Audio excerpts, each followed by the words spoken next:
Everybody loved him. Hundreds of people would be by the courthouse, and he, put up his finger to the government, and that's it. This man is dying, and you still have him in solitary confinement. He was tied, his feet to the bed, and his hands were tied to the bed.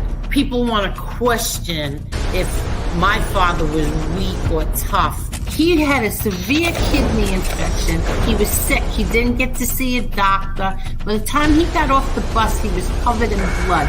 If there was ever a time to become a rat or something, it would have been then. No, instead he fought 5 trials. Eli has never had any conversation with my father.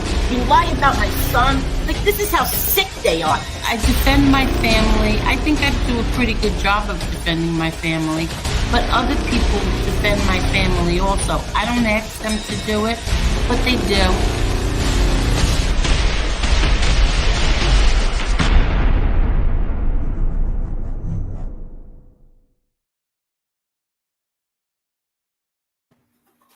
Hello, Marla. Hello, Angel. Hello, everybody. How is everyone tonight? Let me see. I got some early morning ones. Hello, Mobland. David Cameron, Facts Over Feelings. Petey Paisano, how are you? David Cameron again. Big P, how are you? Hi, Tina Orlando. Steven, how are you, Steven? Jared, how are you, Jared? Minnie the Moocha. Hello, liberal candy ass. Hello, Angel. Amazon delivered my black garlic and sovereign silver drops today. Thank you again. Be well. Hey, let me know. Did you try the black garlic? Did you taste it? Did you buy the brand that I told you to buy? I'm dying to know.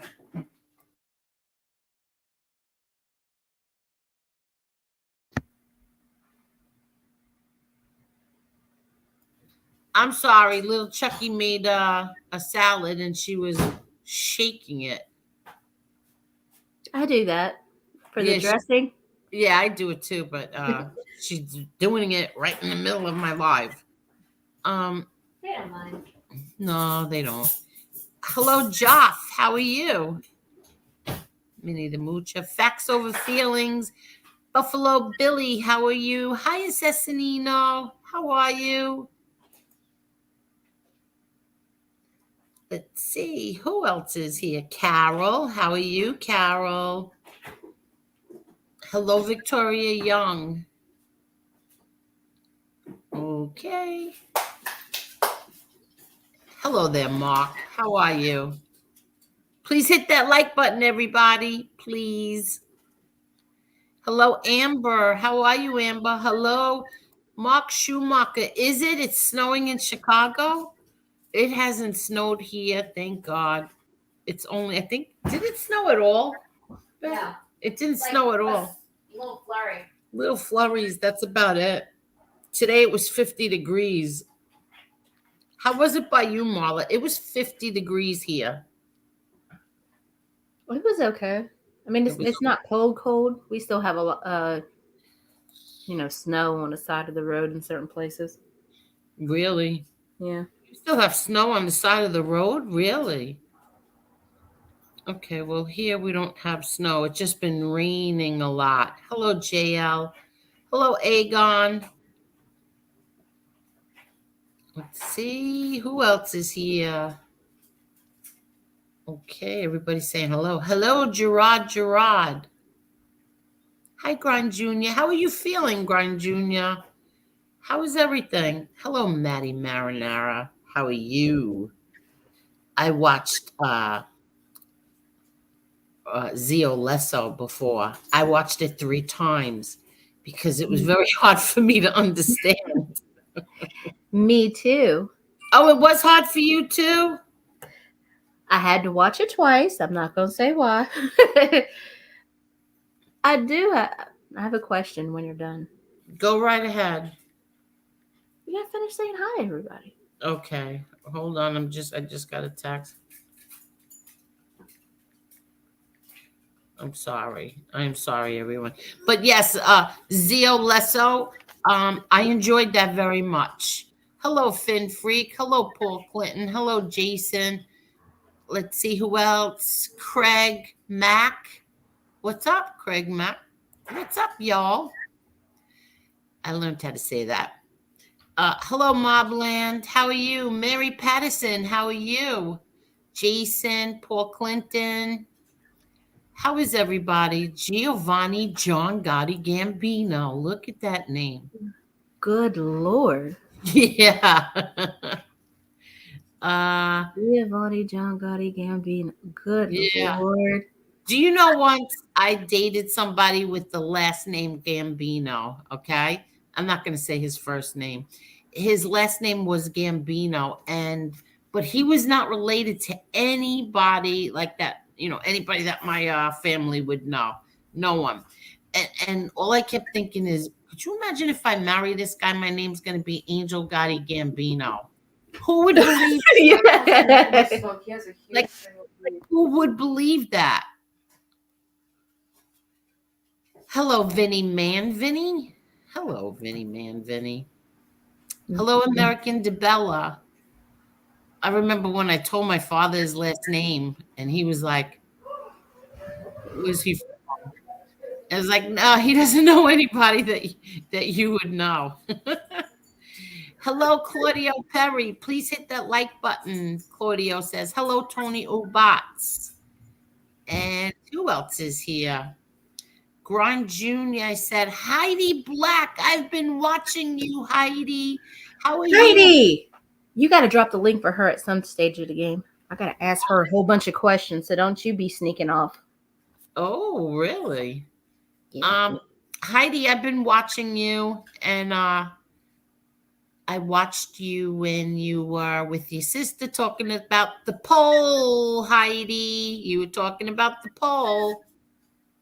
Who? And I saw your sister and your nephew and your brother-in-law to be. Hello, NB. How are you, NB? Let's see who else. Edwin, how are you, Edwin? Oh, MB's here. Who? Who? MB's here. I didn't see that. Is she still here? I said hello to NB. Are you paying attention? Yes. Okay, NB is here. I didn't notice that. Now she's here. I got two people here that I may want to talk to later. Oh, okay. Okay. Hold on. I'm going to drop the link for somebody who is going to come on right now. Hold on. And I'm glad that he's coming on because I want to show him something and speak to him about this. Hello, Jesse. How are you? Okay. You got snow there this morning. I don't know where you are, Heidi. Hello, Renee. How is everybody tonight? Oh, who's that? Hold on. Okay. Okay. Oh my God. Hold on. Okay. You want me to say hi to everybody? Yeah. Go ahead. Of course, you can join in. I'm sorry, everybody. I'm not on my usual computer. That's all right. Don't worry about it. Johnny Hey, Truelove. Hello. How are you? We got somebody new. who? Would it be Joff? Oh, Joff. Yes. Yeah. Okay. He teaches here too. Hello, been watching you, Angel, forever, but first time commenting in chat. Well, hello, teacher, and welcome. Okay, who else? Who else do you want to say hello to? Tony Ubats, Claudio, Facts Over Feelings, Cuban B, Paul Clinton, Parasite Slayer, Grind Jr.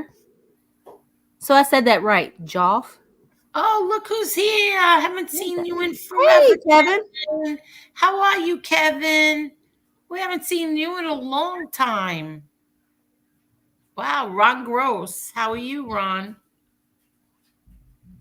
Okay. I'm sorry. Jeffrey Miller, Miss Gotti, greetings from the West Coast. Hello.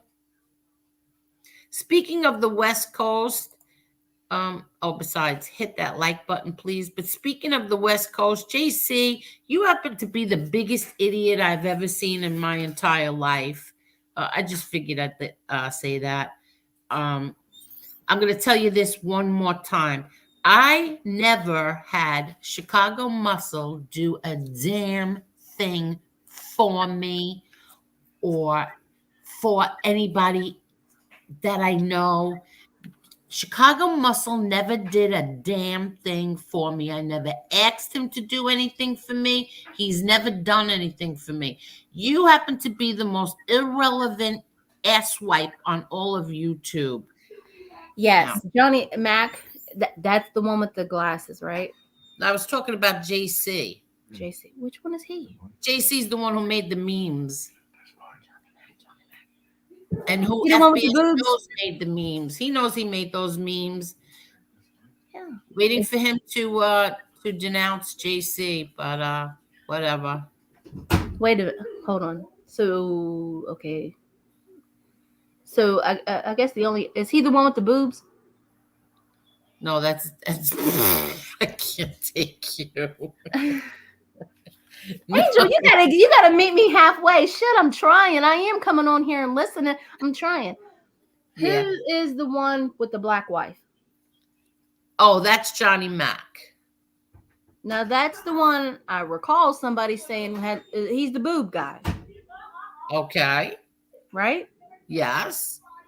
Well, that's what they all I'm all just said. trying to understand the players. I'm sorry. All right, so he's I'm gonna call him boobs. Okay. The guy with the glasses. Mm-hmm. Just give me his name one more time and I'll remember it. Okay, Johnny Mac. I hear the yelling. Give me 1 second. Hold on. Okay. Hello, Cole. How are you, Cole? All right. Hello, Ra. The guy with the glasses is who? Johnny Mac. Nope, doesn't ring a bell. And then there's a guy down, and then there's another guy everybody talks to. I've heard the name, but I don't know the picture, the face.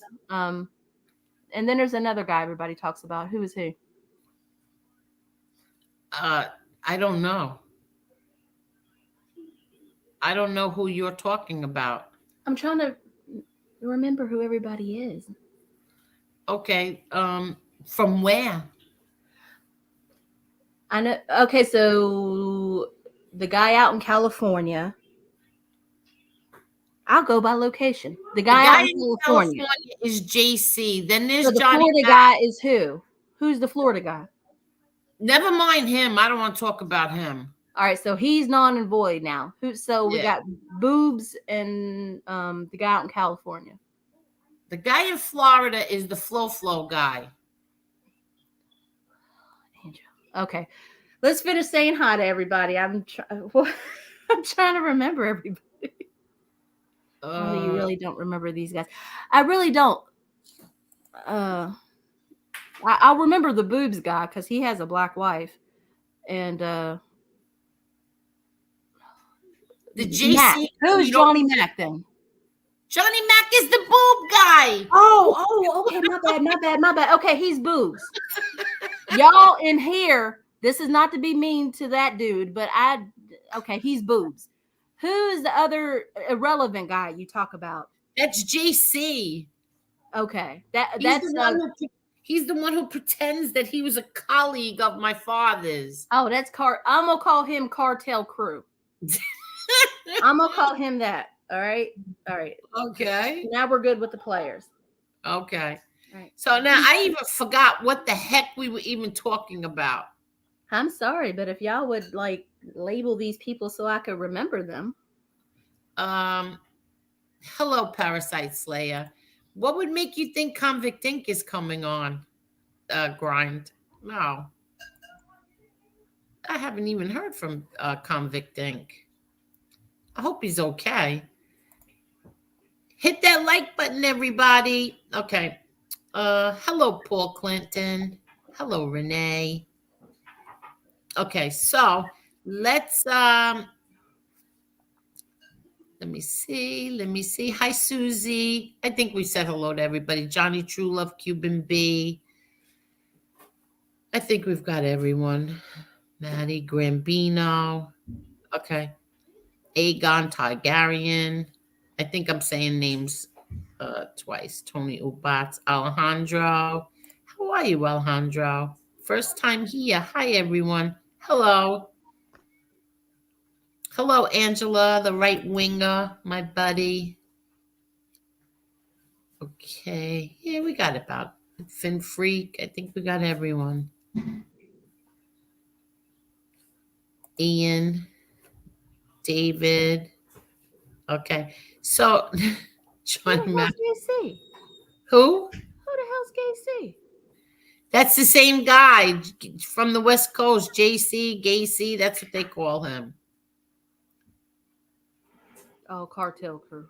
All right. Gordon Jr. says, I listened to a couple of helmet stories. Oh my God, he has no clue what he's talking about. Really? Parasite Slay says, when did Gunsmoke become a tough guy and get such a disgusting mouth? You know something? I have to say that I heard about it. I did hear about it, and I agree. To talk about somebody's wife that way, listen, this has gotten so disgusting. Really, really, really disgusting. Okay, what did he do? Oh, he was talking about um somebody's wife. I don't even want to say whose wife it was because it's so disgusting. I mean, I heard really, really, really raunchy, disgusting. Um, First of all, you wouldn't talk about like that about any woman, let alone somebody's wife. It was horrible. Where did he do it? Um, I don't know where he did it. I just heard that he said it. I don't know where. I get a feeling that Gunsmoke and Cartel Crew guy out in that's right. The irrelevant one. Y'all are about as irrelevant as I am on here. Y'all might even be below me. Could y'all stop saying like outrageous shit so people will pay attention to you? You are very relevant, Marla. Well, what did the cum smoke guy say? Oh, did you hear what little Chucky said? Look, little Chucky said the most relevant. Thank you. I'm trying to figure out who the players are, Victoria. So it's going, and I've had a couple glasses. So who even cares about any of these people? That's kind of my point at hand. Like they are like irrelevant, like way irrelevant. Nobody knows who you guys are. Nobody cares. Y'all have done nothing to contribute to society. Y'all are like Enjoy each other. Enjoy the day. See, they should have been left on the bed sheet or something. oh my God. JC wears the glasses, Marla. He's the biggest fanboy, LOL. Has multiple accounts, even starts crap in his friends' chats. Who's the guy with all the computers and has the glasses? Who's the guy who has all the computers and wears the glasses? I don't When know. he goes live, he has a bunch of there's a that's not JC, right? No. Okay. Okay. Zio, great message. Yes. I listened to that, Zio. That was good. Hello, Maria. How are you, Maria? How are you, Maria? Okay. Let's see. I'm not putting that up, NB. They both got boobs. Never forget what Mac. Renee, please don't confuse me. I think I just got an idea of who everyone is. Don't throw nothing else in the mix. From what I was told today, which I've never watched, so I don't know. But from what I was told today, this Johnny Mac did a lot of hit like shows attacking me. I never knew that. I was told this a while ago, but I still never watched. I never understood. But I don't know how true it is or not. But if he attacked me, And look, I never even said a word to him. Nothing ever. But whatever. So never forget what Mac did to MB. I must have forgotten because I don't know what it is, Assassinino. You I was have to. about to ask you, what did he do to him? I don't know. Now I How don't you feel doing? like so delayed. Hello, Mr. Fugazi. How are you? Yeah, see, he'll be honored to be called that, Marla. Who? I don't know. I don't know. You've got me so confused. I'm so. If y'all would just, if you listen, I'm slow, but once I catch on, I'm really good. So if we could just get consistent names for these people. Cartel Crew is the California guy. Boobs is the guy with the black wife. Right. Who else is an issue on here? We got Cum Smoke. I gave him a name a long time ago. Oh my God. Who's missing again? Who's missing out of the crew? I think I got it down. I've been doing my homework. I'm a good co-host. And Yeah. I'm listening and trying to figure it out. I think some of y'all got too much fucking time on your hands. But Hello from the TD Bank Garden at Celtics Lakers game. They took my vape. Oh, and he's pissed. But hello, Angel Marla chat. Go Celtics. Hit that like button. Frankie Clever, have a great time. And I would never give up my vape. I would walk out before I gave it to them. and if y'all hear a vape, that could be me or Angel, because I got two to her one. Okay, now I'm going to drop the link for. Hold on. I'm going to drop the link and maybe he can explain it to you much better than I can. And if not NB or the other Heidi, y'all can jump on too as well. I got 4 hellos. I feel special. Hello again, Tony Ubats. Hey, Tony Ubats. Now you got 5. Now you got 6. Okay, let's see. Did Uncle Zio do a new video? Yeah, not Uncle Zio. That's why it was taking me long to read that. It was Zio Lesso. And I saw Uncle Zio around somewhere, and I don't know where he went, but I told him that we missed him. Hello, Montauk. I told him that we all missed him, and we do miss him. I don't know what NB says. Just ignore, and we hang out here and have fun. Exactly, yes. Parasite Slayer says, quick thing about Convict Inc., the Mike DeBella he argues with didn't even own a garbage business. Mike DeBella stole another Mike DeBella identity. Mike DeBella, the garbage company owner, pic is online. Are you kidding me? Are you kidding me? Did everybody wait? Hello there, MRE. Let me just. Thank gosh. I have a story. I had a dog story. Something crazy went on today at the dog park. I'd like to tell the story after what you were just saying. I didn't mean to cut you off. I just want to read this again. Quick thing about Convict Inc., the Mike DeBella he argues with didn't even own a garbage business. Mike DeBella stole another Mike DeBella identity. Mike DeBella, the garbage company owner, pic is online. Well. What's that, Parasite Slayer? Wow. I don't really know nothing about that guy or nothing like that. Yeah. Okay, I had to use a different device. I got messed up. As you can see, I got my avatar is of my Boston Celtics Larry Bird old jersey.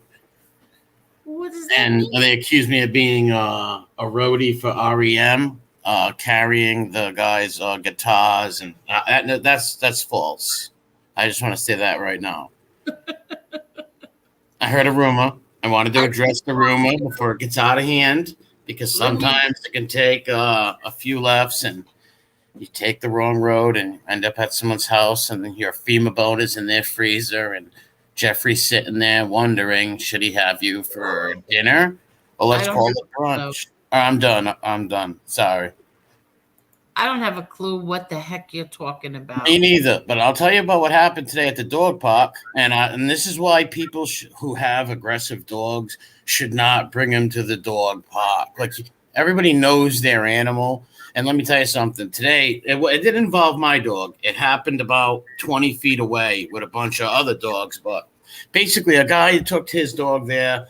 The dog started getting aggressive with all other like 15 dogs, and it was just like a massive melee. People literally getting knocked over, like the dogs are spinning around, slamming into the owners, and they're getting knocked over. The dogs are going nuts. It was just not, and it all stemmed from this one guy bringing his dog.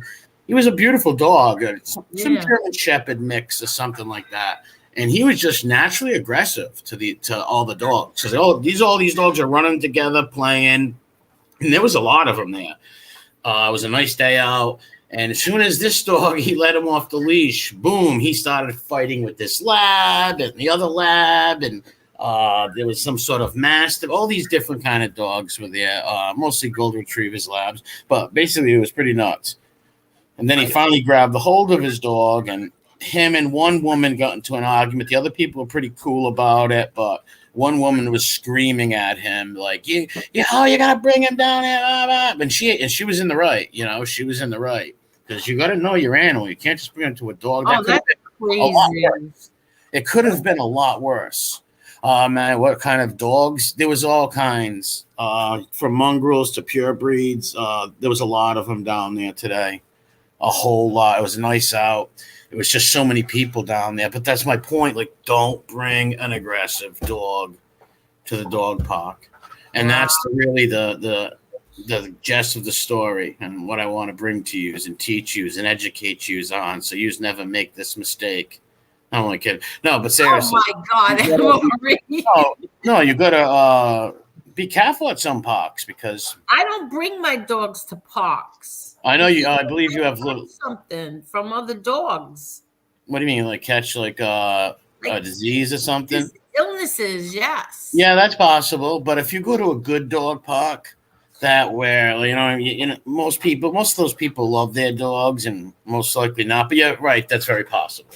That could happen. Yeah, they sniff other dogs' poop, and there's crap in there. Yes, that's look, if they keep it clean. But you are right. It's inevitable that they're going to walk past some feces. But so sometimes I like taking them. Today I went on a long stroll, and I said, you know what? I'm walking by it. Why not go in there and let him socialize with some other puppies, and for his socializations. No, he's already socialized, but still, let him go talk to some other dogs. And it didn't work. It didn't. But he wasn't involved. I still had him on the leash. Wow. I didn't take him off the leash, because as I was walking in, the guy was coming in, and I wanted to observe for a little bit too. When I go, I don't go there much, but when I do ever go there, I'll wait and observe and see if there's an aggressive dog or one that might just trigger my dog, jumping on him or something. And then I won't stay. But now I have a question about that. If you know how sometimes you used to do the rescue dog thing, right? Yes. Sometimes if you do the rescue, my auntie does that. Like, she did that, and she got one of the vicious ones. The ones I said don't get, because even Judge Judy says don't get. She got, because she hard-headed. And when you adopt those kind of dogs, you don't know their background. So sometimes when you take them around other dogs, even though they're cool with you, they're cool with your people, they're not cool with they're very protective, is the way she puts it. But, she's dead on. Finished? I mean, but it's like you said, they're nuisances as well. Because if you had, like, say you had a kid there with you, you got, I don't know.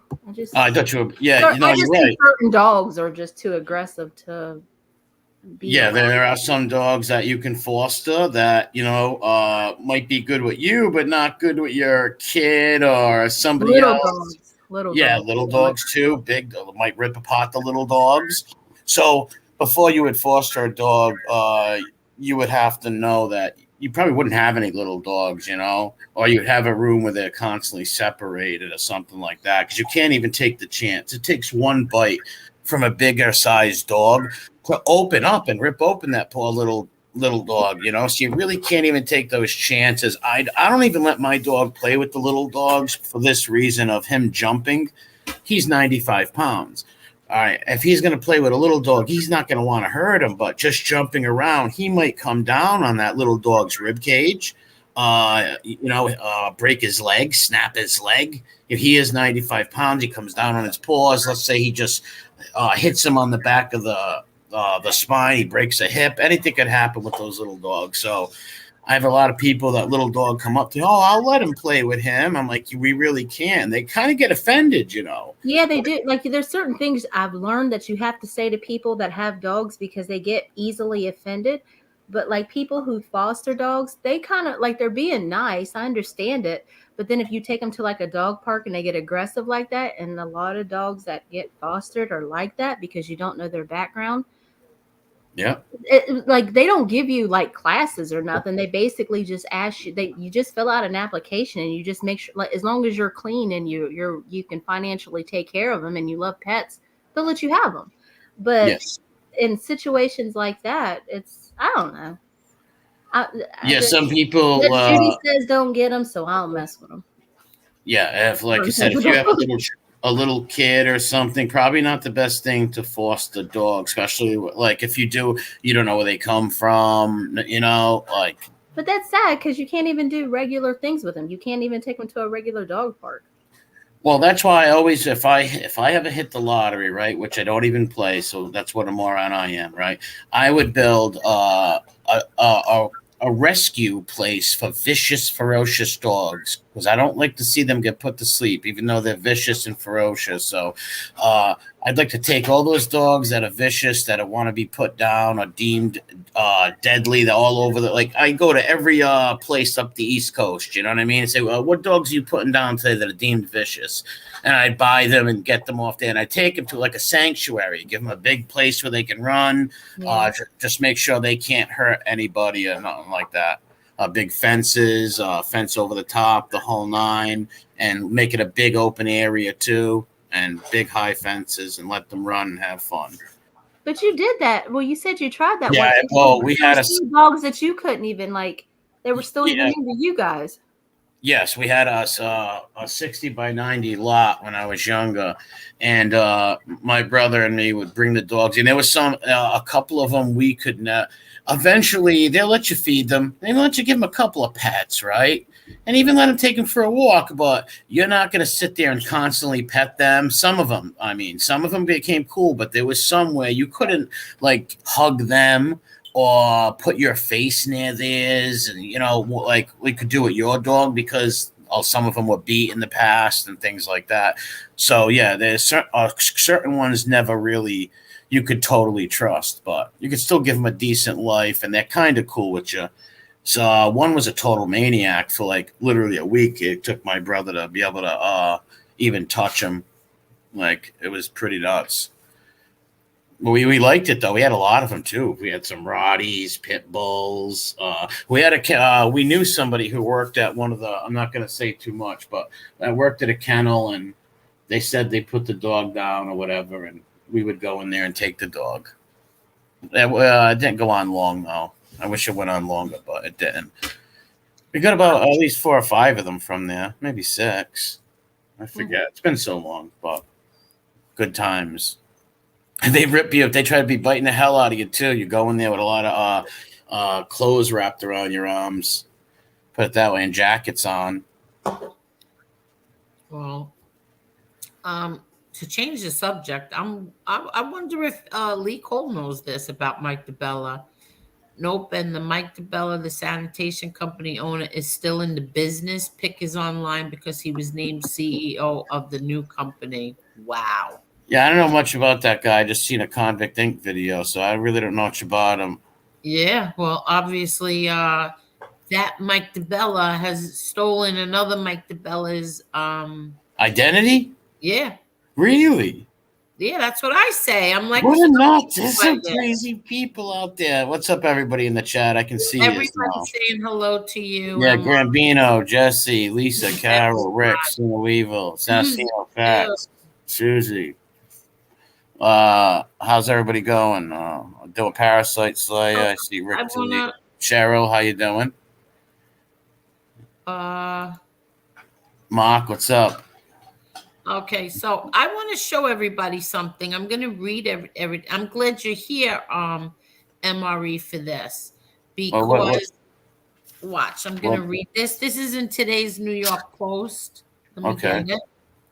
Thought it was going to be a movie thing, like a trailer. No, this is something that you and I talk about all the time, and other people tell us that we're lying when it's actually not true.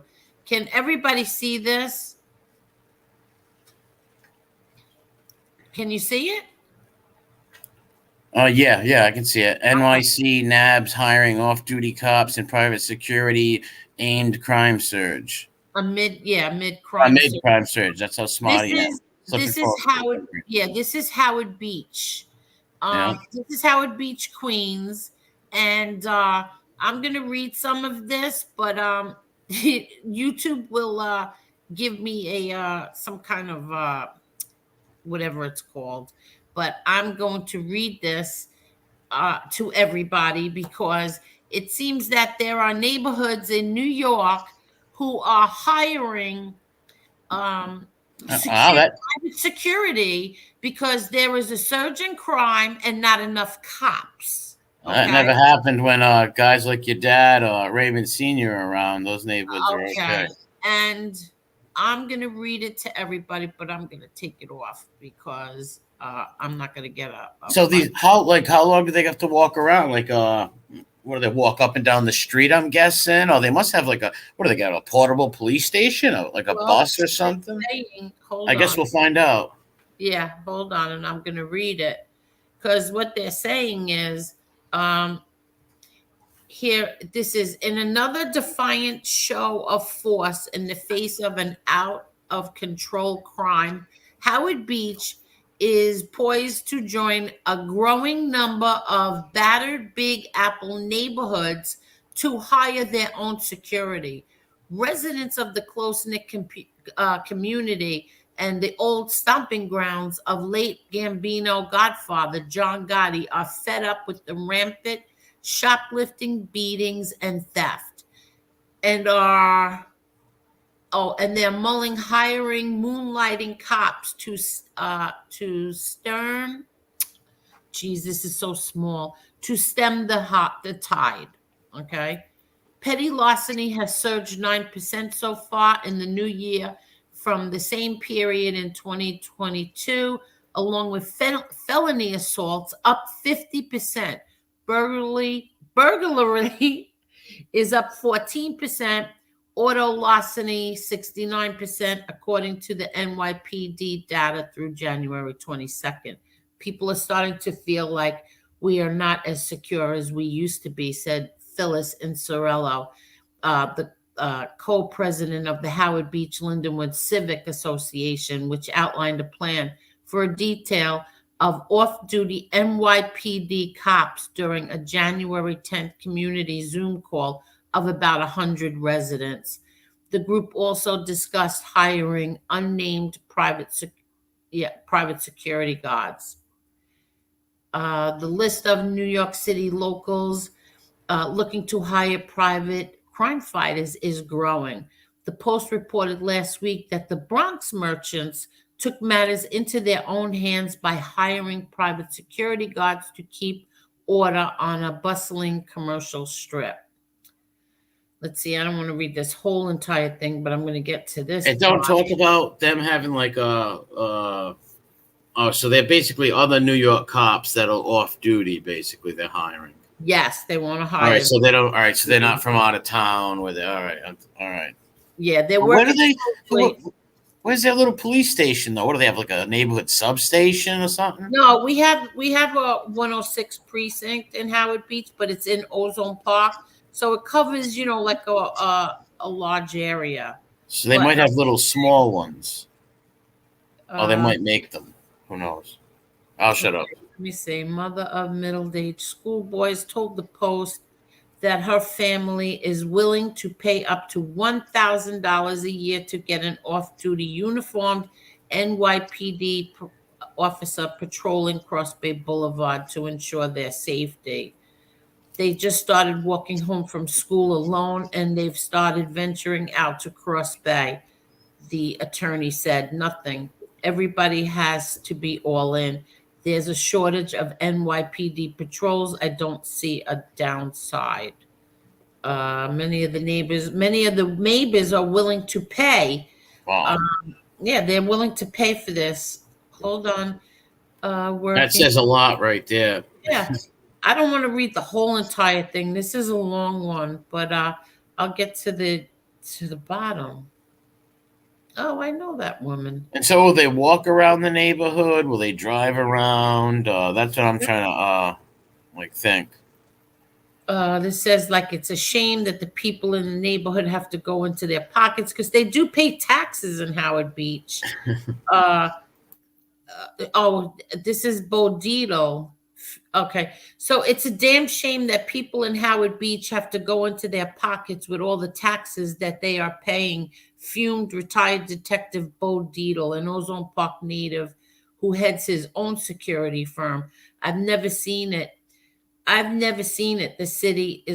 I've never seen it this bad. The difference in the 70s and 80s, we could go after these, I don't want to say that word, scum, you know what I mean, and lock them up and prosecute them.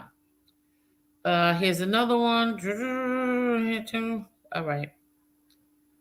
Let's see. Oh, some Howard Beach residents told the Post they long for the uh they long for the days when a murderous gangster ruled the roost.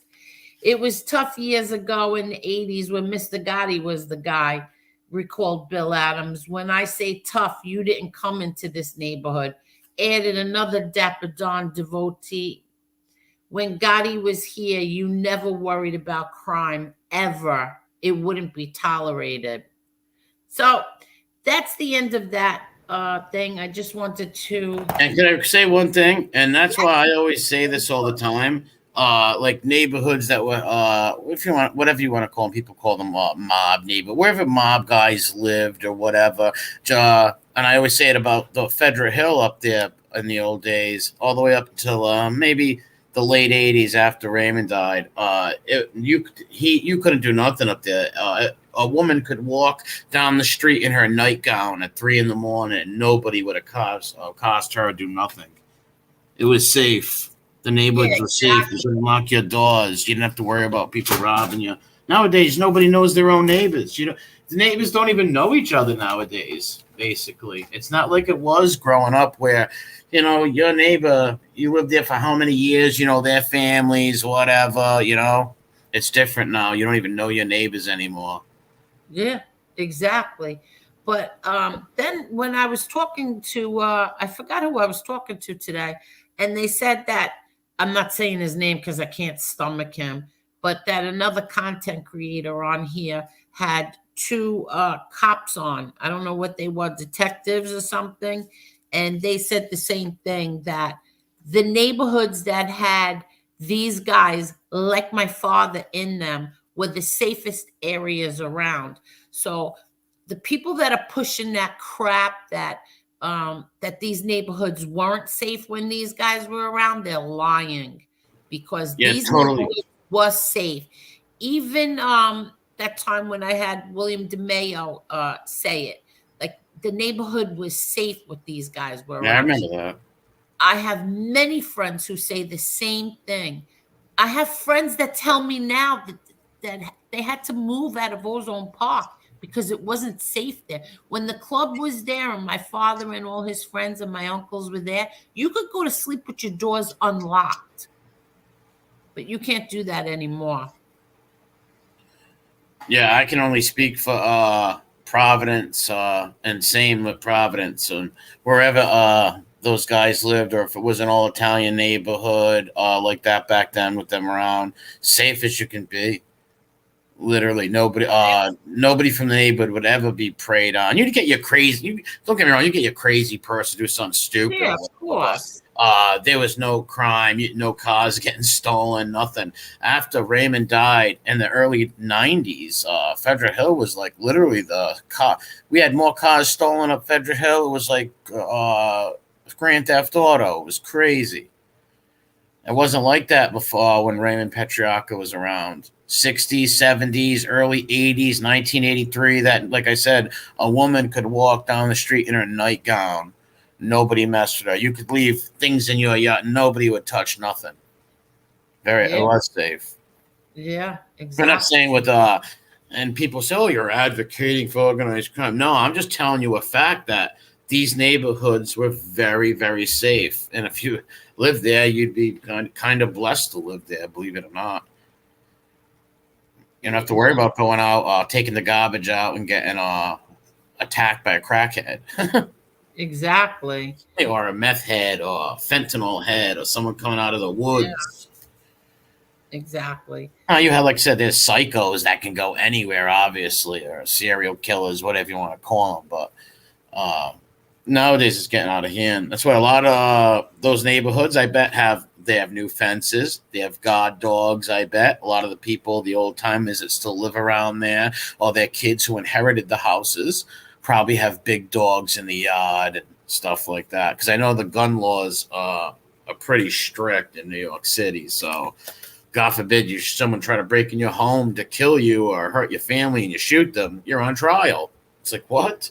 Yeah, well, and I guess also since a lot of the little punks who used to do home invasions and blame it on the mobsters, plus they're not in the neighborhoods now. They're all either in my blue heaven or they're in prison.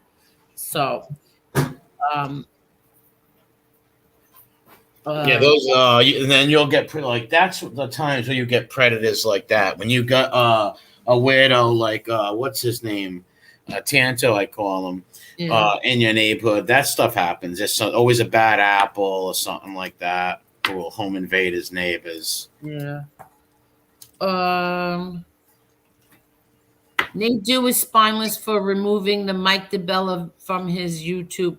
Yeah, I know. I heard about that too. Didn't he have an argument with FBS over that or something, and he took it down? Something like that. I heard about that.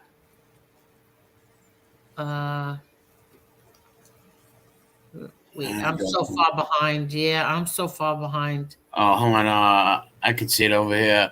Hey, how you doing, JD? And what's up, Mark? How you doing? 5.6 media. How's it going? I like that katana video. That was pretty cool. I like the other video too with the backpack and stuff. He's got a lot of cool stuff. This guy, let me tell you something. If the end of the world comes, you better, if you live next door to this guy, you're going to be all set. Put it that way. That's what I said. I wish I You want him as a neighbor. You want him next door to you if you get some kind of I don't know, asteroid hit or some kind of natural disaster, something crazy like that. He's got all kinds of survival stuff. Just lots of cool stuff. Dragon Reborn. What is that in the profile pic? What is that? Watson? It's some like muscle builder. What do you call them?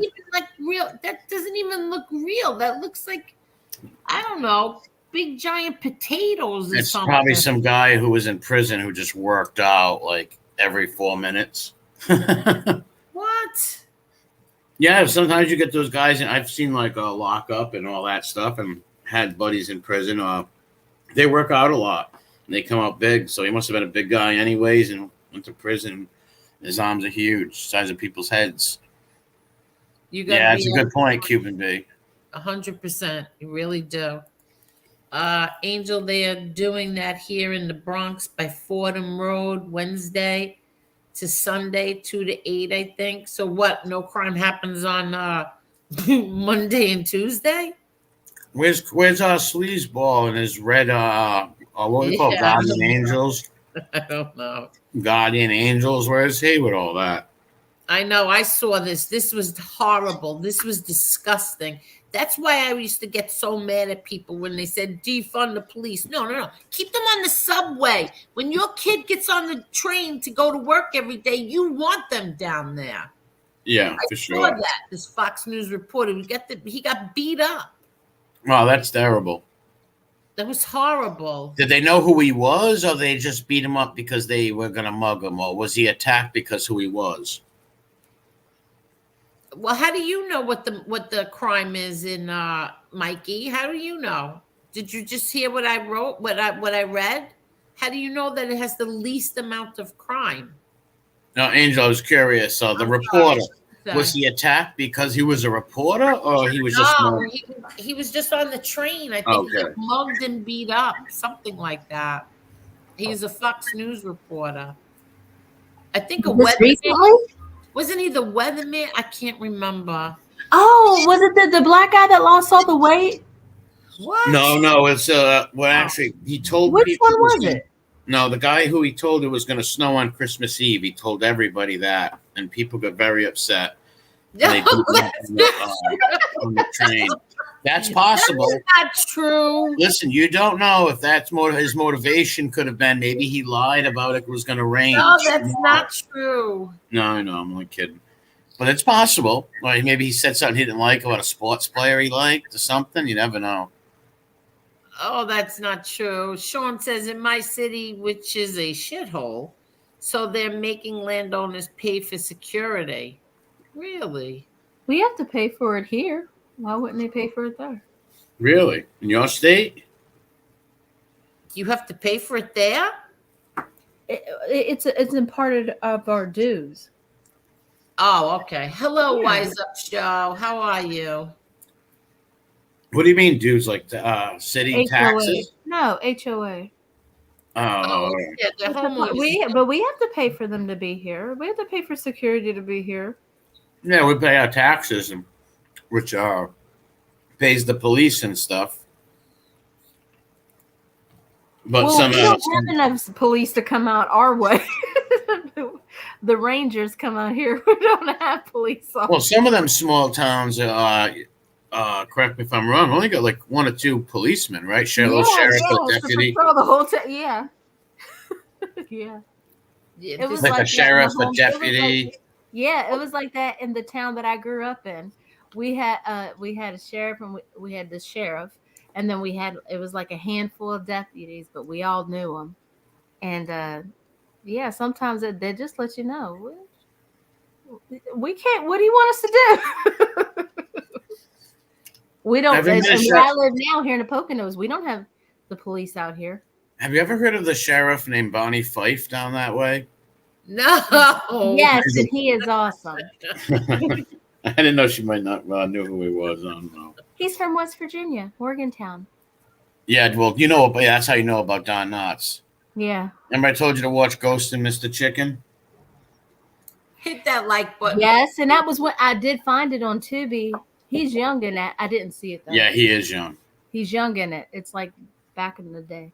Yeah, I would say 50s. Yeah, hit the like button, people. Please. And Parasite Slayer says law-abiding Americans need to exercise their constitutional and God-given rights and arm themselves. I agree. I agree. True. But you know what happens? Big Brother, you still should do it. Big Brother comes down and tells you what you can have and all stuff like that. But yeah, I believe everybody should have a firearm to protect their families and their mothers, their kids, their wives. Every house should have one.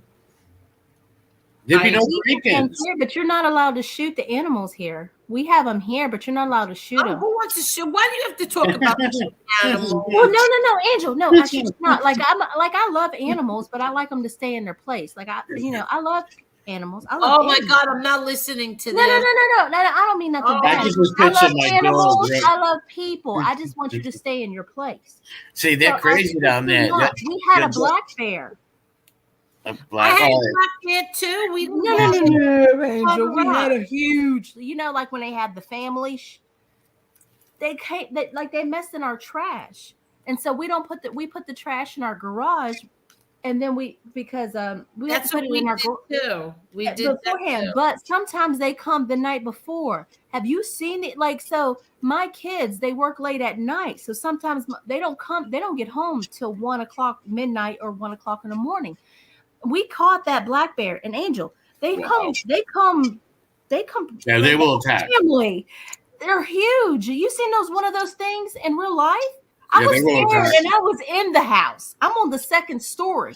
I was scared from inside the house. Well, they say black bears are more dangerous than grizzlies. So yeah, a lot of people down south, they're always shooting wolves, foxes, things like that. Even raccoons trying to attack them, especially bears. Oh my God. My brother said, I couldn't shoot it because I called my brother. He said, you can't shoot them. He said, because sometimes he said, if they're too big, then the bullet, depending on, the gauge, and we just have handguns here. He said it won't affect them. And he's just like, and then you'll have to do it from where you're at. And then we looked it up. We found some mace at, what is it? Ace. We went to, Angel. How much do you think that black bear weighed? I mean, we might have been able to take. I mean, it was huge. It was like the one that you remember that the grizzly guy back in the day, like the mountain guy. Like Grizzly Adams. Yeah, the shit he used to fight. Like this thing was huge. Yeah, those things will attack you. Black bears are known for attacking people, and you can't take a risk. If someone of them is going to go after one of my kids or family members, I would kill them immediately. But we're not. If you shoot them here, you'll get in trouble. They will call the sheriff out. I mean, they'll come. They told us that. Have you ever heard of the man Gio Mormont? He would highly Gio Mormont. Have you ever heard of him? Mm-mm. Well, he's he lives on Bear Island. It's a place where people are heavily against killing bears and the preservation of bears on Bear Island. But what they don't understand is, hey, if they're going to kill your family or attack you, you're going to have to put it down. What are you going to do? Let your kid get eaten by a bear? No, I think any human being. But at the same time, like the guy next door, the one I yelled at from the window, but then went out and had shot with, like that dude. He's one of those, like, we're intruding on their territory because technically they've been here for years. And so when we make these developments and stuff, we're intruding on their territory type shit. But it's just like, come on, dude. Like, everything evolves. Like, I'm scared of the bears, but like we got deers out the ass here. They kill people. They kill people because you're driving. I've heard this a lot from my cousins in Virginia, and it happens up here in Rhode Island too, in northern Rhode Island. They go across the road. They stop. That you hit them. They come through your front windshield. Yep, they come through your front windshield and kill you. It's crazy. Especially if you hit them, they mess up your car. Like if I'm coming at you 50 miles an hour with the horn a blowing and the headlights are going, something tells you to move. They stop and investigate. Yeah, they don't. Like, I don't feel bad no more for hitting these animals. I feel like I hit them now. I do. I feel like everything evolves. And if you are too stupid to get out of the way, it is time for natural selection. Yeah. You do not benefit us no more as a society. It's time Marla Bundy. Oh, I'm sorry, funny. Angel. I didn't mean it, but I do. Here's the thing, though. I know what you're talking about. I know what you mean with the deers because there's a lot of people look it up, like on New Hampshire and other places. They come across the street and it's something with them when they see the headlights. It's something with their eyes that they can't see and they're just like stunned. They come right through your front windshield. So many people have been impaled, killed. 2022. At this stage of the game, they should be used to these little metal things that go really fast. I mean, you would think at some. No, I hit them all now. I don't care. Kevin can't stand it because he's from New York, so he's still got this liberal shit. So I'm just guessing you're not a big fan of Bambi, I want to say, I guess. Yeah, I am. Really? I don't want to hurt him, but I just feel like, come on, I just don't inconvenience life. You know Yeah. what I mean? Like, I'm not going to hurt you. Well, I don't but- want to get killed or see anybody I know get impaled by a deer neither. And it's possible. Well, those are just bucks. Only bucks have that. So I'm not worried about that because those are just the guys. The ones with the horns are guys. So those are bucks. And they just, that's just, you only have to worry about them during mating time. So I ain't worried about them. But the other they don't try to cross the roads a lot or try to cut over to get water or nothing like that on them roads. well, they're the smart ones. I mean, like, Well, if you even the hit a little buck, ones that if you cross hit a the buck with your car, you're a good one. It's usually the mom and the kids that. Well, if it was me, if I was in that situation, I would try to avoid it. But if I couldn't avoid it, I'm not going nuts where I'm going to crash and die because of a deer. Because they're I'm doing exactly. You hear that? I'm not going to. Okay, the squirrels, they're fair game. You hear squirrels too? How do you see the squirrels? that? MRE, I'm in a forest. I'm in a mountain of. I'm in bumfuck Egypt, basically. Nowhere. Okay. You know what? It is a different whole culture. I remember one time this southern lady said she shot, and I thought I was just so shocked. She shot her neighbor's German shepherds for coming in her yard. I just thought that was so extreme and crazy. She was a crazy person named Amy White. She was on YouTube screaming it. She's like, I shot the two shepherds and I threw them in the holler. And I was just, why would you shoot two German? They're trying to kill my chickens. I couldn't get over it. And I get you want to protect your chickens, but wow, shooting the German shepherds? Come on, I couldn't do it. I guess I couldn't live that kind of lifestyle because I guess if the chickens, now everybody was mad at her and pissed, and so was I. But if you really think about it, if those chickens is all this lady has to eat to feed her kids, of course she's gonna do this. But it's still, I'm like, I can't see nobody hurt a dog. But at the same time, I mean, you might not know that. I mean, eggs are $20. Damn near $20 for 60 now. So I might not have shot him. I might have fired a couple warning shots. Get away. I would have shot a couple warning shots. But this lady threw him and just threw him away like they were like some coyotes trying to kill you. I just couldn't. The way she did it was so cold. I was just so taken back. Like wow. I'm sorry, Angel. I didn't mean to be mean towards animals. Angel's traumatized right now. She is. I'm not even listening to you two. I really do like animals. I just want them to stay in their place. She's gonna. I'm not even listening to you two. I'm reading the chat. I'm not even listening. I just want them to act right. I'm not listening. So that squirrel was fair game. In other words. I mean, really, honestly, I don't even know what they do besides peep in my window, like peeping toms. I don't even know what they do. So technically, if I hit them, what about the cute little chipmunks, Alvin? Could you really go over Alvin? Maybe Theodore, because he looks a little. I mean Simon, because he's got glasses. No, I'm only kidding him with glasses. But seriously, could you? What about Alvin or Simon or Theodore? Could you splat one of them? No, I really could. I don't dislike animals, Marie. I really don't. But I just feel like sometimes, after a certain point, you just gotta kind of let nature take its course. Do you put rock and roll songs on when you do it? I'm not gonna lie. Metallica will get me through a hard point. Well, plus down there, the speed limits are different. So you guys are going fast. So let's be realistic. If you're flying down the road or something, you're probably not even gonna see. But you guys consider fast going 10 miles over the speed limit too, because you're from the city, so I know what y'all think. I just have a feeling that you guys are one of if on Route 80, which is my main highway, if the speed limit is 65, you think 75 is fast, right? Yeah, I would say yes, that is fast. Right. Definitely. You get pulled over here, but up there's not as many maybe it's troopers. A straight, I mean, it's a straight shot too. I mean, it's just straight here. So how fast have you seen people go on that road? How fast?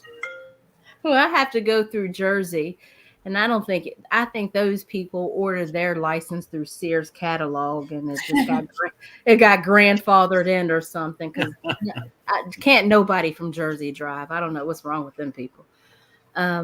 New York, y'all, they ain't much better. But I mean, I've done 90 behind people, and the police like not done anything. But like they'll either get the person in the front or the person behind.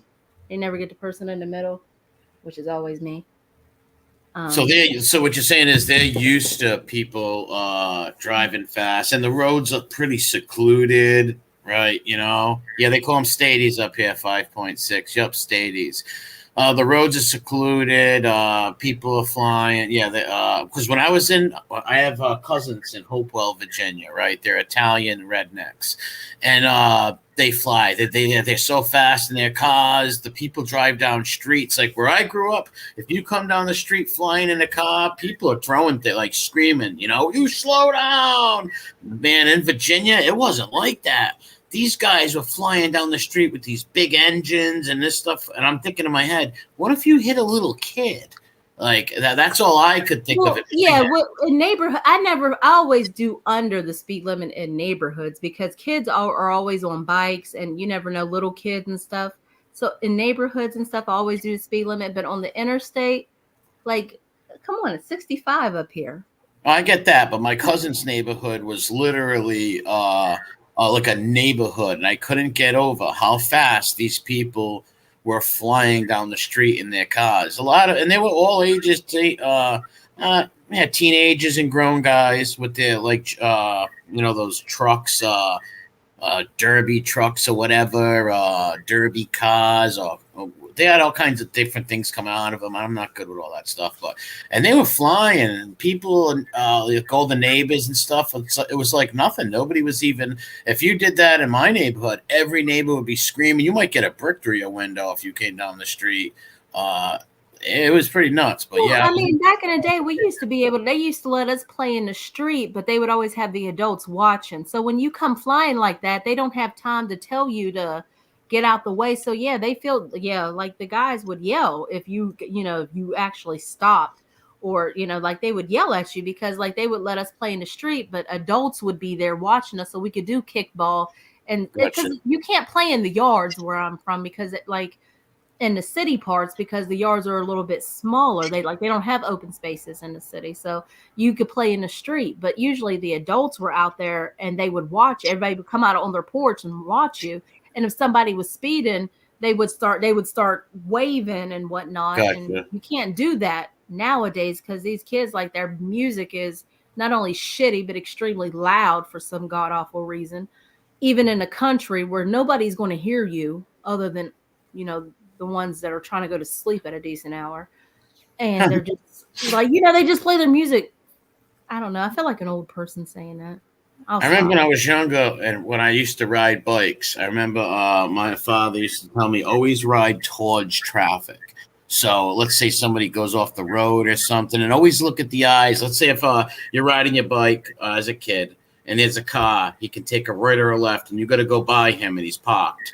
Always look at his eyes to see if he sees you before he takes that left and slams into you. I knew kids who wouldn't do that as little kids, and they'd always get blown over the hood of the car, but the car wasn't flying and he's just pulling out. But they weren't looking at the guy. You got to pay attention. That's why I always told us to get off the bike. When you got to the end, you had to get off and wait. Like you had to jump off your seat and then. Oh, really? Yeah. Stupid. Oh, well, for main roads, stuff like that. Yeah, I remember that as a kid. When I was younger, main roads, you have to get off and walk it across, stuff like that. We used to go on mad bike rides as kids, like whole gang of us. You don't see that no more. You rarely see little kids, a bunch of little kids together on bikes no more. Mm-mm. We used to go rooting. Did you guys do that? What is it called? Rooting. No, I don't know what it is. It's when your the first car your parents give you is like a shitty one, so you could tear it up. Yeah. So you drive up the mountains. You go in the mountains. You go rooting. Oh, okay. We don't do that over here. We don't have mountains, but yeah, I got you. So you would take your first car or a car that you just want to wreck up and just go up there and go nuts and drive, and Uis and Like you drive like a mountain, 360s. on the side, like on the side of the highway when like people are like, they carve them out of the house. Like you just go rooting Oh, or God, you or mean the spotlighting, like during, or you would go spotlighting. Did you guys do that? what is spotlighting? When We're you driving go, up. when you go rooting. All right, so driving up the mountain, and now is it paved road or you on dirt off roading? You're off road. Well, there's no road. There ain't no road. Oh, so you're literally driving up a mountain with the car. Oh, that's tough. Do you ever get stuck? All the time. But everybody's usually drunk, so you just go neutral and you just wherever you end up is where you go. You can. I mean, if you're going up a mountain, the only safe way is down. So just That'd be pretty fun to try that. Go rooting. That'd be pretty cool. Driving down like some massive mountain and stuff, and it's all dirt. But I would be worried about falling off the mountain, though. That's the only problem. How high is it? All right. Is there anywhere where you could like miss a turn and fly off? There's got to be, right? well, no, you're trying to miss the trees. Like so, like the whole point of it is like you go root and you go up it, but it's easier because you're missing the trees intentionally. What do you mean, miss the trees? Oh, so you're You're on a saying mountain. there's with the trees on it too? I thought it was just Yeah, so then when you go down it, you're just going for it, and you just go. Have you ever seen you either anybody- done it or you coast or whatever, and you're missing the trees, and So you're actually not you're dodging the trees, because if you hit that tree, it's like hitting a brick wall basically. So there must be trees up there that have been hit by these like kids or rooters, we'll call them. well, only once. That's pretty nuts. Now I don't know if I do that. If there was no trees and it was just a mountain, and I'm not gonna like, my driver's not gonna make a mistake and slant it into some huge redwood or whatever. Well, I don't think there's redwoods there, but some big oak tree, and we're gonna be obliterated. Yeah, I would do it if there was no trees. That'd be pretty fun. But with the trees, no. D'Agosta, I don't think, no. I mean, you don't do it sober, D'Agosta. That's the fun part. You do it drunk, or you could do it on ATVs. Yeah, you could do it on the 4-wheeler. It's fun. It's No, but that's on a 4-wheeler. It must be really dangerous, though. If you hit a tree, you're done. Well, I mean, on a 4-wheeler, you can miss the trees. It's a lot. Yeah, I'm sure it's easier. Don't get me wrong. Forget about it. I'm sure it's easy to navigate, but if you do make that crucial mistake, there's a bigger, more consequence to pay than the car. Because you're hitting the tree, you're going into it, face, head first. Wow. Do they ski down it too? A sled? Do they go sledding up there?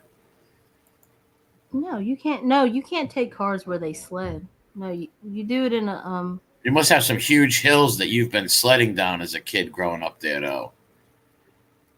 Yeah, well, yeah, mountain state. Yeah, West Virginia is a mountain state. Yeah. Yeah, like as a little you ever kid. seen like a really huge mountain and it's nothing but rocks on the side of the highway? Yes, I know what you're talking about. Okay, so you would just take the back roads up and on the other side, and you just go for it. Oh, that must be fun. I used to love sledding as a kid. I was big into it. But you do it at night. You don't go during the day. You go at night. Well, as long as you know the area, because like I said, you don't want to hit a tree with like some like little toboggan or a plastic sled. That's happened to me.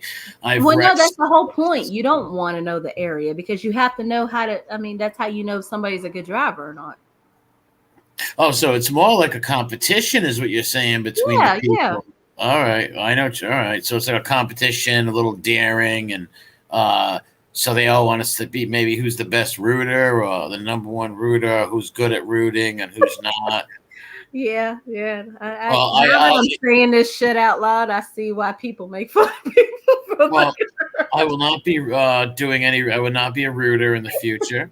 I think it's cool. Well, no trees, you got me in. I will root. I am a rooter if there's no trees involved. Or you can go spotlighting, or but you wouldn't like that because that's more for hunters. But what is that, hunting? Well, I get no problem with hunting. It's my understanding that it's illegal. You're not supposed to do it, but it's like you go late at night. Everybody's drunk, of course, and you go late at night, and you have to wear like certain type of clothes.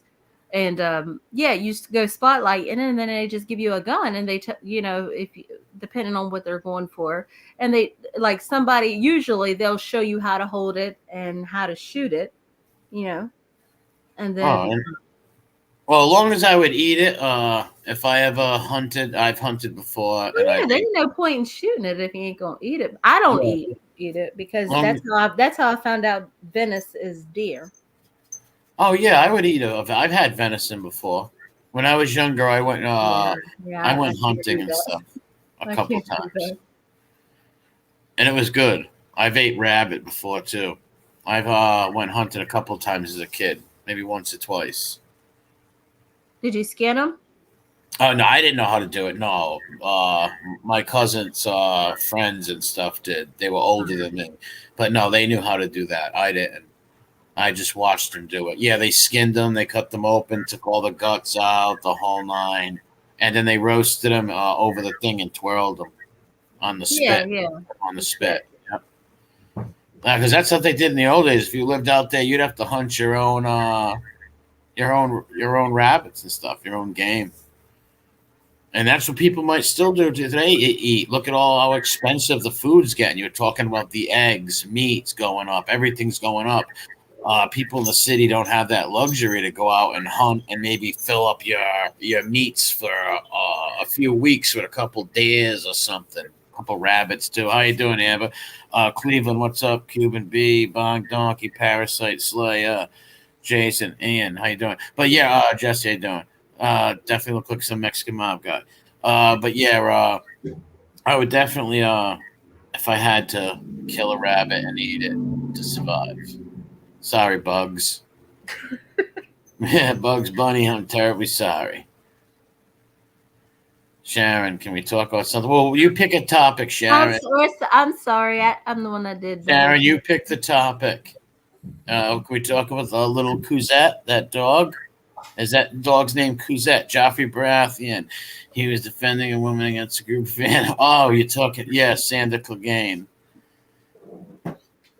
Angel, are you still with us? Yes, I'm with you. Cleveland says my food costs at the restaurant through the roof. A crate of eggs cost me a fortune. Same with all proteins. See, it's nuts. Jason says I feed the deer on my property.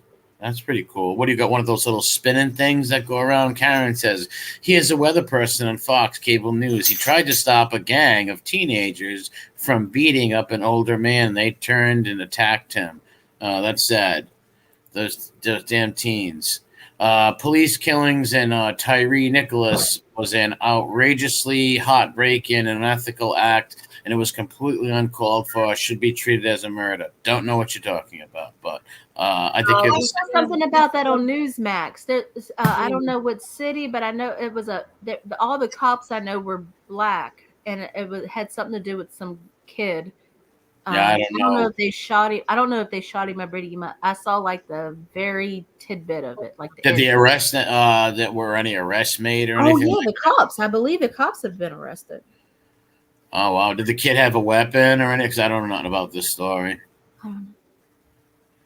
Angel, is this that story that Heidi has been somewhat covering? Yes. So where was this? Memphis. Oh, Memphis, Tennessee. Memphis, Tennessee. All right, in Memphis. And this was horrendous. And what was he doing? What were these kids doing? Or this guy doing? Like, how did they get? Five cops who beat him, who savagely beat him. Savagely. I mean, it was horrendous. What happened? No, what happened? Like, did they stop? Was he doing something and he was resisting? Was he in a neighborhood? Was he drunk? Was he on 5 cops against one guy? Yeah, there's no. They should arrest him, not beat him up. There's no point to beat people. Like, do your job, arrest him. Your job is not to beat this guy up. Arrest him, right? But listen, I'm all for the cops, but this was horrendous. Yeah, when you abuse that power, though, listen. I believe you should not defund police, fund them. You need cops to protect people out there. But when you have some these, I don't know, people went to school and got bullied kind of cops, or some bad apples, and you have them everywhere, no matter what thing. And they're out beating people like that. Come on, you can't do that to people. Your job is to arrest them, not abuse that power that you have and 5 people beating the hell out of one guy. Like, But what happened? Was he doing something wrong? Angel, do you know what happened? I don't know the story. No, I just know that doesn't matter what he was like. Honestly, in case he was like molesting a kid or raping somebody, then I'd say great. But who knows? No matter what he was doing, just arrest him and bring him in. You know, who knows? Hold on. Mr. Smith said he was stopped, ran, and was caught. Then they beat him to death. They violated his rights, period. What was he stopped for? Why did he run? And that's a former cop. That's a former cop saying what they did was horrendous. Well, that's a real cop right there. You know, why was he stopped and why did he run? Did he hurt one of them? I don't know. No, I don't think so. I doubt it. Real cops that are good cops hate cops like that, hate dirty cops. I remember hearing Mr. Smith actually going on a few tirades about dirty cops. Yeah, and that's just wrong. Even if he slammed into the cop car or the guy got into, I don't know, robbed a bank or whatever, when you catch the person, you bring him in. You don't beat him with 5 people. That's just nuts. Did he hurt any of the? Well, where did this happen at? I'm looking it up now. Just tell me where it happened. Memphis, Tennessee, they said. Okay. Who knows? Maybe the kid had some drugs on him or weed on him. Maybe he was smoking a joint and they chased him and they beat him up because he made them run. Who knows? Or maybe there was a personal thing where he gave him a finger or got an argument with him. And they say, hey, let's give this kid a beating. Who knows? I haven't followed it. Carol says, pour Hold on, I just found it. Pour ammonia in your garbage. They don't like the smell. That's a good tip, Carol, actually. Oh, for the bears, the black bears? Well, no, for if you before I went to bed at night, my mother would pour ammonia on the food in the refrigerator, so I wouldn't go out there and eat it. I'm like, you can obviously look at me and tell that's a lie. Terry Nichols. Heidi Blacks in the chat says Terry Nichols. Tyree. Oh, is she here? All right, that's the woman who knows about this stuff, right? Can we drop the link for her? Because I just now found it on the Wall Street Journal. Yeah, would you come up and explain the story? We're pretty. Heidi, I don't know if she can, but would you come up here and explain this story? Because none of us know nothing about it, basically.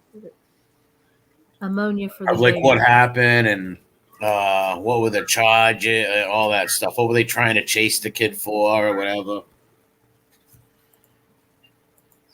Hopefully she can come on and explain it because we don't really know nothing about it. And if I'm ignorant on something, I'm not going to talk on it.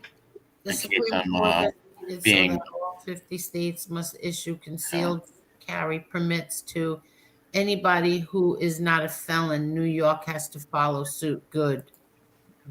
It's about friggin' time. Hello there, Miss Heidi. How are you? Hi, guys. How are you doing? I saw that you were talking about this the other day, right? But the image that you had on the screen was so disturbing that I clicked off. And I'm sorry that I did because I didn't understand. I saw you were talking about it. You were getting upset. And I said, oh, my God. And I clicked off like an idiot. Well, they released the videos today and they're horrible. So what happened was it was a traffic stop. Okay. They had him on the ground. They tased him. He wasn't resisting at first. They tased him. Something got into him, adrenaline. He took off running. They chased after him, and 5 black cops beat this black man to death. The problem I have is that they rushed, they got it, they were right on top, they fired them right off the bat. I can't think of any white officer that was ever fired for beating a black man right off the bat. And then you have second-degree murder charges against the 5 cops all across the board. They deserve to go to jail. But what I see is total discrimination. There is not anything across the board. And if you think about the Memphis cops that shot that black man in the car with his kids and his girlfriend, they were still on duty. They were on leave with pay. and nothing ever happened to him. They got a black guy that was shot 74 times in the back. Was that the one on YouTube? The what Yeah, you oh talk my about God, with the I'm guy so and the upset. dog, the little kid in the back seat with the wife and the guy. Yep. That, Yep, I remember nothing that. happened to him. Nothing. They have 10 cops that chased this young man, shot him over 100 times. 70 bullets entered his body, shot him in the back. They were put on leave with pay. Nothing has happened to them yet. But you take these 5 black officers, they were wrong across the board, but you quickly fire them. The chief of police goes up and basically tells you to riot. Wait, That's the riot? shit I don't like. He told them to do The what? chief Riot? of police gets up there and warns everybody about the video and how she's met with the church leaders, with the parents, and you do what you have to do. If you need to protest, protest. Really? For real? Now that kid's family, does he have any children, this guy, or anything like that? No, I'm just sick. I'm just thinking about it. I'm sick to yes. Well, there's surely going to be some lawsuits. So I know that doesn't make up for a That life. doesn't bring that young man No, back. it does 29 not. years old. He It was does. a But it, skateboarder, everything. Had his whole life ahead of him. no, it And doesn't you, bring him back, but it will help his children instead of being fatherless with nothing. At least they'll have some money, but no, nothing takes money. There's no substitute for life at all. yeah, and they should have been fired, but with a proper investigation. And that is my problem. We see it. They were wrong. They weren't put on paid leave. They weren't they didn't get the same treatments that they give to the white cops. And that is my issue. They took a life. They need to be punished. Think of Derek Chauvin. He was still on leave with pay when he killed George Floyd. Come on now. That's what I don't like. It's the injustice of it all. How long? They did fire Chauvin eventually. Yeah, Though, what? and What? charge After him. the grand jury indicted him? I'm Really? not sure when. I Yeah, don't that's know. when I did that case too. Oh, okay. Now these guys will probably get what? How many years you think? They need to get life. They took a life, they need to get life. But they're charged with second-degree murder. Hello, Elio. I'm sorry. How This you doing, Elio? the video is so disturbing. It was worse than Rodney King.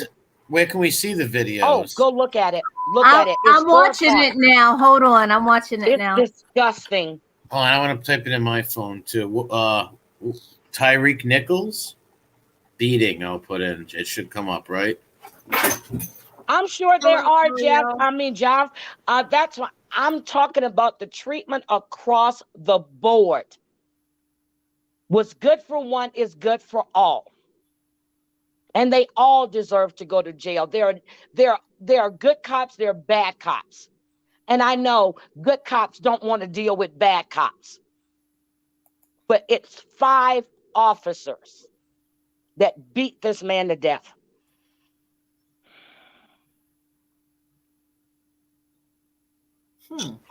I'm watching it now. And they don't get fired immediately. They're put on paid leave. That is my problem. So you're saying that you're upset that these guys got fired immediately? I'm upset about the whole thing. The whole thing. But Hell, the way they use them as scapegoats. And now she's getting up there and they've disbanded the department that they were a part of. This same police force didn't do anything to this white cop that shot this black man sitting in his car. Because come on now. They didn't do anything. Nothing. This man is paralyzed for life. I don't know who Hail Satan is, but you're trying to get in. I can't see you. You're going to have to show your face.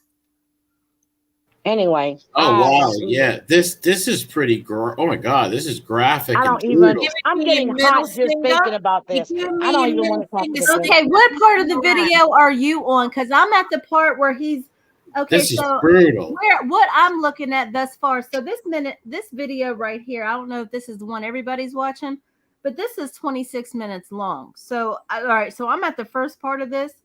where he's on the ground, and I mean, what part And is you can see the what part man is tasing pissing him. you off? Because did something happen? Is there did he run away? They Or already had him on the ground. They had him on the ground. He was being tased, and then I don't know if it was an adrenaline rush. He didn't like the feeling of. He took off running. Granted, he shouldn't have ran, but my God, did you have to beat this man to death? Okay, so And they he's beat. All right, screaming so I'm for not at his that part mother. yet. So He is I need to screaming fast for forward. his mother. Well, what I see is the poor guy is cuffed, and they are really going a ton. This is pretty brutal. He's cuffed. Okay, There's no reason. I'm not at that part. Throw him in the car. Arrest him. Why you got to jump the guy? I'm not even done with it. Wow. Okay, hold on. All right, I'm not at that part yet. Then all right, I'm watching the cop chase him now. They were not fired within 1 day of the okay, incident. yeah, that's where I'm at. They're chasing him. Okay, hold on. So you're saying that they're gonna fight him as they're chasing him after this part that I'm getting? No, ready to I don't even want to talk about that video. I'm serious. It's disturbing. It's really, really disturbing. All right, Angel, y'all talk. I'll be back in a minute. Hail Satan, you're gonna show me your face. Jade, I swore they weren't fired That's the day not your after. face. And I'm gonna look because I It's covered not that your case, face. and I'll Now go back and goodbye. double check. Now you're banned.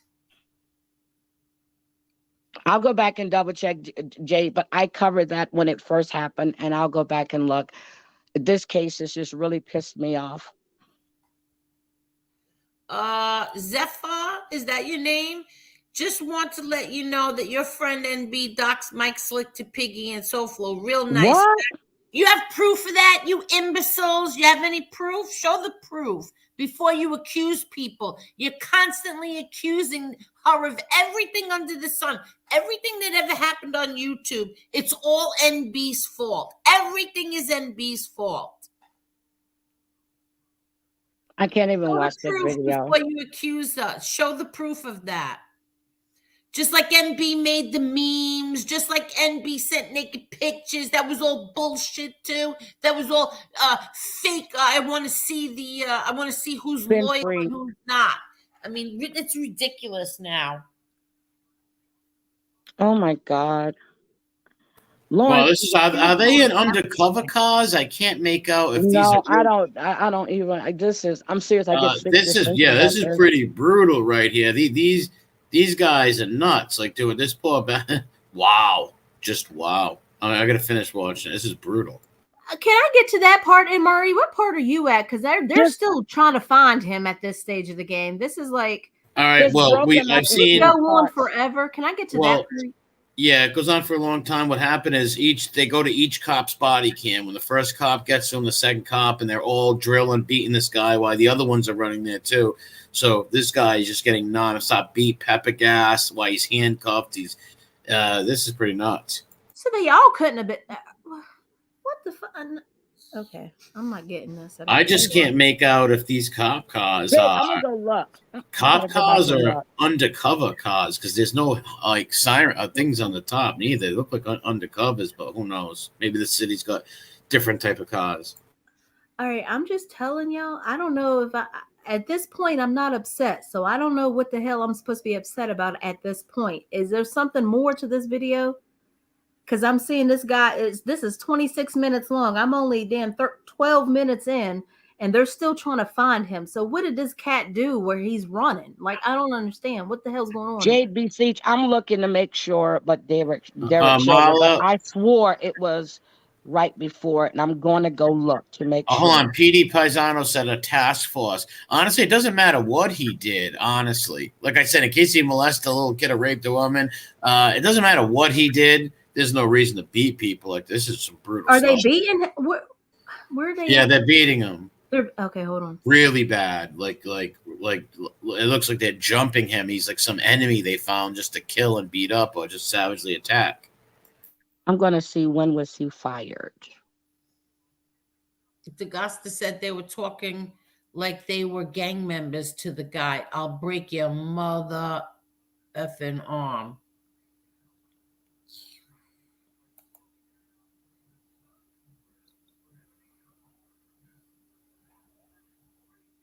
Wow, this.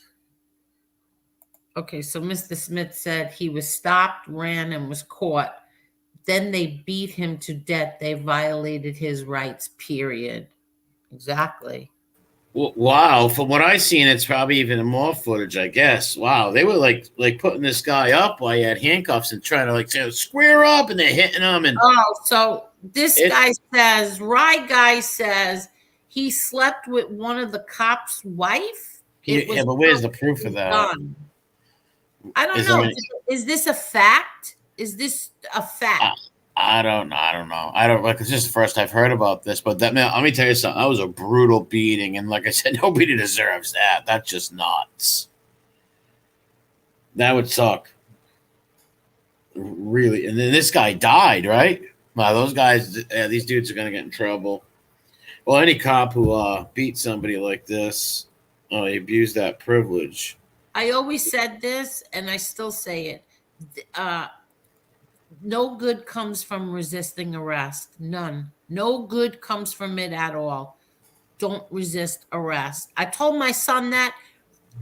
Not that I thank God I didn't have to worry about that, but the one thing you do not do is resist arrest. Nothing. You don't run from them. You don't do anything. You stand there and you take what you got to take, and that's it. Worry about it. I gotta actually take my dog out. I'll be back. I just want to say bye to everybody. Marla, Heidi, Angel, thanks for having me on, and God bless everybody. I'm gonna try to get back a little bit. I gotta take him out, take a walk to somebody's house. All right.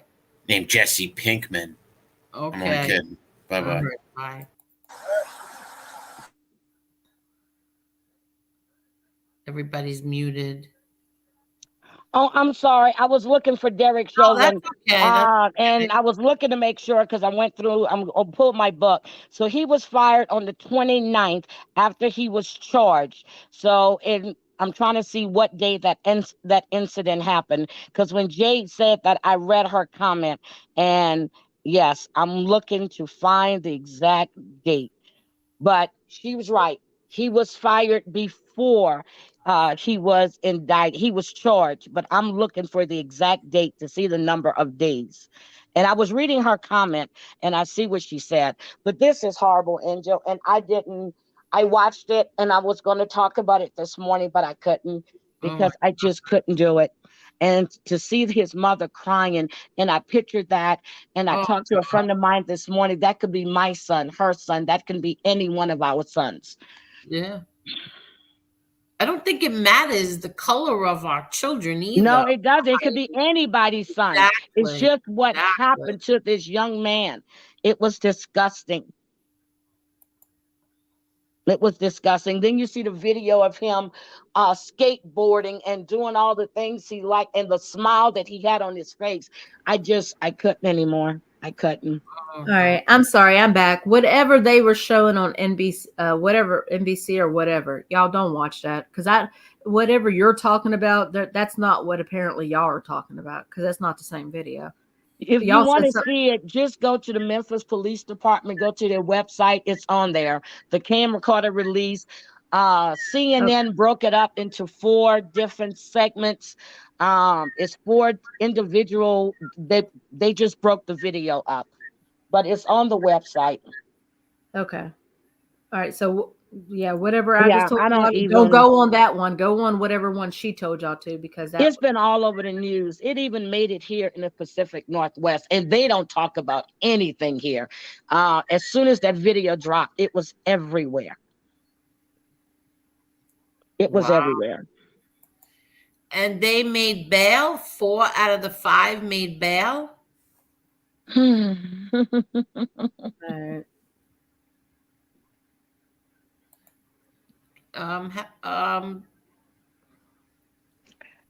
Oh, thank you, Petey. Jade, I just said I looked, and you were right.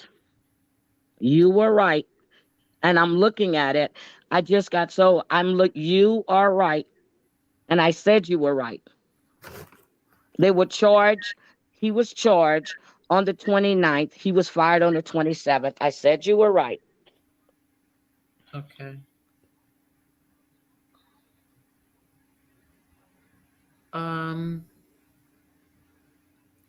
This is really it's a horrible, horrible.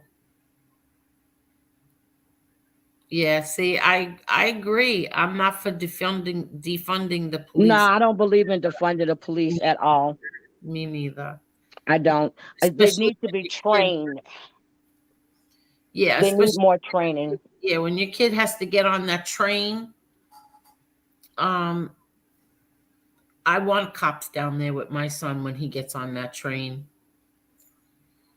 But I rode the subway and stuff in New York, and I guess times are so different because you can be able to ride the trains and you wouldn't have these issues. And now you're seeing videos all over the place where people are getting assaulted on the trains, they're getting robbed. It's It is, just yeah, ridiculous. it And I'm is like, ridiculous. It's absolutely ridiculous. and the people are videotaping it though. That's the sad part. They're Yeah, that's what videotaping I it and think. they're It's not sad. intervening. They would rather videotape it and put it out there on World Star or something than to intervene and just shut it down. I've seen a couple of those on the subway. It's ridiculous. I Was don't it the understand. Why subway? do people is the subway mandatory if you live in the city, or is it just convenient? Like, do you have to take? I don't understand. Like, it just seems like I used to ride the subway all the time when I worked in DC. When I would go to New York, I would ride. But is it New York where this lady was actually hard on the train and people stood there? Well, they were there and they saw what was happening, but they didn't do anything. Is that New York? That was like 8 years ago. I just saw something on it's on Facebook. It's like I'm from New York. It's a Facebook group and they just show a lot of like videos in the subway. I've never heard of that. Okay. Yeah, it's on, and so if you just want to know what's going on in the subway in New York, you just go on there and they show you all these videos of stuff I mean, these people it just seems like miserable. Why do y'all do it? Like, is this a convenience thing or is it cheaper? Or like, why are y'all taking the subway? Is there no other way to get to your destination other than like, What did yeah, you I mean, say, you guys have Marla? cabs. Wait, Marla, what did you say? What? So if you go on like it's a Facebook group and it's like welcome to NYC or something like that, it shows you all the troubles. Like I guess people who have to that's what I'm asking, like people who are on the subway. So this is I guess the thing that's underground, and when Jason Takes Manhattan, that thing where they killed him at down underneath the ground, that thingy that where they're talking about The subway. Yes, yeah, the yeah. subway. So in that thingy, I don't understand. So do people take that because y'all have to take it, or is it a convenience thing? Because there's no way. Do you know how much? First of all, if you find parking in New York, but do you know how much parking lots are for the whole day while you're working? So if you live car- where you live and then you work in the city and you can't just park in the city? It costs a lot to park in those It's like garages. $50 a day. Yep. But you're getting paid a lot. I mean, so what? I mean, Oh, is that God. not I mean, that's part of living in the city. Isn't that why they live there? You make the big dollars? $50 a day? No, some people don't make that. Some people don't make that kind of money, Marla. Like a lot of people have to take the subway to get to work. A lot of people don't have cars in New York or in Washington. But y'all got Uber, you got buses, you got taxis. I mean, you got options. Like, why subject yourself to that is my thing. Like, why? Because some people need to take the subway to get to work. Some people need to take the subway sometimes, and there's parts of Manhattan that there is no parking. So then what do people do if you live there? What do you do for parking? If you live there, what do you do? A lot of people that live in the city don't have cars because they take the train. Because it's very rough parking in the city.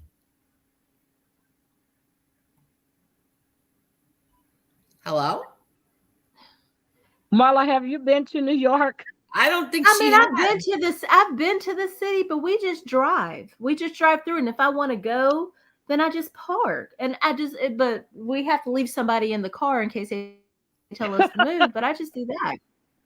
I just do that. Like, I mean, because usually they make a big thing about the fire thingy, so nobody parks near that.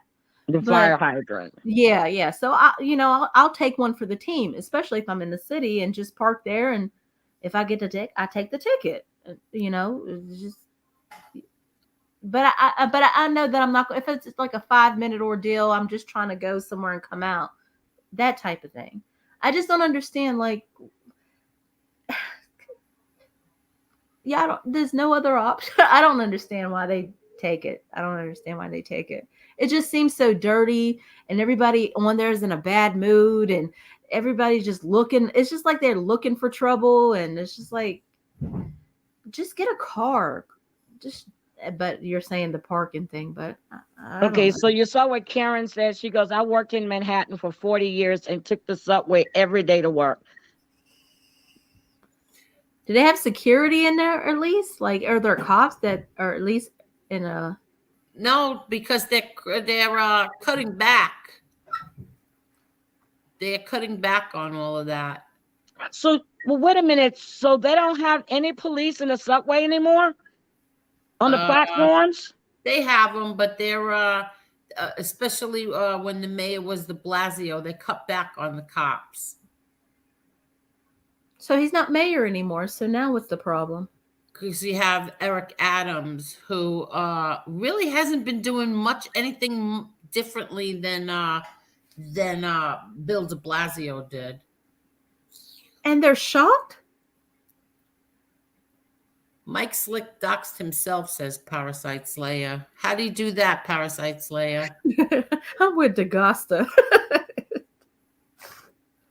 You're with DaGosta with what? I don't know. It just seems like I didn't really have much hope for that Eric Adams guy. I had a feeling he was going to get in, but I just didn't think much would change. But it's just the way they vote there. It's kind of like they're their own problem, so deal with it.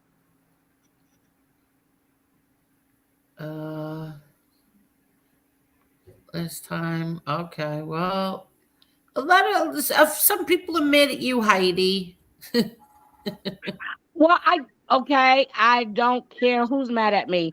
I said I was wrong. I had to go back and look at the date. I was fired up. She was wrong. All right, I'm behind Heidi. That's why. I said I was wrong. I had to go back and look at the date, and she was right. I said it. I was wrong. Okay. So I'm behind. That's why. Hello, Elio. How are you? I can't. Elio, we can't hear you. And you're not muted, so you're probably just not connected yet. Elio, just yell at us when you when you're connected. So, Angel, did you want to ask me about the poll? You said you want to ask me. Oh, that was so funny. I loved it. Yeah. What is the poll about, Heidi? My sister, we were joking, and she came up. Okay. We were just joking. Did you not hear me say I took off my Catholic school uniform at age 11 and went out and I had to go to work on a pole? It was a joke. And my sister's the one that said it. I said, yep, I started at 11 years old. I would come home from the Catholic school and go put my Yes. And I'm saying, is she kidding? She's got I was kidding.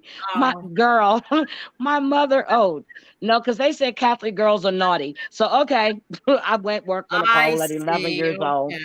I see. No, my sister was up there. So that is your real sister, right? That is my sister, yes, and my nephew, yes, and nice my brother. Yep, I was auctioning off my brother. Mm-hmm. I can't. You're so funny. I really enjoyed that. Yeah, she comes up sometimes and we just have some laughs, but I was auctioning him off. Because we got rid of his other girlfriend. She was crazy, so he needs to get a good woman. Oh, okay. Very good. Hello, Elio.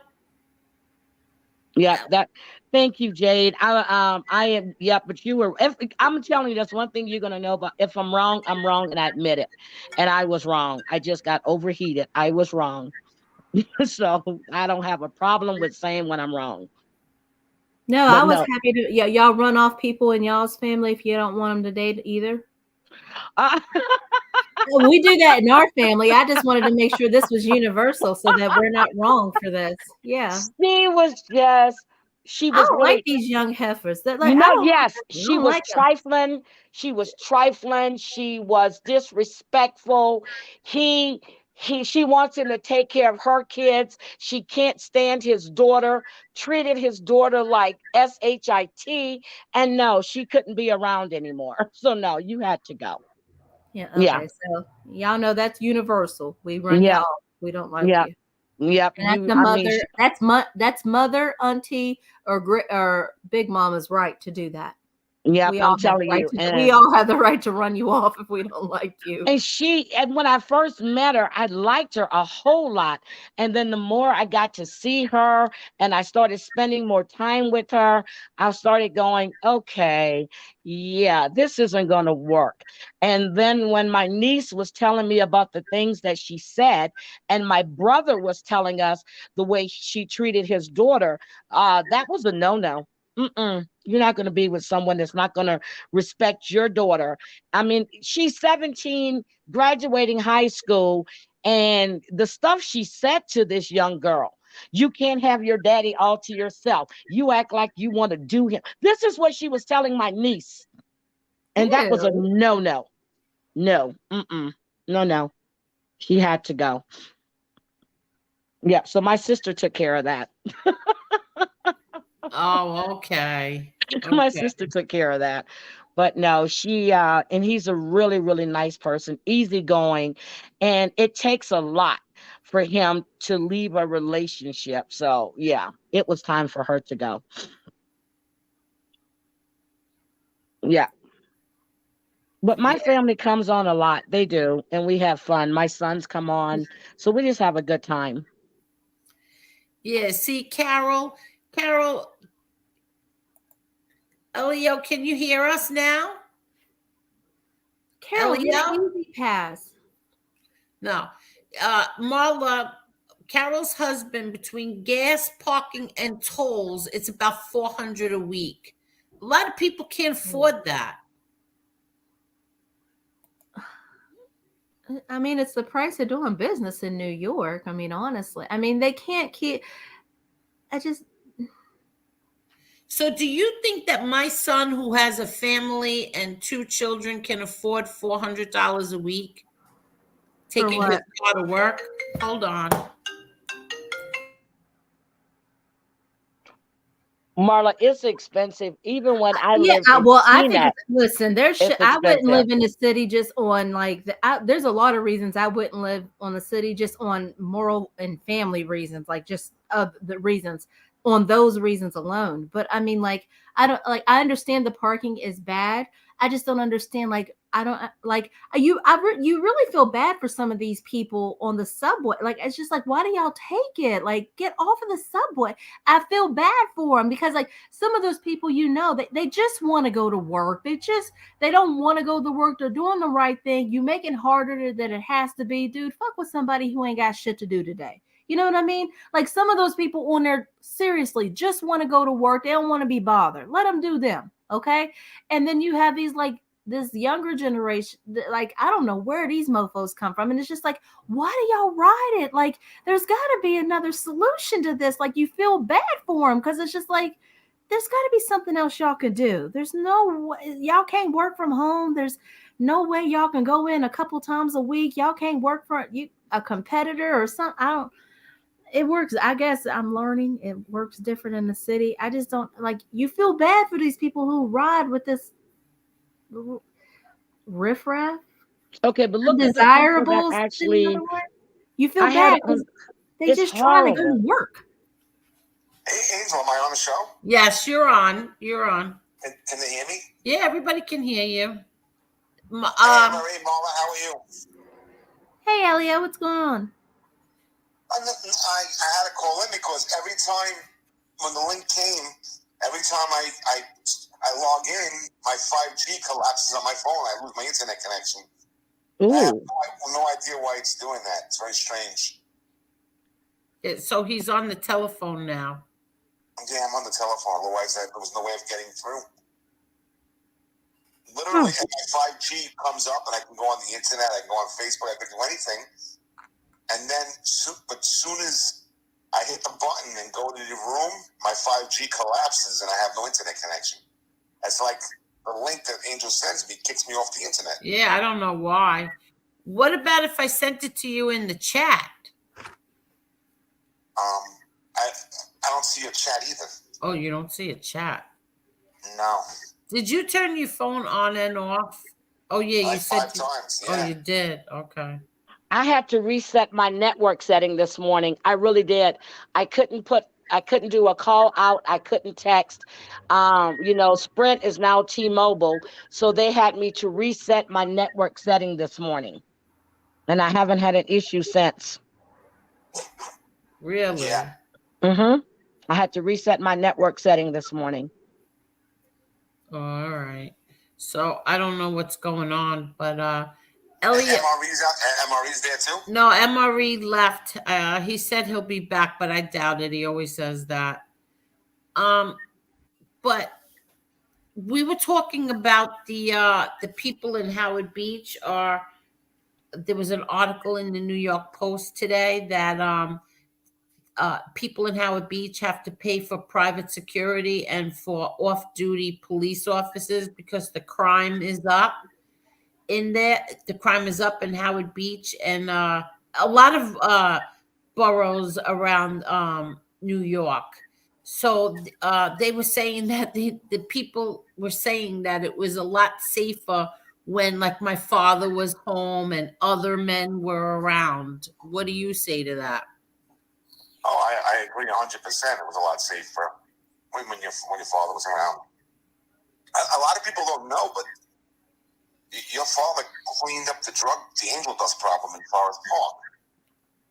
Forest Park in Queens on Glendale, on Myrtle and Woodhaven in the early 80s became the angel dust capital of America. And the epidemic spread. And that specific spot was literally number one in the United States. And there were guys that were selling it were in their 20s. And 3 Catholic schoolgirls from Stella Maris. And one of the girls, you know who they are. I'm not going to say it on the phone. But it's a girl from Howard Beach who was your father's friend. Yes, daughter. I know who that is. Yes. Yeah, they 25-year-old. Picked up her dress and grabbed her, and word got back to the Bergen Hunt and Fish Club, and they one night a bunch of guys ended up in Jamaica Hospital, baseball bat, like 5 of them, and they never sold drugs in that park again. And and that's a true story. And so I mean, the police could not get rid of the drug problem. But apparently, according to urban legend, your father was able to do it. So, and her father is a rat today, right? That's the person I'm thinking of. Yeah, I know. And he was a legendary figure before that. Yes. He was at one point. He was the most powerful guy in the United States. Yeah. My father. And in terms of street, but so I don't want to say the name. People we start talking too much, then they're gonna start. Yeah, I know. Guessing. I know. Okay. So now we're also talking about the 5 Memphis cops who beat a black man to death, and they released the video, and the video is horrendous. They beat this. I haven't seen it yet. You didn't see it yet? Okay. On Facebook, I saw people making comments about it, but I didn't really see it. Okay. So I can't really comment on it. I don't want to give an opinion without seeing it. Yeah, exactly. Okay. I And get people from flyover country that give opinions about all that. yeah, I know. Brooklyn. I've never even been to Brooklyn. Yeah, exactly. And then we were speaking about Marla wants to know why people just don't drive into Manhattan to work instead of taking the subway. The subway's much faster. And See, it's a convenience thing, Angel. I said, like, it just doesn't make sense. I mean, I know it's an inconvenience, but I mean, your safety is worth it. Drive. Let him finish, Marla. Go ahead. It's much faster. Marla doesn't comprehend that in order to get to work at 9 o'clock in Manhattan, you'd have to leave 5 o'clock in the morning. Yeah, there's too much traffic. There's only a few bridges that go over in tunnels into Manhattan. Remember, Manhattan is an island. And Queens and Brooklyn and Nassau and Suffolk are Long Island, and then Staten Island is underneath, and the Bronx is actually the only part that's part of mainland America. So, yeah, because of the waterways. And how about the cost of driving into Manhattan to go to work? There's no parking unless you go to a parking garage. Right. Well, yeah, just do that. So how many people can afford that? How much is it a day? Like $70 a day to park in Manhattan. And how many people can afford that? Exactly. Marla doesn't comprehend that people cannot afford that. Yeah, no, and it's also a lot easier for people to take the train in. Because the parking is very hard. Oh. Yeah. Now, this crime epidemic in New York City, I think it's exaggerated by the mainstream media. Me personally, I think there's a lot of hysteria, a lot of fear. You go to Midtown Manhattan, it's more beautiful than ever. And people from outside New York, they look and they see things on TV and they would think it's like a war zone, like it was in the 70s and 80s, and it's not. It's actually not true. Okay. I don't believe that there's a big crime epidemic in New York. I don't see it. And I think it's grossly exaggerated. And it's a big exaggeration. Remember, New York is one of the economic engines of that is my point. That's my thing. Like, it is an economic engine. So you guys get paid a lot of money sometimes for like really ridiculous jobs, but you guys make a lot of money there for Gilded Age. I'm not like, you're kind of making my point without me even trying, but I don't take any disrespect to that. It says, no disrespect, Marla, but you're not sounding real smart here. Subways were created to help working class people get to work. It's called mass transit. That's kind of my point exactly. It's called mass transit. So if you guys don't like your mass transit, why don't you fix it? Like, the New York City infrastructure for the subways and the buses are among the most sophisticated and efficient in the world. And I've taken the subways in Moscow. Moscow has got a better subway system than New York. But other than that, very few cities can rival the mass transportation that New York has built. You know, that the great generations before built. Isn't it weird, like, back in the day, like the Empire State Building was built like in a few months, like a year, and now it takes 20 years to get a permit. Everything has changed. Government regulation have stifled so much. So you think that the people in Howard Beach are just making it up? No, I think that I think there's an opiate epidemic, and I think a lot of kids have become junkies, and I think that they break into houses. I think that Howard Beach is surrounded by not too far away, more urban and tougher areas, but they used to be afraid to go into Howard Beach because people thought that white guys lived there, but now that they don't have that fear anymore. So so is there a crime? Of course, home invasions may be up over in that area, sure, but I'm talking about the city as a whole. I don't believe it's increased as much as people think, or as much. A lot of it's hysteria. That's like COVID. A lot of it was hysteria. People were dying, yes, but it was fear.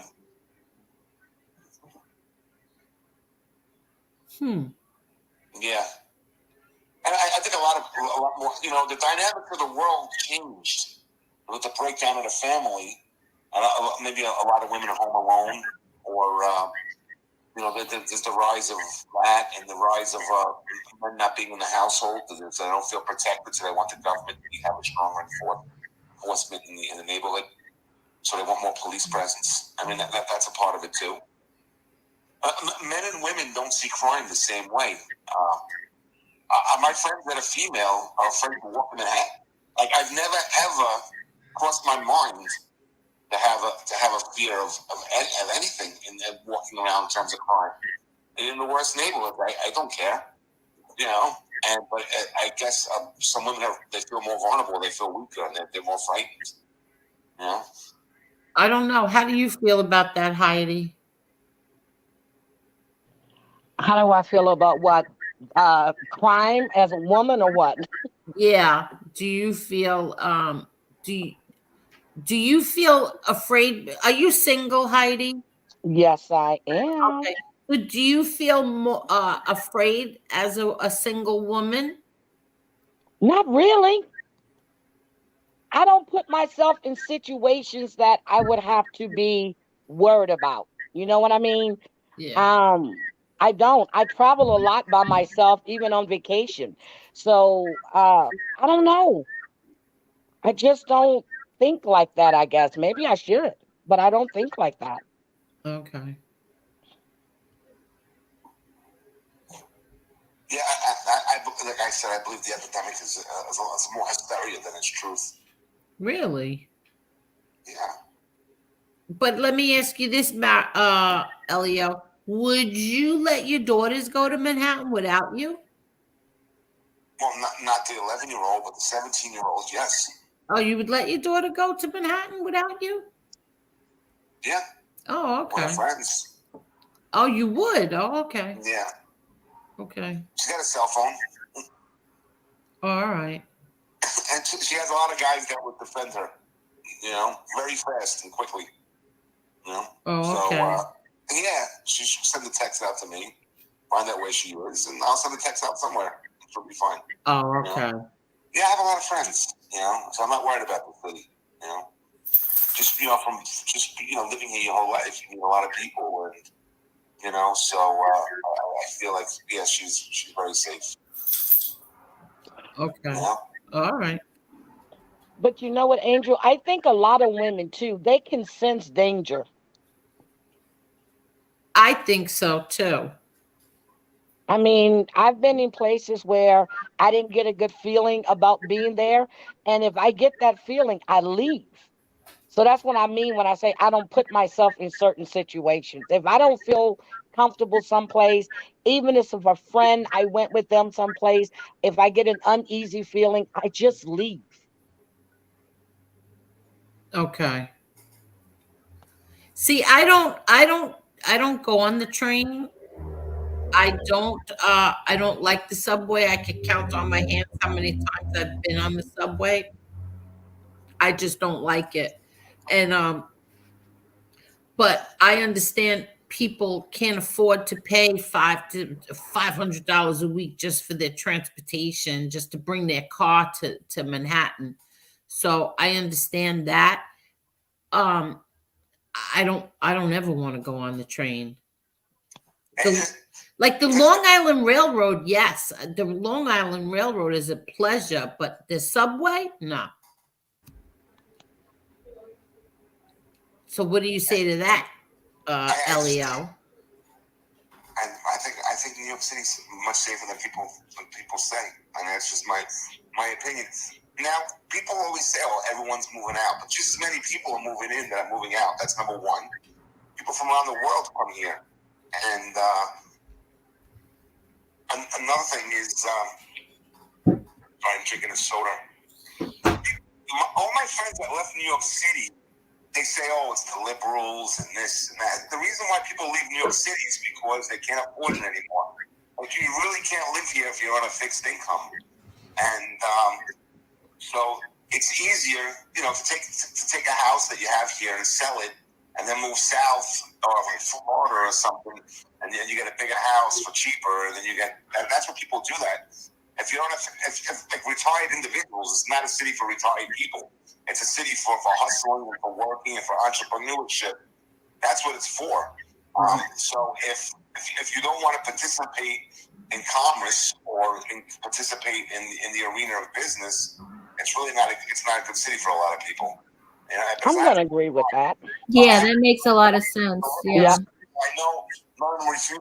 Some of them have pensions and they're fixed. They're only like $4,000 or $5,000 a month. And, yeah, you can't afford to live here anymore because you decided, you don't want to work.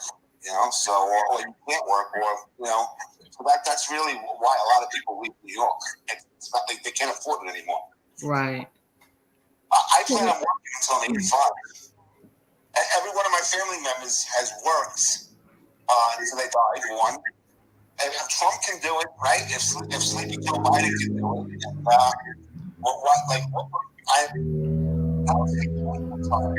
I wouldn't know what to do. Like, only thing I know, I don't see, like, what do you play golf all day? Like, what do you do all day? Like, I don't understand the concept of staying home. It's too weird for me.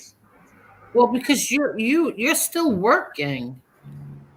Yeah, but whenever I stay home, I go crazy. I want to work. And people say, oh, you can't say because you're a lawyer, you can use your mind.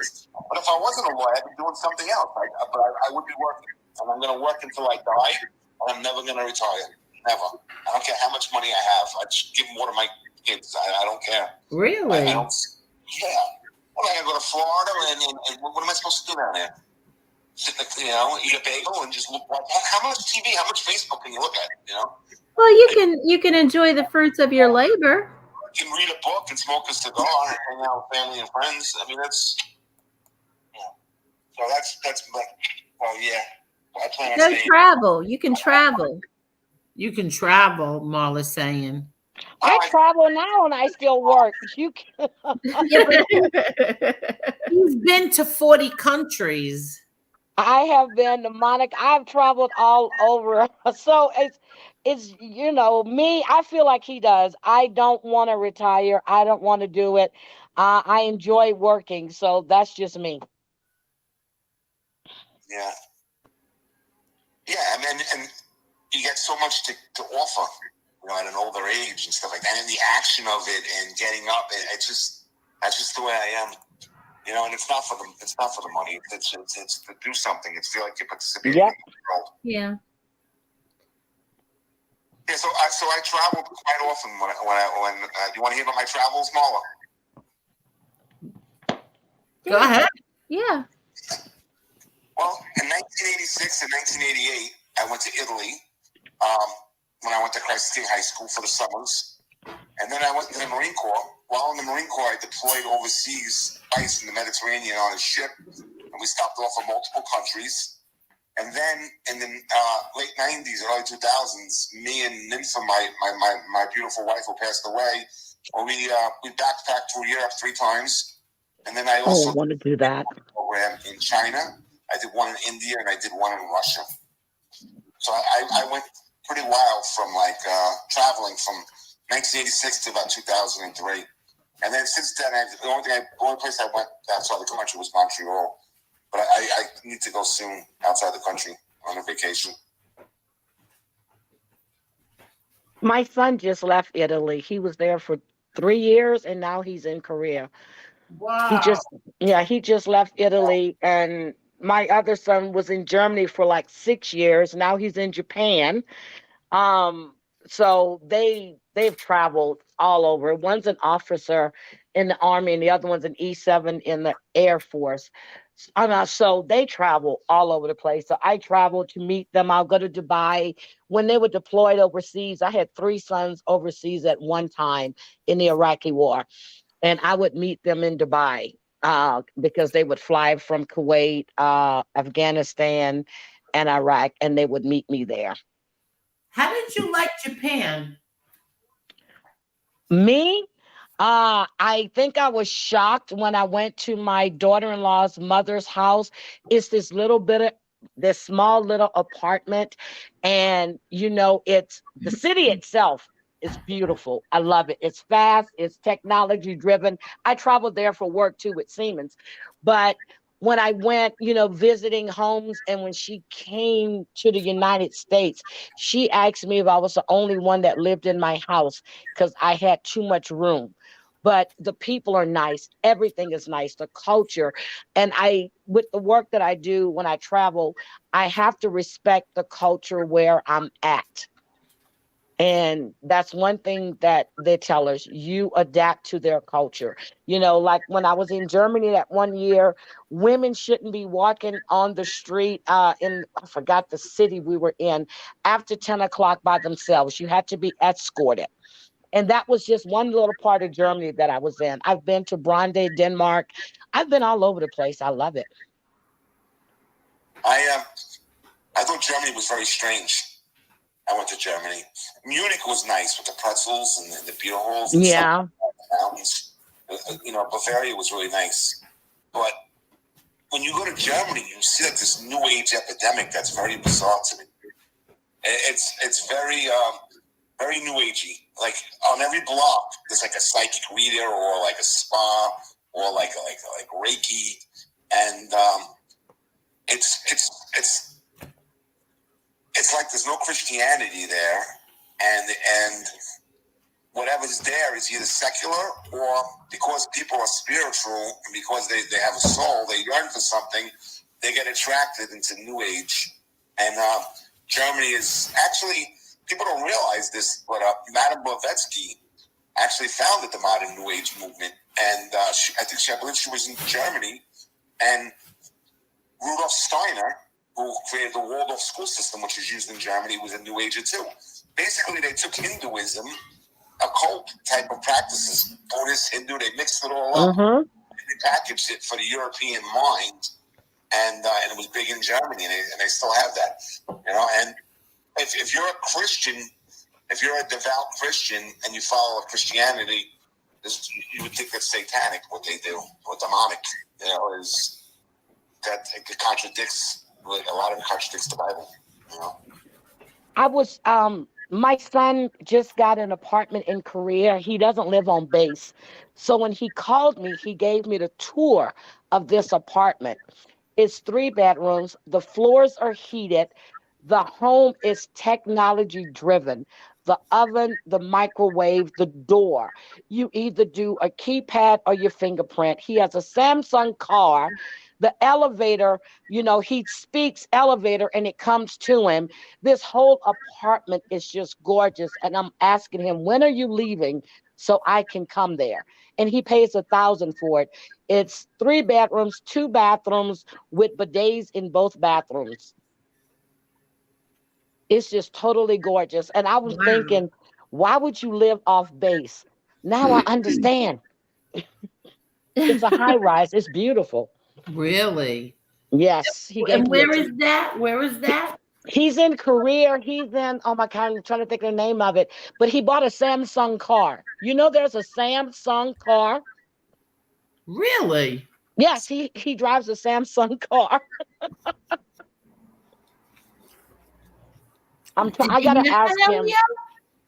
What? Huh? That her son drives a Samsung car. He's in Korea.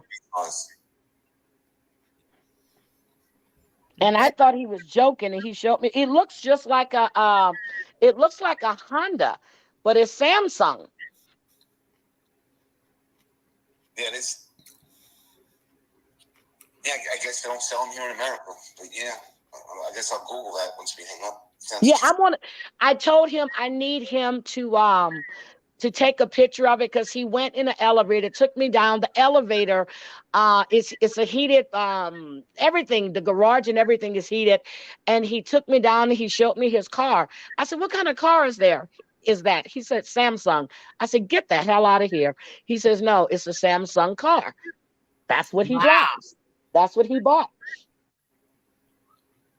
Wow. And is it what? They're small cars?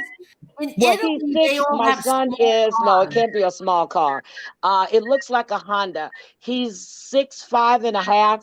No, that car can't be small. So, yeah.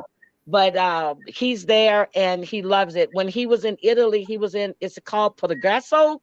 Progrogro. Esso. That's where he lived. He lived in Progreso, but he worked at the Air Force Base there.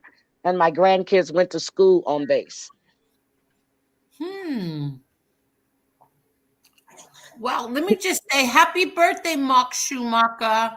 Happy birthday, Happy Mark. Birthday. Yeah, happy birthday. His birthday was yesterday. Angel, do you travel at all? Angel, what were you guys talking about before? The beginning of the show? Yeah. Well, MRE was on, and he and Marla had a whole long conversation about dogs and animals. Then and I wasn't paying attention to a word that either one of them were saying because it started to get into hunting and stuff. And then they went on to, I read the New York Post article that said that Howard Beach was going to be hiring off-duty police. Well, a lot of communities have their own. Well, what happens is people have a civic. They join a civic, and then they put together a block patrol. If it was, Howard Beach never had one, but no, Howard Beach did have one years ago. They had security. They had security years ago. Yeah, we have them where I live, and Whitestone they got them. Sure. But yeah. So then we got in. Then Heidi came on, and we started talking about the 5 police officers that killed in Memphis. I thought you guys wanted to talk about Love After Lockup. Shows in a while. How's Lee Cole doing? Lee is good. Oh, there was some action that went on here this week. Lee's good though. Lee's actually not involved in any of this. Neither am I. Neither am I. But new podcasts pop up every day. I can't keep up. Wait a minute. Why is Carol upset? Somebody tell me why Carol is upset. What did y'all do to Carol? I don't know. Testing my nerves right now. You really don't want to. Carol, come on. What's going on? Drop the link for Carol. What's going on? Mary. I don't know what's going on. Carol, you're my mom's age. I have respect. It's not that serious. Wait, what the hell happened? Yes, anyway, some stuff went on with other content creators and MRE. MRE and some other content creators, and I must say right now I'm team MRE. I'm team MRE. No ifs, ands, or buts. Well, I don't even know what's going on, but I'm team MRE. Exactly. People to say that there's some disgusting reason why I'm team MRE, go scratch your asses because you have no idea what you're talking about. But go ahead. I'll tell you why I'm team MRE. I'm team MRE because he calls out the informants. He speaks about government corruption, and he does investigative work. He's a real investigative podcaster, and then he packages it and tells it very simple in a very comical way.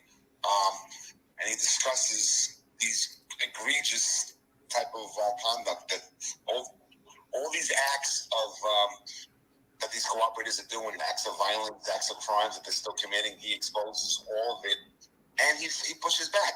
So I'm actually on Team MRE, but who's attacking him now?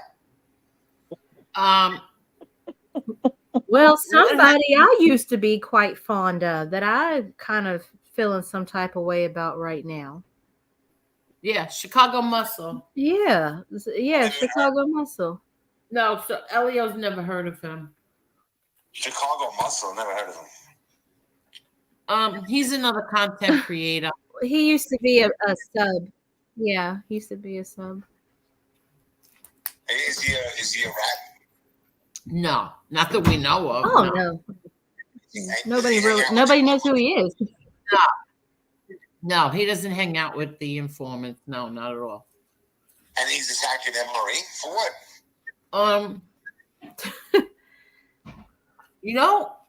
I'm a little confused with all of it. I really don't know. Everybody's going at it.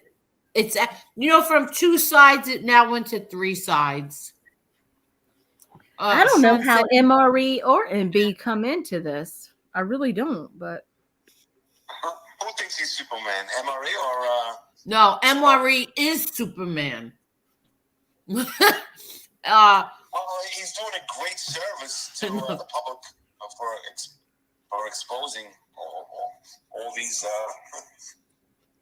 injustices that are going on, especially in the Southern and Eastern District of New York. So he does a great job at it. Yeah. Zio Lesso, great video tonight, Zio. Yeah. You know what? When I get on here, I can't think straight. So I'll tell you what happened. This is what happened this week, is that Maddie was doing his show. Everybody was in Maddie's chat. I couldn't even really. Maddie Marinara. He's another content creator. And Uncle Zio and Zio Lesso. They're another content creators. And Chicago Muscle got very upset by the people who were in Maddie's chat and started yelling at them when people went in to say hello to him when he started his show. And that's what happened. It started this whole thing where everybody was getting abused for being in Maddie's chat. And that's, people say, it's Angel. It's because Angel told him what to do. No, Angel doesn't tell anybody what to do. No one on here, even if I did tell people what to do, nobody listens to me. But so what happened is that I guess this all became like a big snowball. It was a lot of content creators that we all get along with, especially, I want to tell everybody this. I'm going to tell everybody this. There's a few people on here that I consider friends, that I have their phone numbers, they have mine, and it's very few. And I want to tell you, one of those people is Kane Shades. I adore Kane Shades. The other one's Lee Cole and MRE. Marla, Angela. For anybody to say anything bad, and I heard the racist shit that was said about Kane Shades, I don't know when it was, yesterday or today. It was disgusting. I really care about Kane Shades as a friend. And MRE, number one, always has been. From my first day that I found MRE, he's always been number. How about you, Elio? What's your opinion of MRE? You're an attorney, and you found MRE probably the same time that I did. Well, this is my opinion.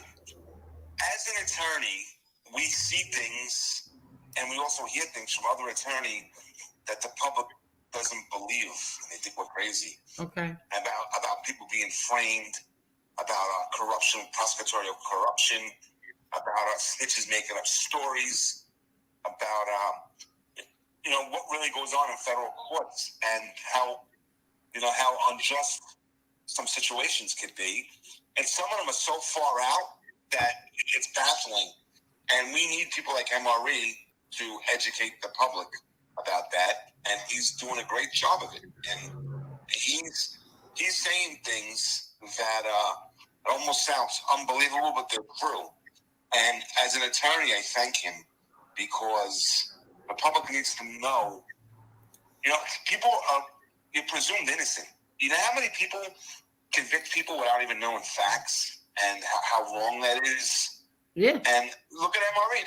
They accused him of being a neo-Nazi. I got people from out of state that I think, because I'm from Queens, I represented individuals in criminal cases, that I'm like a bad person.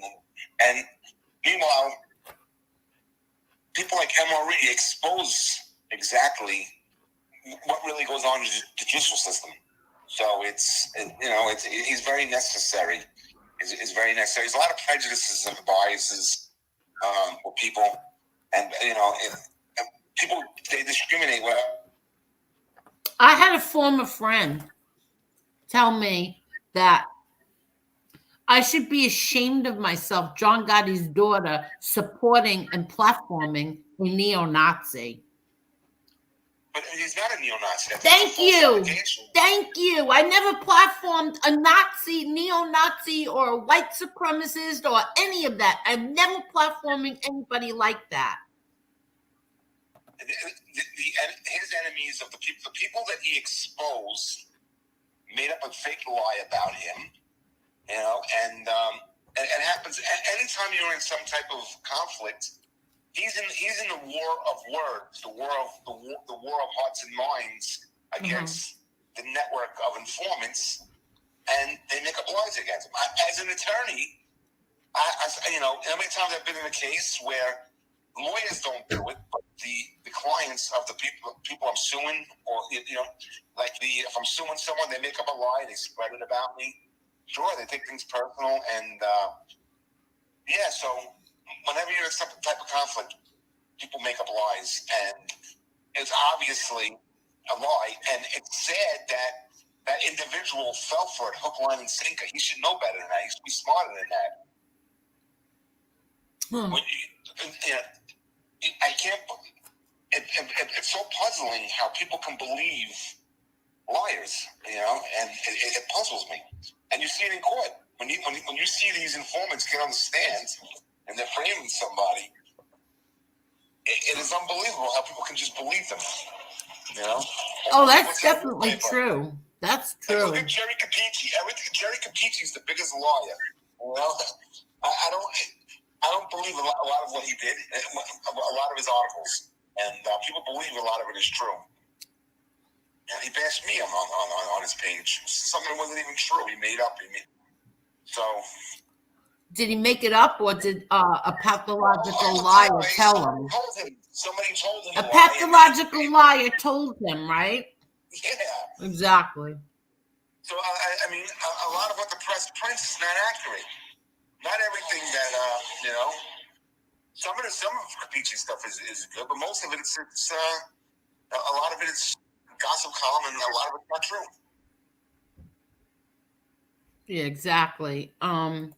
So MRE, he was a victim of the rats calling him a lie. They made up a story. They said he was a rat. First off, in order to be a rat, you have to be a criminal first, and then get caught and be a rat. He's not a criminal, so how is he a rat? That doesn't make any sense. Because he was arrested with a whole bunch of like these antique guns and all these guns and. This stuff that he used to sell, like I don't know what they're called, but Parasite Slayer would know. Here. Parasite Slayer says, even if MRE is a neo-Nazi, he has never used platform to spout Nazi propaganda. Exactly. Never did he do that. But anyway, it's so complicated, Elio. They sold him guns, these like antique things and stuff, and they said that when they checked him out, they said he was not a felon. Now, he did get arrested in, I forgot what year he said, 93 or something. Because his cousin was on house arrest and at his grandmother's house, and the cops came, and so MRE said the pot was his, so that the cousin wouldn't get sent back to prison. So, but when MRE went to buy the gun, they said he was not a felon, so they sold it to him. They sold him these guns, right? So now this is in Providence, right? Yes. Yeah, up in New England, the laws are very strict to gun laws. It's like New York. It's a blue state.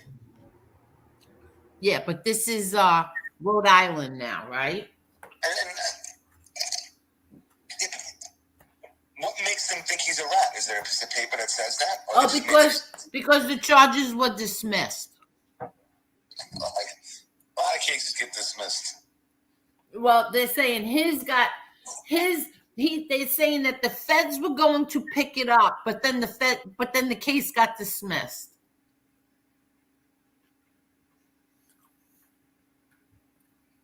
Yeah, well, the cases get dismissed all the time. That's called good lawyering.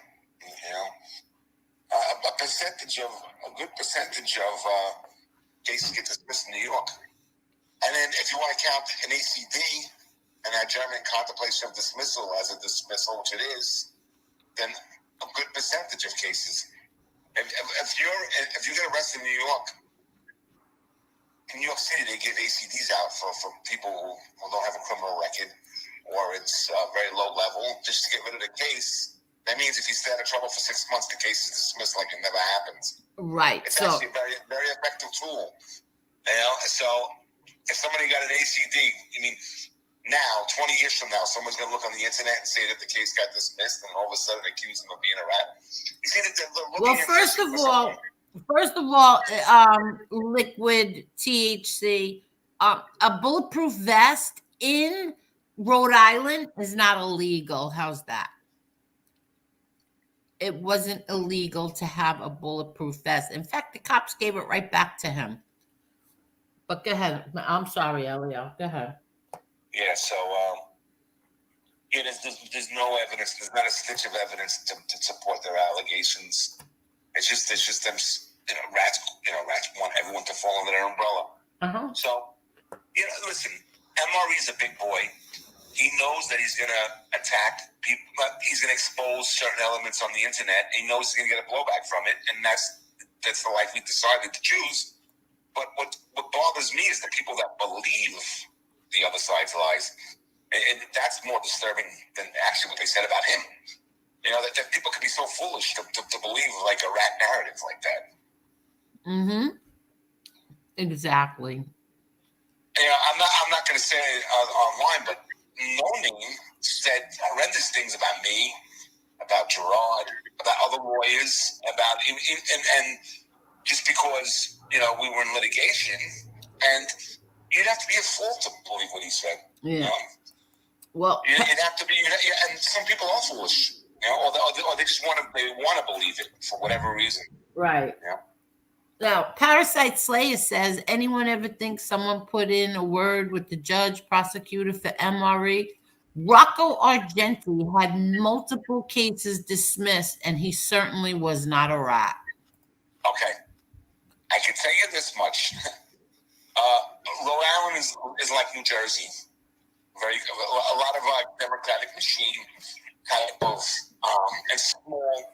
I think like Providence has like 180,000 people, which is like, it's like a small town. Right. So people know each other, right? They had that mayor, Buddy Cianci or something. Yeah. Like he's like a mayor, but it's like being like a city councilman in New York City. That's how small it is. And everyone knows each other. And you hear stories of if everyone lives in the same town, yeah, a lot of stuff happens where cases get dismissed, or the prosecutors know the person and they just let it go. Sure, it happens in every small town in America, but these small towns that have a democratic machine are known to have a lot of smoking room deals that happen. I'm not saying that's what happened with him. I'm just saying that that's also plausible too. It's plausible. They looked at this paper. They said, you know what? I know his cousin. I know who he is. Yeah, I remember him when he was in diapers. Let's just let this go. This is ridiculous. He had a gun. Yeah. And that's what happens. They sit in a room, and that's what they do. They said that he had bombs, and meanwhile it was M80 firecrackers. That's pretty funny. Yeah, they said that he had bombs. They what? Remember the 70s? 4th of July, all kids had Yes, that. yes.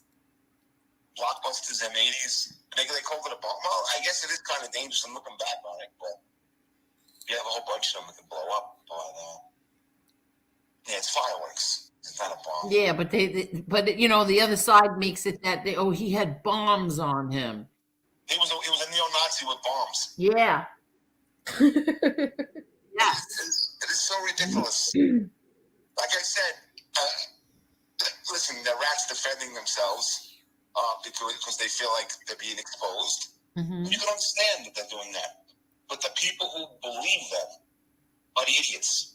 They are the idiots. No, exactly. You should always look deeper. You should always look for the facts yourself, or even question the person. Did this person, whoever you're talking about, did he question MRE and then say, what happened here? No. Do you know that I had on here 12 of MRE's childhood friends, right? 12. And one of them was his attorney on this case, his attorney's paralegal. So, and it was his assistant, the attorney's assistant on here. And that's still not good enough for them. They're all saying, oh, the attorney lied. Well, they're going to keep up with their narrative. They're going to, if you say a lie long enough, it becomes truth. So. Right. And Parasite Slayer says, and they were collectible firearms. Mosin Nagant and 38 to 200 revolver were two of the firearms. .38 to 200 is not 38 special. Yeah, I don't know what any of that means. And he got his lawyer got his case dismissed. It's yeah, so obvious. He did. And who would he snitch on anyway? He's not part of a crime group. Oh no, they were saying they're saying he snitched on other white supremacists. They're insane. Yeah. They're just taking the liberal handbook of call someone a racist and see if it sticks because it's, Yeah. So yeah, I think it's absurd and ridiculous, the whole allegation. Like I said, MRE, he speaks the truth about government officials. He speaks the truth about sociopathic criminals, and he's not afraid. So right. I believe if he had those beliefs, he would tell everyone. Exactly, that's what we said. He said he wasn't. The only thing we can do is believe him. Do you believe that? Because if someone is a neo-Nazi, that's political. I mean, do you have a belief about the world? Do you have a belief about like an agenda type of thing? Right. So being a neo-Nazi is like being an activist for Nazism, and so he would tell you that's what he is and try to preach it. He doesn't do that. He denies it. So you have to take his word for it. But that's what I keep saying to everybody. The day we came on here, the day we found MRE, he has never once tried to push that off on anybody ever. So that, and they're loud and proud, those people. They want to scream it from the rooftops, When he came on here and I asked him so many questions, it bothered me to ask him the questions that I did, but he didn't care. And I even asked him before we went live, I said, you want a hint at what I'm going to ask you? He said, absolutely not. You just ask me whatever you want. I go, it's really bothering me to ask you these questions. He goes, I don't care. Just ask them. So I'm sorry. I just have a question. Are they saying that MRE is a neo-Nazi or that he's a white supremacist? Both. Yeah, they say everything. They're saying that he's both, but he's neither. And okay, I go into MRE's chat sometimes, and he always welcomes me, so that's kind of strange. But I do go in his chat sometime. That's the only name I recognize, that in Chicago, but I don't pay him any mind. But everybody else, I don't recognize their names. No, but MRE, did he appear racist to you, Heidi? No, he was never rude to me. He's always welcomed me when I come in his chat. So no, I just don't get that feeling from him at all. Exactly. Exactly. Marla never got that feeling from him, and neither did Josie. MRE is the one who introduced all of us to Josie. So if he had those kind of feelings, why would he introduce all of us to Josie?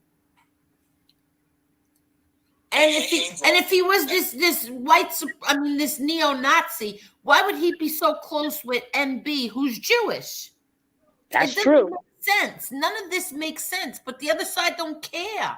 I could say that I have a former friend that I still argue with, that I say, well, what about his 12 childhood friends who came on here? Well, what's their names? Well, what do I have to tell you their names for? Go look. I don't need to do your work for you. I had 12 of his. Why do they want to convict him of that? That's what you got to look at. Why do they? Is their ego? Like, I don't know, because I have a former friend who is obsessed with MRE. Obsessed. It's not even normal how obsessed he is with MRE. Do I know who this person is? Yes, you do. Well, you can later.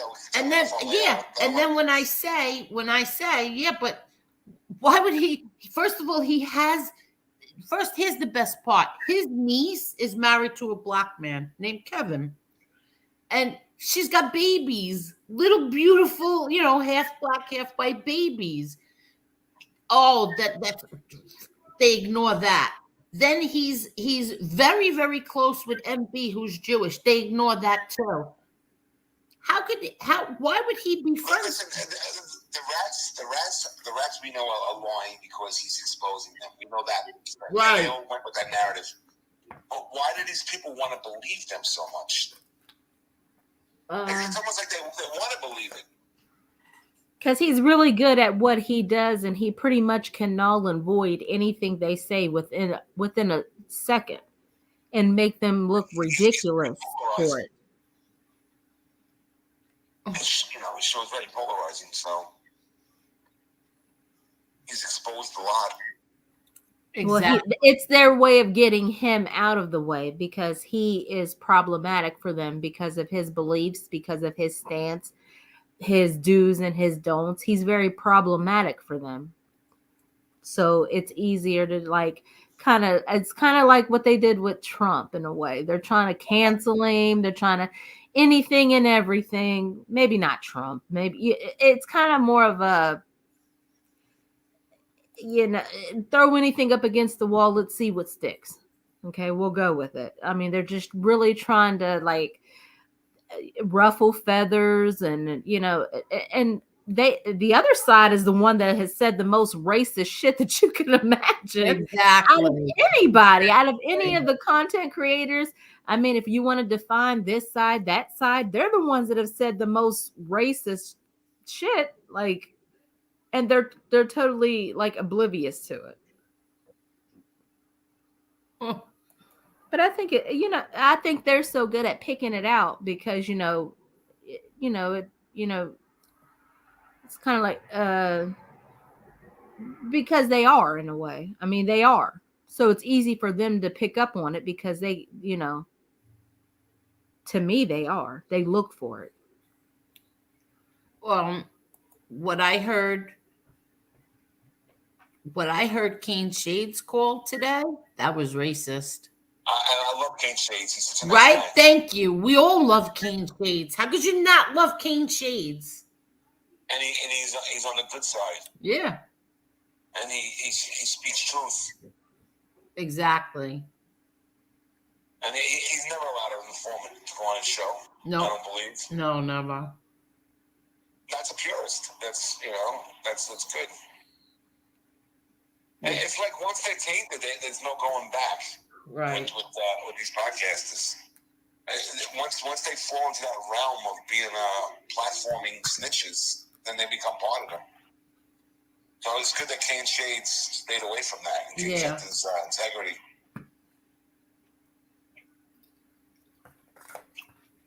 Marla wanted one to come on here the other night. Which one? Could you imagine? She wanted to drop the link for one to come on here the other night. Which one? Howie The duck. No, every time you say that, I think of the would movie. I would never. What did I want him to come on for? You wanted to And you speak wanted to to meet him. him for ratings, which would be interesting and funny, but he can't. He's So, Mr. Howie, why don't you tell somebody outside of Howard Beach about your criminal life? No, she wanted to ask him questions, and I'll leave, and you could do it. Then I said, I don't even know what I would ask him now that I think about it. and he was against 88. What's 88? I don't know how he wasn't racist. He was against 88, not allowing blacks. Oh my God. I don't know what 88 is. Right after talking about how he was racist and was against 88. Oh, he meant 81, and I don't even know what 81 means either.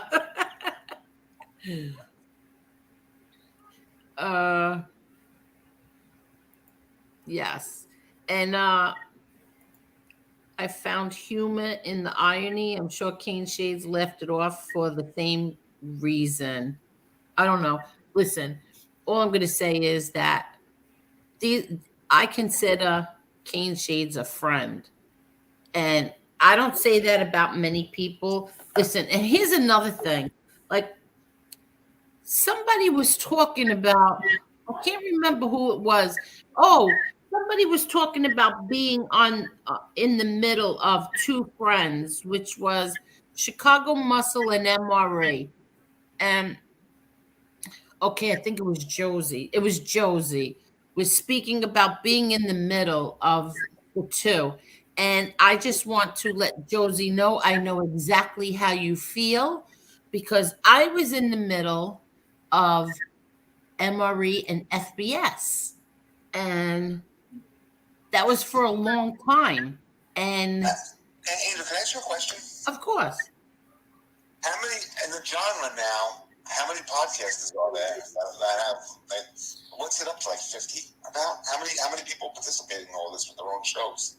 I remember when it started, it was Jeff started, and then No Name got a show, and then all of a sudden, it just blossomed. And but how many shows are there?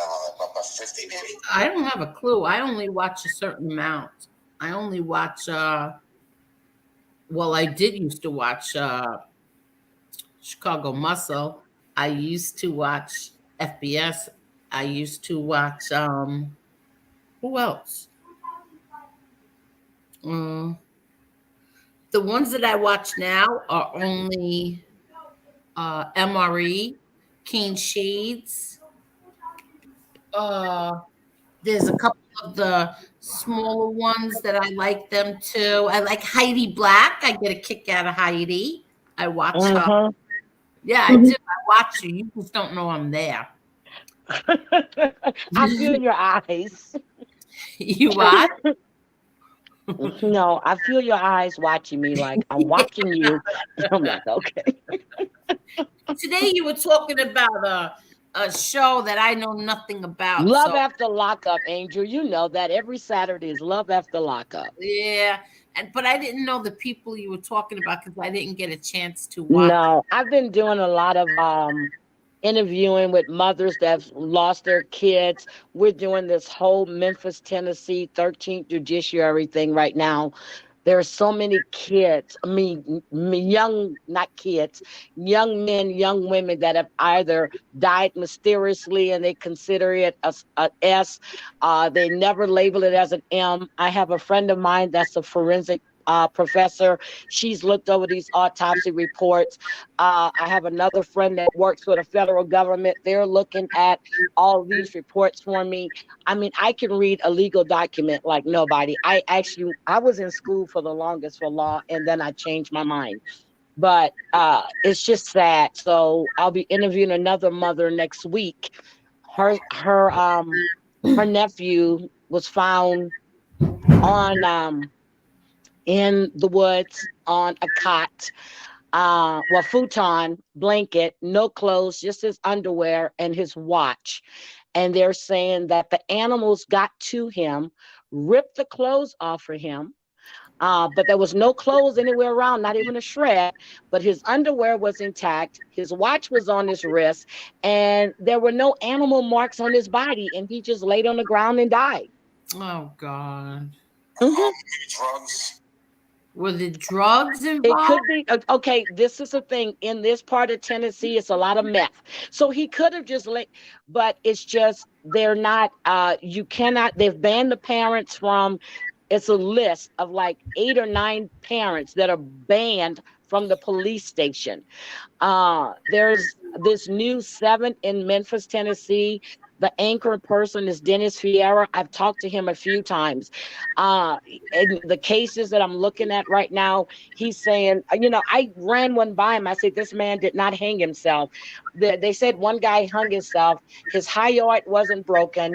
There was no bruising in the muscle, in the neck, but there was a purple mark on the outside of his neck. He was 6'5", 245 pounds. And the rope, there is no way this man hung himself. And that's exactly what my forensic professor told me. She goes, Heidi, this is not a S. She said, this was an M. I said, no kidding. I can read an autopsy report. No kidding.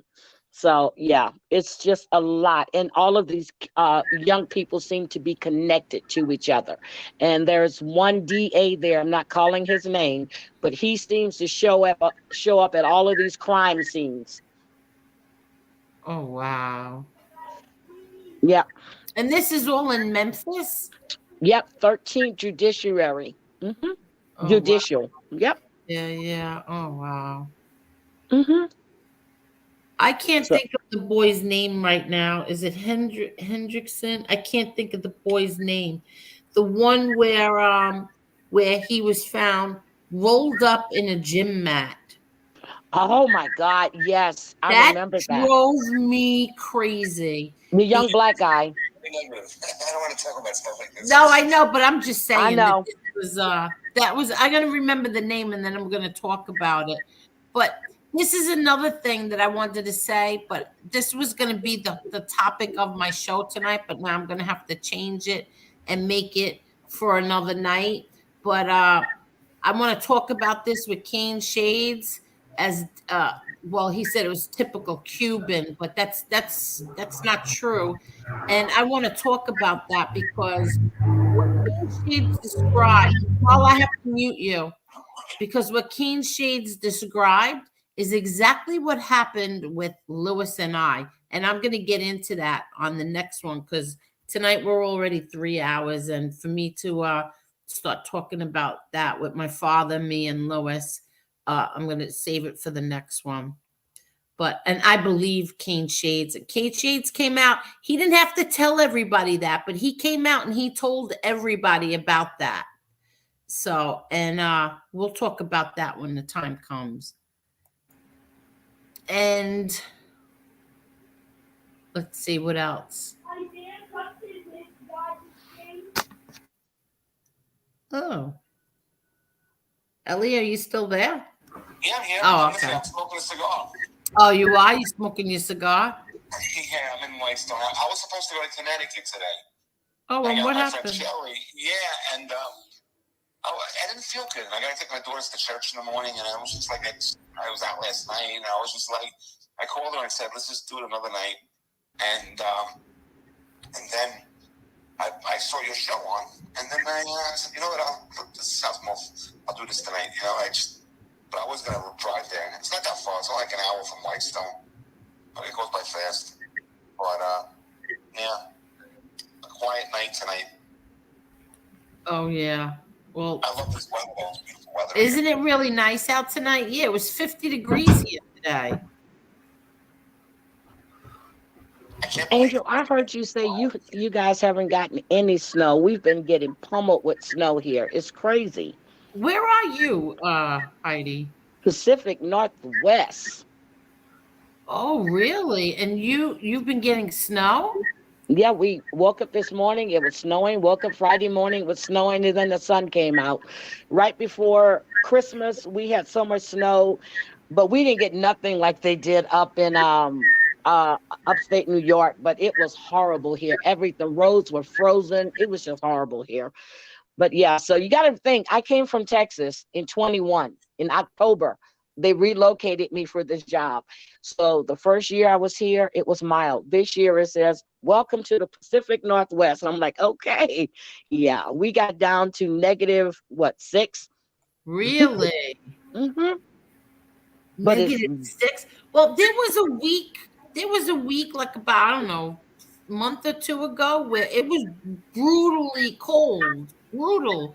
I think that was around Christmas time, right, Elio? yep, It was Yeah, yep. it brutal. got cold for a couple of days. It's horrible cold, and then it went away. Then it went away and it's been fine ever since. And thank God no snow. You But think we've we're gonna get snow at all this year? I don't know. We got a lot of rain, I'll tell you that. We got a I used to whole live in Teaneck, so yeah, I'm used to snow. I lived in Teaneck in Virginia, so I'm used to snow. But it's just a different type of weather here. It's like 50 degrees here. It's not 50 in Texas or Louisiana. It's not that wet cold. It's just dry. Oh, really? The Mm-hmm. beauty of New York City and Long Island is it snows, big, fat, beautiful snowflakes, but then it melts the next day because we're surrounded by the ocean, and the ocean's always 33 degrees. But if you drive an hour outside the city, upstate, there can be snow on the ground for a long time. Over here, the weather's. I like it better this way, where we get the best of both worlds. We get the snow, but then it goes away quick. Really? Yeah. No, but I mean, our snow melts within 2 days.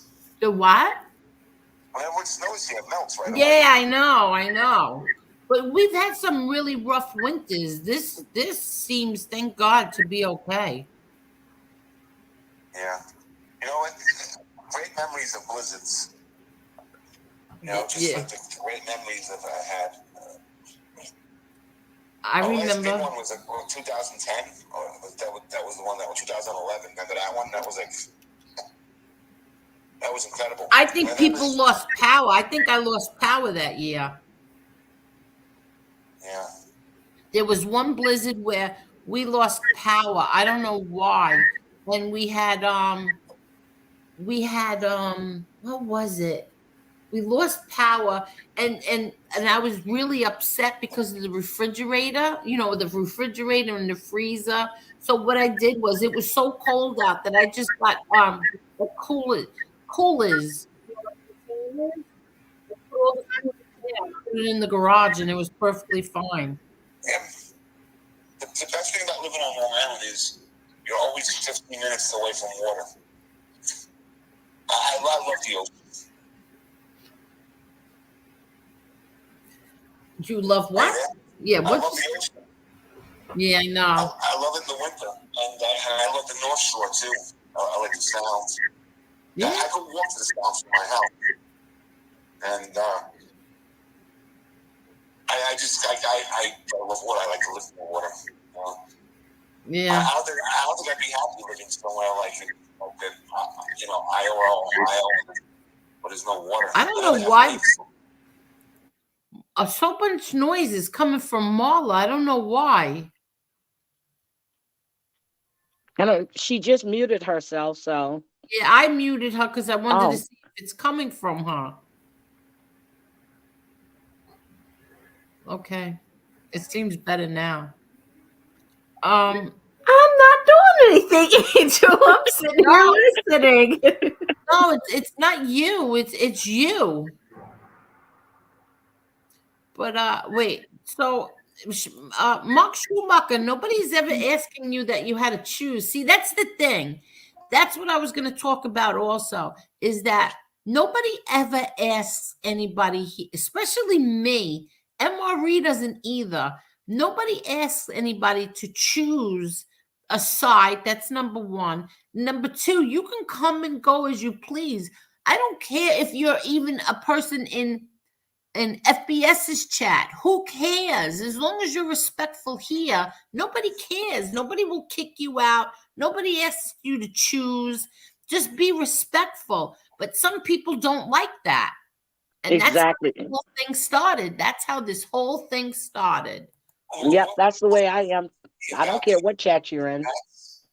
Is why do people criticize under a fake name? That's whenever I go to chat, I make sure my name says Elio Forcina. I mean, they have like pen names and then they attack people. It's almost like a little dishonorable and cowardly to do that, to attack someone under a fake name like that. I can understand if you have a pen name or you have like a showbiz type of name, as a podcast. That's one thing, but everybody knows who you are. Yeah, well, right? but you like, can't. Like Marla's exposed. Everyone knows who he is. They didn't know who he was at first, though. He was doxxed. He was doxxed. And he's better off showing who he was. You know, but you see in these chats, people attacking people, but you don't even know who's talking. That's a rat move. If you're gonna attack someone, say who you are, identify who you are. It's dishonorable. It's cowardly. It's not manly. It's very disgraceful. Well, Always say your name and who you are, and if you have a pen name, just identify who you are if you're gonna attack someone. You know, that's the honorable way to do it. I'd be embarrassed to attack someone under a fake name. You know, I'd feel like I'm a wimp. Well, that's us. You know, I wouldn't feel like I would feel it's unethical. Let's see.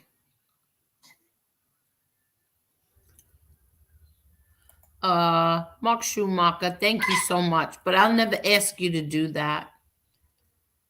I would never ask anybody to do that. I don't care who comes in whose chat, who goes in whose chat. Just be respectful. That's it. Nope, not a big deal. I don't know why it's a big deal.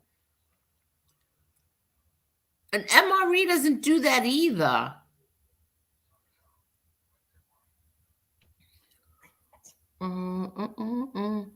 Mark Schumacher says, Brooklyn, quit trying to bait me. You're just pissing in the wind. Chicago and I understand each other. We are damn close. You have a Mark, can I ask you a question? Seriously? Are you saying that you're close? We are damn close. So do you know his name? Because I want to know how people can be close with each other without knowing each other's names. Heidi, I want you to know that I'll always try to catch your morning coffee shows, but I'm always late. I will be there this week. It's a goal. Thank you. And Palomino, I'm gonna have to do that for you too. I saw your comment. I'll do that for you. Yeah, my morning coffees, I don't know, that's just something I thought of one morning. I was drinking coffee and I'm like, I'm gonna just start doing morning coffees. And I did. It's just fun. Yeah, she does a morning show where it's like her morning coffee show. Yeah, it's nice. It really is nice because it's, she's on early in the morning. And so when I'm having my coffee and, and I'm getting ready to feed all the animals, I get to listen to Heidi. But some people are saying that they agree with you, Elio, but then Palmina has a very good comment as well. People hide because they can lose their jobs if found out.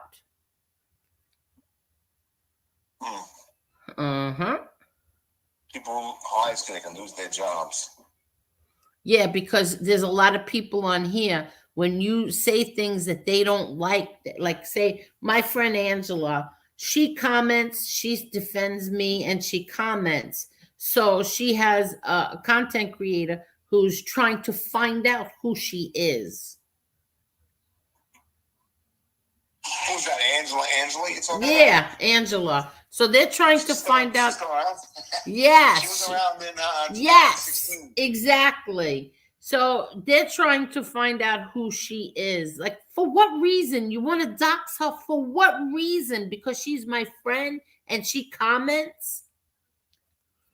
So they want to find out who she is. So yeah, doxing is ridiculous. Oh, and here's another thing. Exactly, Jesse. MRE knew eventually he was going to be a dox. He is on social media and YouTube, had nothing to hide. And when dox proved he's a stand-up guy and was around real people. Exactly. Now, the thing with him was, and this is true, when in the beginning, like the first couple of months, I forgot how many months it was, maybe 4 or 5 months of being, here. MRE wanted to tell me who he was, and I told him, don't. I said, don't say another word. Don't tell me anything. I don't want to know your name. I don't want to know who your uncles. I don't want to know nothing about you. I don't want to know what state you live in. Nothing. Don't tell me. But he was going to tell me. How's that? Because he trusted me. Yeah. I remember I asked you who he was. You didn't even know. You didn't want to know. I didn't want to know. Exactly. And you would have told me. Yeah. Exactly. So I knew he was from Providence. I could tell the yes, you said that. You said that. I said Boston. Didn't I say Boston? You said Providence. You knew it. Yeah. Not me. But I didn't care. I really did not care. But he did want to tell me. How's that? Yeah, this is fun here, Mark Schumacher. Why does he doesn't he have like a story with why he hates rats so much? Yeah, and because his relatives get framed. Yes, a lot of his, a few of his relatives. I don't know if they were framed, but they were testified against, I think. So I'm not sure. I don't know. I don't know. I know he has a few uncles and a lot of people that he knows some that my father knew. Yeah. Yeah. Well, your father was very close to Ray Patriarca. He what? Your father was good friends with Ray Patriarca. Yes. Yes. Seen the old man who passed away in the 90s. Yes. Yes. And that's right, Cuban B. He was going to show his face voluntarily months before his docs, but people talked him out of it. Yes. Ooh. Yeah, that's his uncle was Rudolph. I don't know how to say the last name. Rudolph Sciarra? I don't know how to say it. And he's related to somebody named Argento or something? Yeah, Damien Argenti's dad, yes. I forgot his father's name. Damien. I forgot his name. Wow. That's bad. Your brother had a problem at military school because of what? Can I tell the story about Chris Patriarca? Yeah, go right ahead. When they went to military school up in the famous one, the one where Trump went to, and I didn't know this. They went from 1st grade to 12th grade, and your brother, I guess was about 6 or 7 years old. It was like a high school kid. He went there in 9th grade.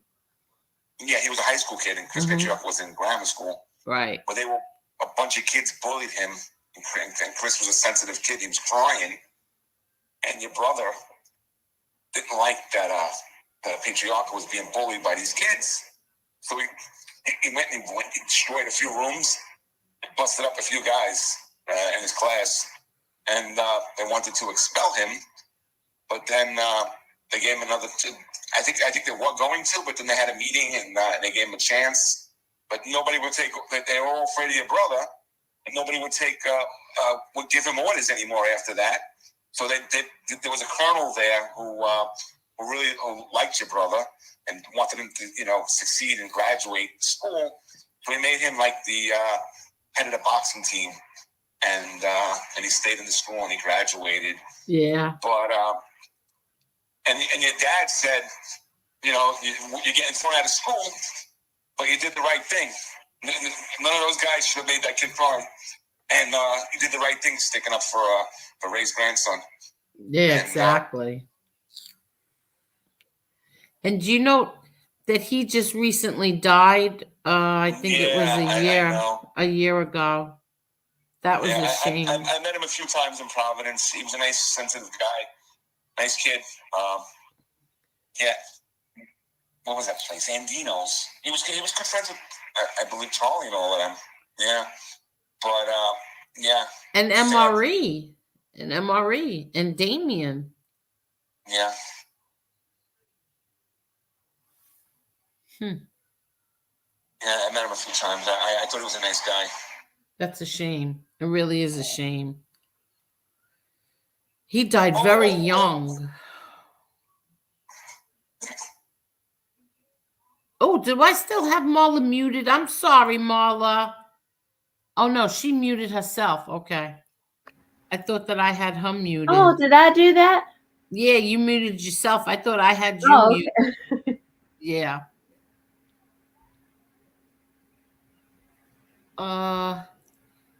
I'm just curious. You know what? I don't even want to talk about any of this nonsense anymore. I really don't.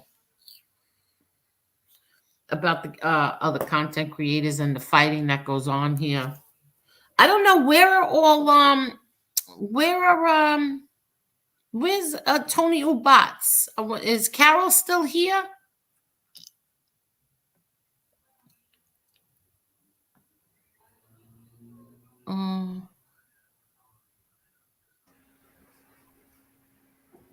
Oh yeah, liberal candy ass wants to drop Heidi's channel.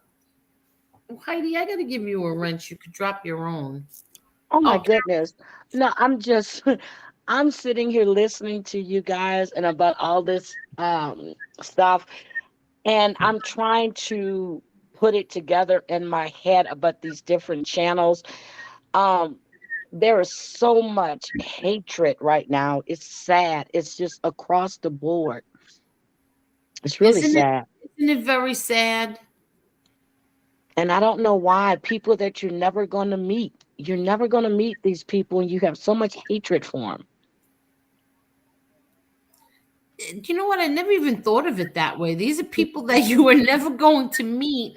Have so much hatred is right. If I tell you what's gone on here with the slander that went on, the lies that were told about my kids, my son and my daughter, and I heard a punk repeated something today about my kids. Try it, you freak. Try it. Try it with my kids one more time. Try it. Because I'm sick and tired of it. They get mad at people on here and they want to take it out on me. And they want, not even me, they want to take it out on my kids. They want to threaten me with my children. All the attacks on you were the rats were being exposed by MRE, and then they just went after you because, just... No, no, this other freak that went after me was not because of MRE. It was because of Chicago Muscle. I don't understand why I don't understand the concept of if you have a problem with somebody, go after somebody else that you think is their friend. It's just bizarre to me. Yeah, thank you. Exactly. We got Heidi, can you comment? I'll give you a wrench and then you could drop your own channel. Where is Heidi? Where's my show? I don't even know how to find it. Oh. Oops. Oh. Okay. Heidi, did you comment?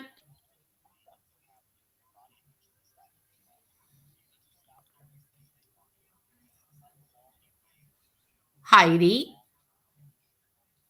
Is Heidi still here? Oh, I'm sorry. I muted myself. I just commented. I had to go to my laptop. I'm sorry. No, that's okay. I got you. So then this way now you could drop your own channel.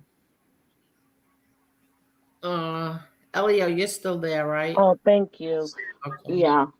Okay. I don't know how to get rid of that. What the heck happened?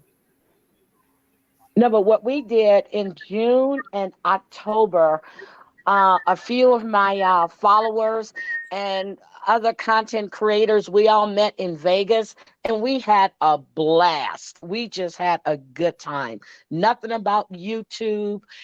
We just all got together and had a good time. And believe it or not, we still get along and we're all still friends. Wait, so you and how many content creators? 1, 2, 3, 4, and then some of our followers. We all went. I was going to Vegas. They were like, "We want to go." I said, "Book a ticket. I'm going on these days." When they met me in June, they met my son, who flew in from Italy and spent the week with me in Vegas, and then came back here for a week with my granddaughter. They met my son. They met my granddaughter. We had a grand old time. We just had fun. Really? Yes, and then we went back again in October, and we're planning another trip in April. Oh wow! See that? Oh, damn, that sounds fun. Mm-hmm. No, Yeah. I did not, JL. I did not know him. I'm sorry. Go ahead. So you all got together and went to Vegas, and you're all still friends today. Yep, I go to Vegas. Well, even in Texas, I used to go to Vegas like three times a year. But I was closer to Louisiana, so we have casinos there. But yeah, they wanted to go, and they met me. I had one drove in from Victorville, one drove in from Arizona, and the rest flew in from Tennessee, California. They just flew in. They wanted to be there, and I booked. I have a lot of free rooms, so I booked a lot of the rooms, but I had to book at different properties. So, but yeah, we all got together and we had a good time. The first time we stayed on Fremont, which I love Fremont. The second time we stayed on the Strip. Really nice. That's really That nice. sounds fun. Honey, what are we doing in April? You want to go to Vegas? Sure. Yeah, I'm telling you, it's fun, especially when you have people that you relate to and people that you know are good people. And we just got together and had a good time. We didn't watch YouTube. We had a few little hiccups with phone calls, but you know me, I don't want to hear it. So that was it. No more phone calls. So we just had a good time. And I wouldn't have these people around my son when my son is, well, come on now, he's 6'5". They're not going to, but I wouldn't bring people, especially my granddaughter. So yeah, and then one of the ladies brought her daughter and they got along great. And they hung out together. I think that's really nice. That sounds fun. But now, what would have happened if you had like a complete whack job that met you? Oh yeah, we wouldn't have had a good time. Yeah, you think? We wouldn't have had a good time. I know we're going out in April, and then June, we're going to go to New Orleans. I can't make Mardi Gras this year, so we're going to Louisiana in June. A lot of them haven't been to Louisiana. They want to go to Louisiana, so we're planning a trip for June so we can all be in Louisiana. And my sister is there, my brother, my dad. So we're going to have fun.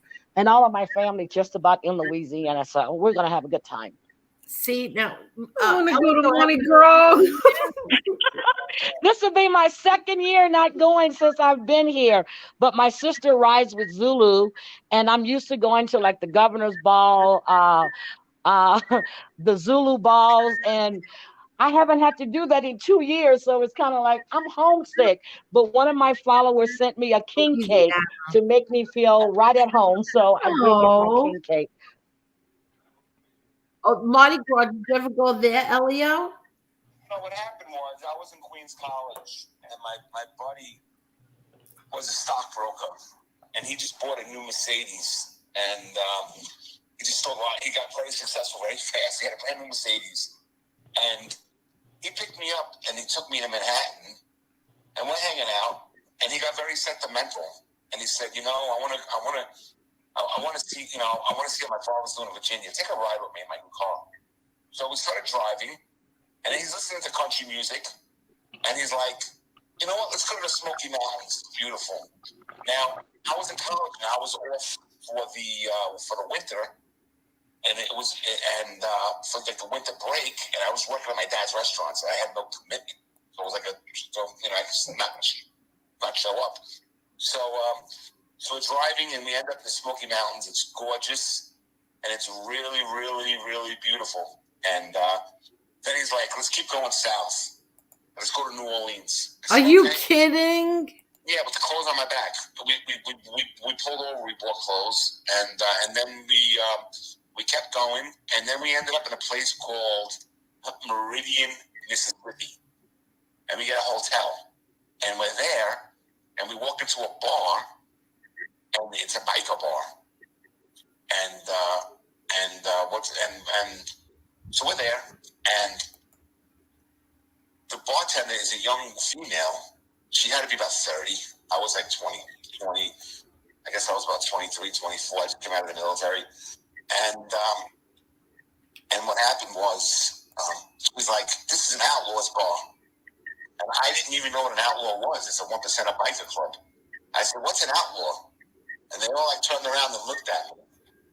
And I was, I used my lawyer skills. I said that I said that I'm a Marine veteran, and the Hell's Angels were founded by Marines, and it's in their charter that all veterans are to be honored and to be respected. They all busted out laughing. They thought it was hysterical. Aww. Yeah, we had a good time, and then we left Meridian, Mississippi, and then we kept going south and south. And we ended up in Louisiana, and I had a really great time. We went to New Orleans, and it was New Year's Eve. It was a really fun New Year's. Really? You went during New Year's Eve, and you were in what, Mardi Gras? No. Mardi Gras was just in February. Oh. Yeah, but anytime you go to New Orleans, it's a good time. But there are so many killings there now. Oh my God, no. I was gonna So say, many. is it safe there? I think right now they're #1 for the M capital. It's really bad. Well, they're not even the capital. It's just New Orleans that's really, really bad. Wow. Let me just say, Mark Schumacher, thank you so much. That was very nice of you, very sweet of you. Thank you. Very generous too. So what do you mean? Go to the French Quarter? That's safer? Oh, the French Quarter is, I'm telling you, it's nice. In Mardi Gras time, they got cops on horses, but the French Quarter, anytime, any day of the week, it's always popping. So it's fun. It is really fun. I like to hang out at the swamp. So it's really, really fun. And the bars were open all night, 24 hours. You could drink in the street. That's when I went there. I went 94, 95. Still 24 hours. You can buy liquor 24 hours. You drink 24 hours in New Orleans. Yes. Yeah, great memories there. I had great memories. Wow. So how come you don't go back, Elio? I should go. Well, now you have your daughters. What happened was my friend works for a major airline, and I was in the cigar lounge, and I was going through a very tough time about 2 years ago. And this is a funny story. And he says, Elio, he goes, you're having a tough time. He goes, I want to get you a ticket to New Orleans. Just go to LaGuardia Airport and go there for 2 days. You need the trip. Hello, Uncle Zio. We miss you, Uncle Zio. I'm sorry. Go ahead, Elio. So I said, I've been there already. He goes, why don't you go to Charleston, South Carolina? You'll have fun there. So what happens is I go, okay.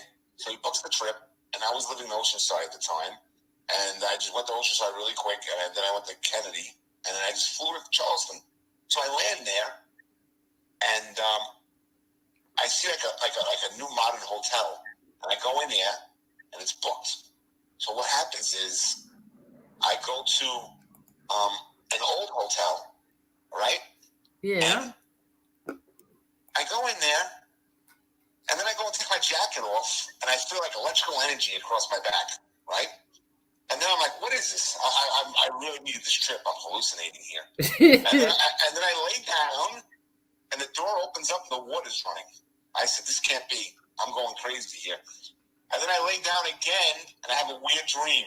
And I'm like, and I'm very intuitive anyway. I'm very intuitive. I'm like, this is not right.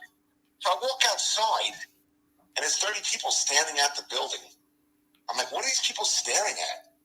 They're on tour of haunted places. It turns out the hotel was a haunted hotel, and they had tours that showed it. Are you kidding? Yes. I said, yeah, it is haunted. So what happened was, and my feelings in there was so weird. My extrasensory perception was so sharp in there that I didn't want to go back in there. So what happened was I went to a cigar lounge, went to a restaurant, and I walked around the city, and then everything closes at 2, except I found a cigar lounge where the guy was open at 4, and I bought Padrones, and then I went back to the hotel, and I told the people at the front desk, please escort me to my room. I'm going to sleep in the airport. I'm done with this. Are you kidding? And they went back in their room. They walked up with me. I was frightened to go back in there. Yeah. You see, I'm not afraid of. I'm not afraid of the streets. Never. But you were afraid of the hotel. Yes, I was. I didn't sleep there. Not after that. Not after what happened to me that day, that morning. You know. So yeah, that's a funny story. That is funny. Oh, I'm so happy. Uncle Zio is back. He is back for good. Good. We missed you. It's so nice having all 3 of you up there. See, this is another one of MRE's childhood friends, Frankie. But Frankie would be number 13 if he came on. But he hasn't come on yet because he's shy. I remember walking in a biker bar in Florida with my friend's father with the pinky ring, the broken English, straight zip off the boat. He's like, you got that, Tyson? I didn't think we were going to make it. I didn't think we would make it. That's funny.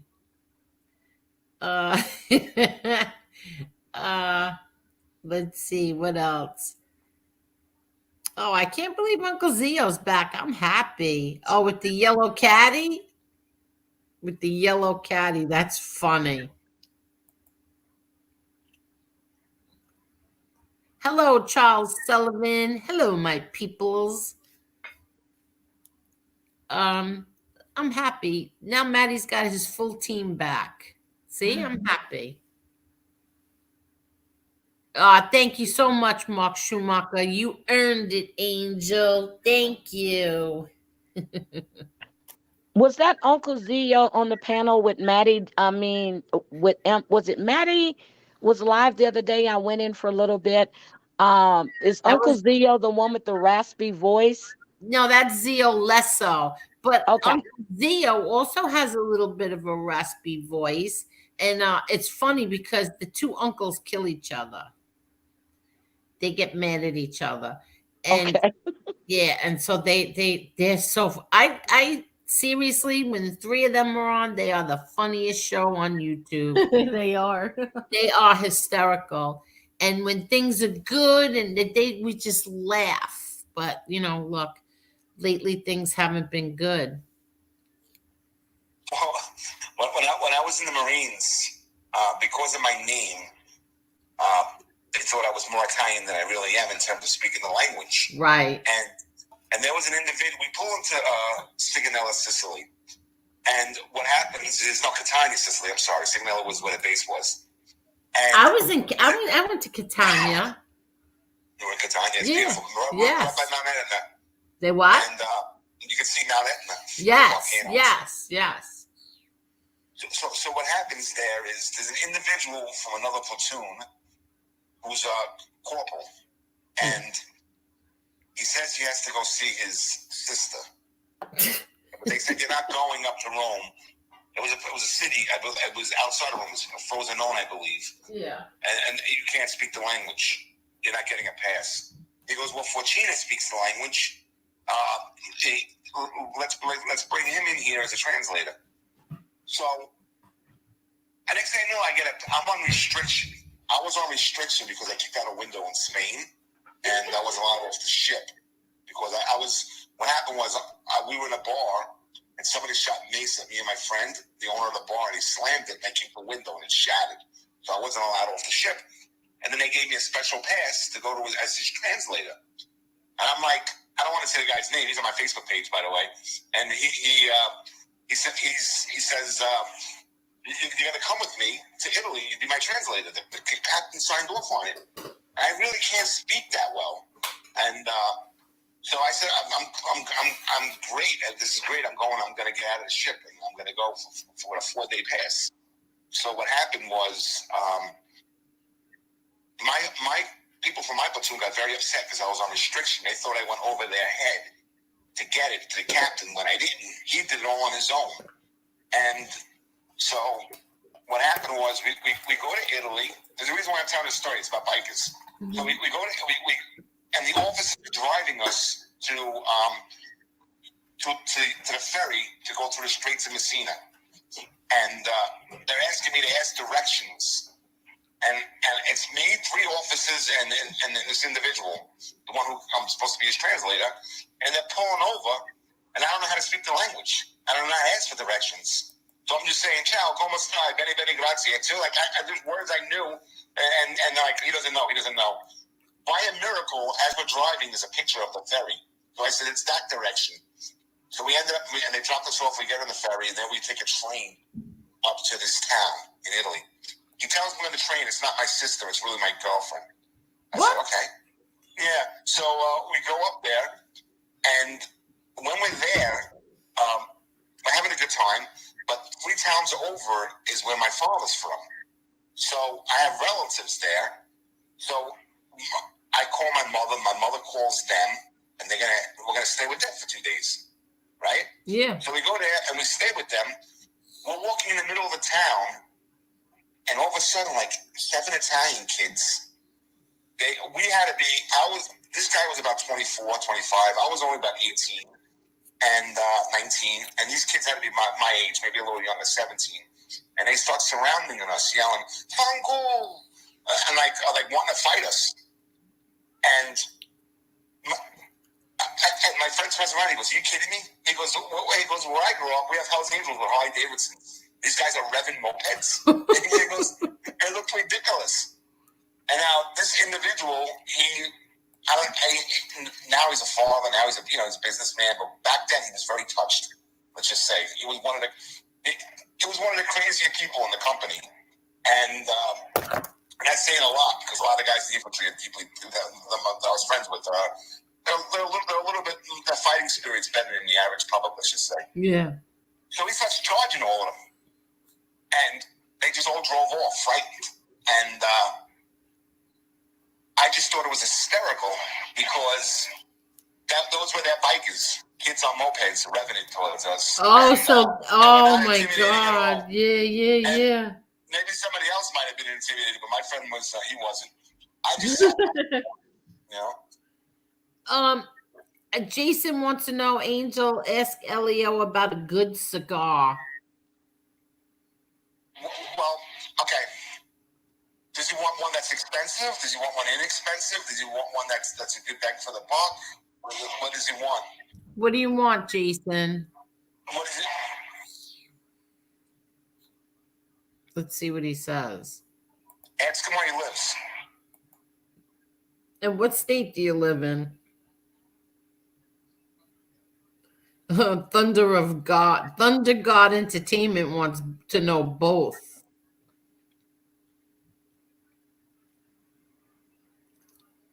If there's no tax, because New York's ridiculous, it's 75% tax on He says he just wants a good one. He lives in West North Carolina. The Opus X. Latore Fiente is from Tampa. They're actually friends with your brother, by the way. And they were going to make a cigar, a Gotti cigar, I believe. Anyway, Torre Fiente is from Tampa. And what happened was they're Cuban exiles. And what they did was they went back to they took seeds from Cuba. They planted in the Dominican Republic and I believe Nicaragua. And this comes out of the Dominican Republic. It's called the Opus X. The Opus X X is better than Cuban cigars, in my opinion. And it's probably among the best cigars on planet Earth. Really? Opus X? Yes, I'm sorry, the Opus X. Okay. And it tastes, it has a strong taste to it, but it contradicts with very sweetness in it. And it's very unique. It's aged and it's done perfect. That Really? or the Padrones. The Padrones are they're conservatives. They're very popular because Marco Rubio did a shout out to them at the Republican convention, I believe. They're Cuban exiles, but they're not out of Tampa. They're based out of Miami, and they make a great cigar called Padrone that's aged. That's phenomenal, and their seed is from Nicaragua. So I'd say if you want to go with the bet right off the bat, out the gate, an Opus X or a Padrone. Now, in North Carolina, they're probably inexpensive. In New York, those are expensive cigars. They cost up to $100. Really? You can get an Opus X for $30 if you go to the right place. But it depends on which one. Just any Opus X will be good, you know? So, Opus X. And you said he's friends with my brother? Well, I believe, I believe the Fiente family is. Fiente. What is it called? Fiente? Torre Fiente. Fiente? Oh, he knows them. And they wanted to do a cigar with your father's name on it. Nice. So, is it mild full cigar? He asked me if it's mild or full. They have all types. Oh But no, I would say somebody else, Jesse is asking mild full cigar with a question mark. If they want a mild cigar, anything that's light, the Padrone makes one that's very light. I used to smoke it all the time. I forget the name of it. It begins with a D. Yeah. Jesse says all he cares about is the draw, lots of smoke. Okay. Well, there's a lot of good cigars out there. And he says if you want something that's inexpensive and it's a mystery to why, it's the Jaime Garcia. Don Pepin Garcia is a master blender, another Cuban exile, and his farm's in Nicaragua. And what he did, but they're American. These are all Floridians that are Cuban exiles. And what he did was his son Heidi, it's called, it spells Jamie with a J, but he pronounced it Heidi. They made this cigar, and I do not know why, and people don't know why. It's only like $10, $11. Outside the state, it'd be like $7. really? But it smokes almost as good as an Opus X or Padrone, and they never raise the prices. The only thing about it, it's so good and inexpensive, it sells out fast. Oh, But really? Yeah, Jaime Garcia, yeah. Or another thing is the House cigar. Holtz is in Philadelphia, and they have a cigar called an O. Henry that's only $4.25 each, believe it or not. And I believe Don Pepin Garcia, he made it specifically for Philadelphia, and only O. Henry carries it. That brand. What happens is these big cigar outlets, they go to the master blenders, their farms, and they do a contract, and they say, make us a cigar, and make it our cigar. So they make a cigar called the O. Henry, and it's phenomenal. It's fantastic, and it's inexpensive. They sell out fast. But if he goes online to the Holtz website, HOLTS, Philadelphia, they'll overnight it to him, and it'll be very inexpensive. Oh, okay. Best bang for the buck, Jaime Garcia, or the O. Henry. That's for Or aging room. Aging room is inexpensive. We got cigar. Yeah, it's very high quality. But if you want to spend a little more and really get like the Rolls Royce Bentley of cigars, you go with Padrones or you go with Opus X. Okay, good. Yeah, and I think they're better than Cuban. I smoked a lot of Cuban cigars. Every once in a while, somebody gives me a Cuban cigar, and I never found one that was as good as the Jaime. I know somebody on the chat, if there's Cuban cigar smokers, they're gonna disagree with me and think I'm crazy. But no, what these Floridian exiles did is phenomenal. With Terry Fiente and the Padron. Oh, all right, good. And Jesse he says, I'm asking if he wanted a mild or full cigar. If I wanted a mild or full cigar, Yeah. I like a full cigar. Oh, you like the full? Okay. The one I'm smoking now is what's it called? AJ Fernandez. He's my favorite, but he's inexpensive, and for some reason they distribute it throughout the city stores, and I don't know how he got that contract. Oh But his wow. distribution is phenomenal. You can always find an AJ Fernandez cigar, a One World cigar. It's really good and it's inexpensive. It's only like $11. Really? Yeah, it's world class. I mean, it's not as good as an Opus X or Opus Pro. I mean, those are special, but it does the job. You know? Oh, okay. Now you smoke a cigar every night, right? I try. I shouldn't, but lately with everything I've been going through, yeah. You don't inhale it, right? No. Okay. No. I try to limit it to 2 or 3 times a week, but Oh, this is so funny. Frankie Calabria says, I sent you a message on Facebook. It's like 2 months old. Well, I thought I messaged you, Frankie Calabria. I didn't know you went. And then look, and Petey says she don't respond much on Twitter either.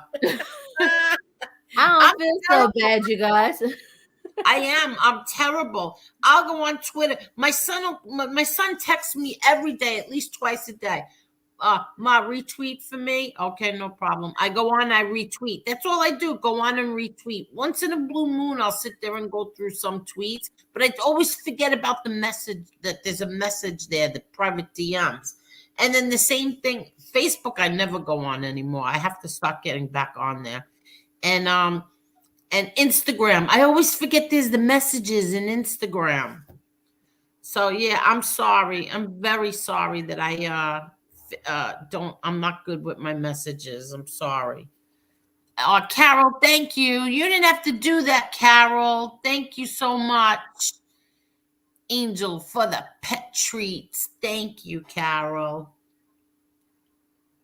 I'd like to know why you were so upset before, Carol, but I'm afraid it might bring up something. And Palmina said she watched the documentary, Elio, how cigars are made. It's a whole process. Yeah, interesting stuff. I once saw how they grow mushrooms, and You're not nasty. I don't like mushrooms anyway, so I'm glad, because if I did like them and then I watched how they grow, I wouldn't eat them. They actually. Is a truffle a mushroom? It is, right? Truffles are mushrooms? Does anybody know? I like truffle oil. I'm on it. Sometimes you go into the Italian delis and they have truffle oil, like the olive oil. Yeah, I don't know. I don't eat mushrooms. I don't like them at all. To me, they're very slimy. They're like very slippery and slimy mushrooms. Yeah, I don't like mushrooms either. I don't like them. But when you watch how they grow, ooh, it's nasty. I stopped No, drinking they're milk. not the same thing. They're not the same thing. No. Oh, they're not the same thing. Truffles and mussels. Do you hear me? Truffles and muffles. Truffles and mushrooms are not the same thing. No, mushrooms grow above the ground while truffles grow underneath the surface. Yeah. Ugh. Yeah, truffles are I think a pig finds them, digs it up. That's A how snake? What'd you say? What'd you say? Who finds Pigs. them? I think a pig. A pig finds them? Yeah, I think when the people that I knew someone who had he was the biggest importer and exporter of truffles in the United States. I don't know if he still do. I knew him in the 90s, and he was a guy actually from my neighborhood, and he became very affluent from doing it. Yeah, I think he went to Italy and he met a girl, and her father had a truffle farm, and then he did the distribution contract. And basically, truffles were the way he explained to me. They only eat them in New York City, San Francisco, and LA at 5-star restaurants. He said they're not really common throughout the rest of the country, and there's also a limited supply. And the way I understood it, some type of animal smells the ground. That's how they find them. Ooh, you're serious, huh? Yeah, it's a whole thing. Yeah, I don't have a clue. I don't know. yeah, you get truffles in all New York City restaurants, and like I said, California.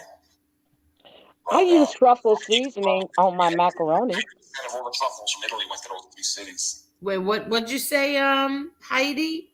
I use truffle seasoning on my macaroni and cheese. Really? It's delicious. Truffle seasoning? Mm-hmm. I never even It's heard funny of that. that you just said that because I found it on Amazon. I do. I use truffle seasoning. And is that expensive? Because I know truffles are expensive. Yeah, they're a delicacy. Yeah. Yeah. I don't know what you would call expensive. It's like $7 for I got to go look in the cabinet and see what size it is.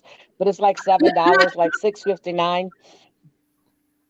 Oh, well, don't get it off of Amazon. You'll be paying 13. Nope, I bought it in Houston. So $13.99. Amazon, yeah, it costs more to get things on Amazon. I used to buy Red Hots and they were like $12 for the case. Now when I went to reorder, they're talking about $24. Nope, I'll go to Walmart. Well, let me tell you, Amazon has a deal on the my favorite polar black cherry seltzer, and I got 5 cases, $9.18 a case. Ooh, that's good. It's Amazon. They got it right now. That's good. Yeah, I stocked up on my polar seltzer. Okay. I just drink ice. It's that flavored water. I My can't. daughter drinks the ice. I know. I get Yeah, that. I love ice. So, and I find it cheaper at Walmart than I do any place else. And I hate Walmart. So when I go in, I have a list. I'm in and out. You can order it online, you know. I know. I just started having stuff delivered, especially when it was snowing. Yeah. What'd you say, Elio? Is the person talking, if they're from Seattle? Are you from Seattle? No, I'm from Louisiana, but I live in Washington State. Yes, not Seattle. I'm in Spokane. Look at you knew that. How'd you know that? What'd you say? How did you know that, Elio? I thought she said she was from the Northwest before. Oh, yeah. That's right. She did. I might be going there for the first time. Really? Yeah, not for a good reason. My friend, the sweet girl that used to help me in law school, she passed away at the age of 45. Oh, They didn't have a memorial for her, but they're having like a memorial service in Seattle. I might go there for it. what? How did she die so young? I don't know. But she was. It's a very sad story. Very nice. She was actually gonna come to the Memphis fight, the one on Long Island. Yeah. And I spoke to her on Sunday, and I was gonna get her tickets to come, and I hadn't seen her in a while. And then what happened was I didn't hear from her for like 3 days, and then on social media I saw that she passed away, and she never came to New York to see the fight. Oh, She was a very wow. nice girl. Yeah, she was very helpful to me in school when I was, Oh, that's sad. I actually won a Cali Award because of her, and it was a farce. The Cali Award is the number one in law school. When you take a class, the number one student who gets the highest grade gets a Cali Award, and they put your name next to the dean's office. And when I went to Russia, I swept the Cali Awards on multiple classes. I was a top student ranked out of all the kids. Yeah. It was a joint program between Toro and Loyola. There were only 30 people, so it was like those hundreds of people, it was only 30 people. But what happened was I really didn't crack a book.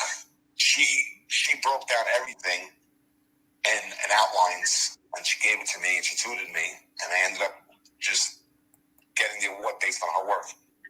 And she should have got it, not me, you know? Ah.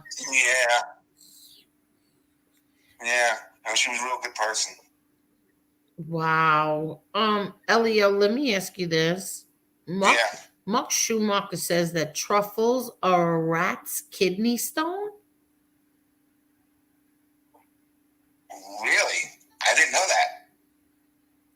Did anybody know that? Is that true, Mark Schumacher? I'm going to throw the oil out if that's true. I'm not eating it. No, that can't be. Stone. I just said it grew underneath the surface. How does that work out? Wait a minute. Let's see if he's serious first. These videos at Cane Shades Unk is putting that he's putting up is great is right. If you don't support informants, you need to watch it. Yeah, I know Cane Shades. Wait. And then Thunder God Entertainment says, no, they're not at all. LOL. And Mark Schumacher says he loves Red Hots. I used to love them too. Amber, thank you for the sweet pups, Angel. Thank you, Amber, so much. Thank you. What? Mark is not trolling. You are a mushroom dedicated paper boy. No, Amber, thank you. You're so sweet. Thank you. Oh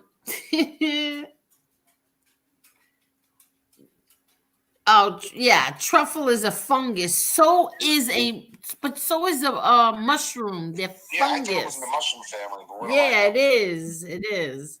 Truffle is a fungus. That's what I mean. Ew. I don't know how, and they say mushrooms are good for you. I don't know how true that is because it is a fungus. I eat it in my salads. Ew. Oh, I don't like mushrooms either. Me neither. Although Italians can make mushrooms pretty good with the breadcrumbs. And the Yeah, sauce. I know. I like stuffed mushrooms, but I don't like the mushroom part.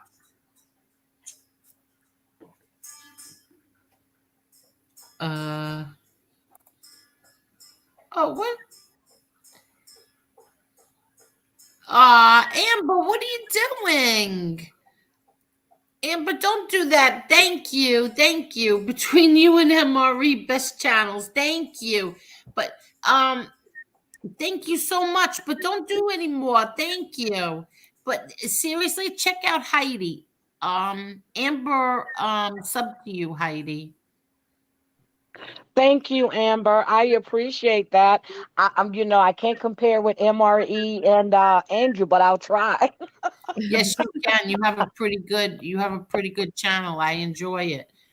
Thank you. Heidi, everybody wants to know, what do you think about the Idaho murders? Oh my God. I covered that and I'm still covering it. This guy is weird. I said when I first heard about the case, I said he had to have had some type of interaction with one of those girls or maybe the group that was M'd.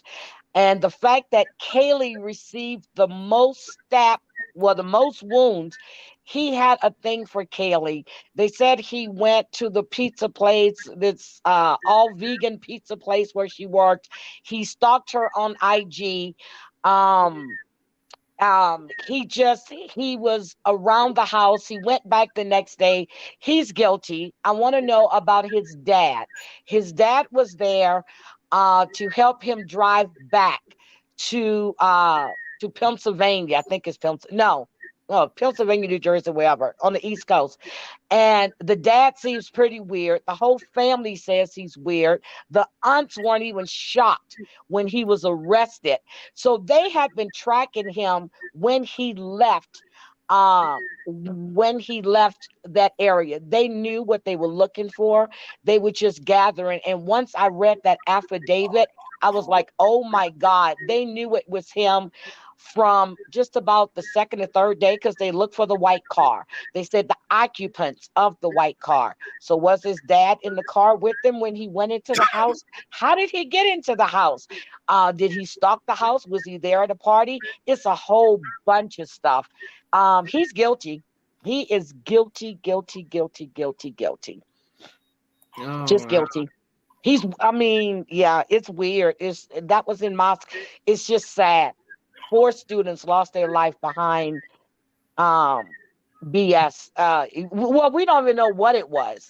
But first of all, he was a student. He was getting a degree in criminal justice. He had put a survey on Reddit, basically asking these criminals, you know, what did you do with the weapon after you committed the crime? What was going through your head? How did you find your victims? Yes, that's what he was doing. It's sad. He's sad. It's just a horrible case. But Yeah, Kaylee got the most wounds. And you have 2 girls in the same bed. And then the other girl that came out of the room and saw him walk by her is weird. He didn't do anything to her, but he did Kaylee, her friend, oh my God, the other, and her boyfriend. That's why I said he had to have some type of interaction with those 4. Because he left the other one standing in her door and he walked right by her and out the patio door. Wow. And Mark Schumacher, I'm sitting here trying to figure this out because I have never ever had fried mushrooms. Has anybody ever had fried mushrooms? I don't think you fried them. No, I know. He's saying mushrooms. Yes, I love didn't fried matter. mushrooms. I love them. You do? I never had them. I put mushrooms in just about everything I cook. And one of my friends told me she was allergic to mushrooms. I said, no, you're not. Because every time you eat meatballs and spaghetti here, there's mushrooms in there. So, yeah, I love mushrooms. Really? Mm-hmm. But Love them. I never heard of them dipped in batter and then deep fried, eat with sour cream mixed with horseradish. Yep, you have to use the big, not the sliced ones, the whole mushrooms. Angel, you're thinking of Italian restaurants. The way we eat mushrooms with the breadcrumbs and the cheese and the sauce. Yeah, no, I'm reading with somebody. That's the only way I've ever had a mushroom. Yeah, is stuffed mushrooms. Yeah. Stuffed mushrooms, yeah. I made, you know what I made one year? My brother John loved them. It was a sausage and cranberry stuffing inside the mushrooms. They were really good. It was my friend Stefania. My friend Stefania gave me the recipe and I made it was a lot of work. I never made them again. A lot of work. Because she made me do one thing one way. And I said, well, why can't I just mix it all together? No, you got to do it this way. It has to be done this way. And it had, I think, even some kind of cream cheese or mascarpone, something like that. Mascarpone cheese, I think it had. Yeah, that's interesting. Growing up, my father had Italian restaurants my whole life. I know, I remember. Yeah, and I never learned how to cook. It's one of my regrets. I know, Elio, that's so odd. I went right into the Marines, and then I came out, and then a few years later, I went right to work for an assemblyman. And it was only a 2 or 3 year gap when I was a student that I worked there, and I worked as a waiter. I never learned how to cook anything. You know? Really? Yeah, never did. That's one of my regrets. I wish I knew how to cook. I don't even know how to make sauce. You what? I don't even know how to make sauce. Are you kidding? You don't know how to make sauce? No. Oh, Elio, I can't believe that. Yeah. I actually get a cookbook and figure it out. Yeah? One of my father's proteges, I guess he's around 62 right now. Yeah. He's the last one who has all the recipes. The other ones all passed away. They were old men at the time, you know. So my father was in Glendale from 69 to 99, and he passed away. We only kept it for a year after his death, and then we just got rid of it. And then, but he was in East New York from 55 to 68. So yeah. Wow. Yeah, and his style of cooking was very old world, you know. Yeah, And yeah. not too many places are like that anymore. Everything's new style, you know. Yeah, exactly. I know. His was heavy stuff, you know, and yeah, it's, you know, it's like his stuff's restaurants in South Philly are very, very old. New York went through a trend where they became more of a new style with the trends and everything like that.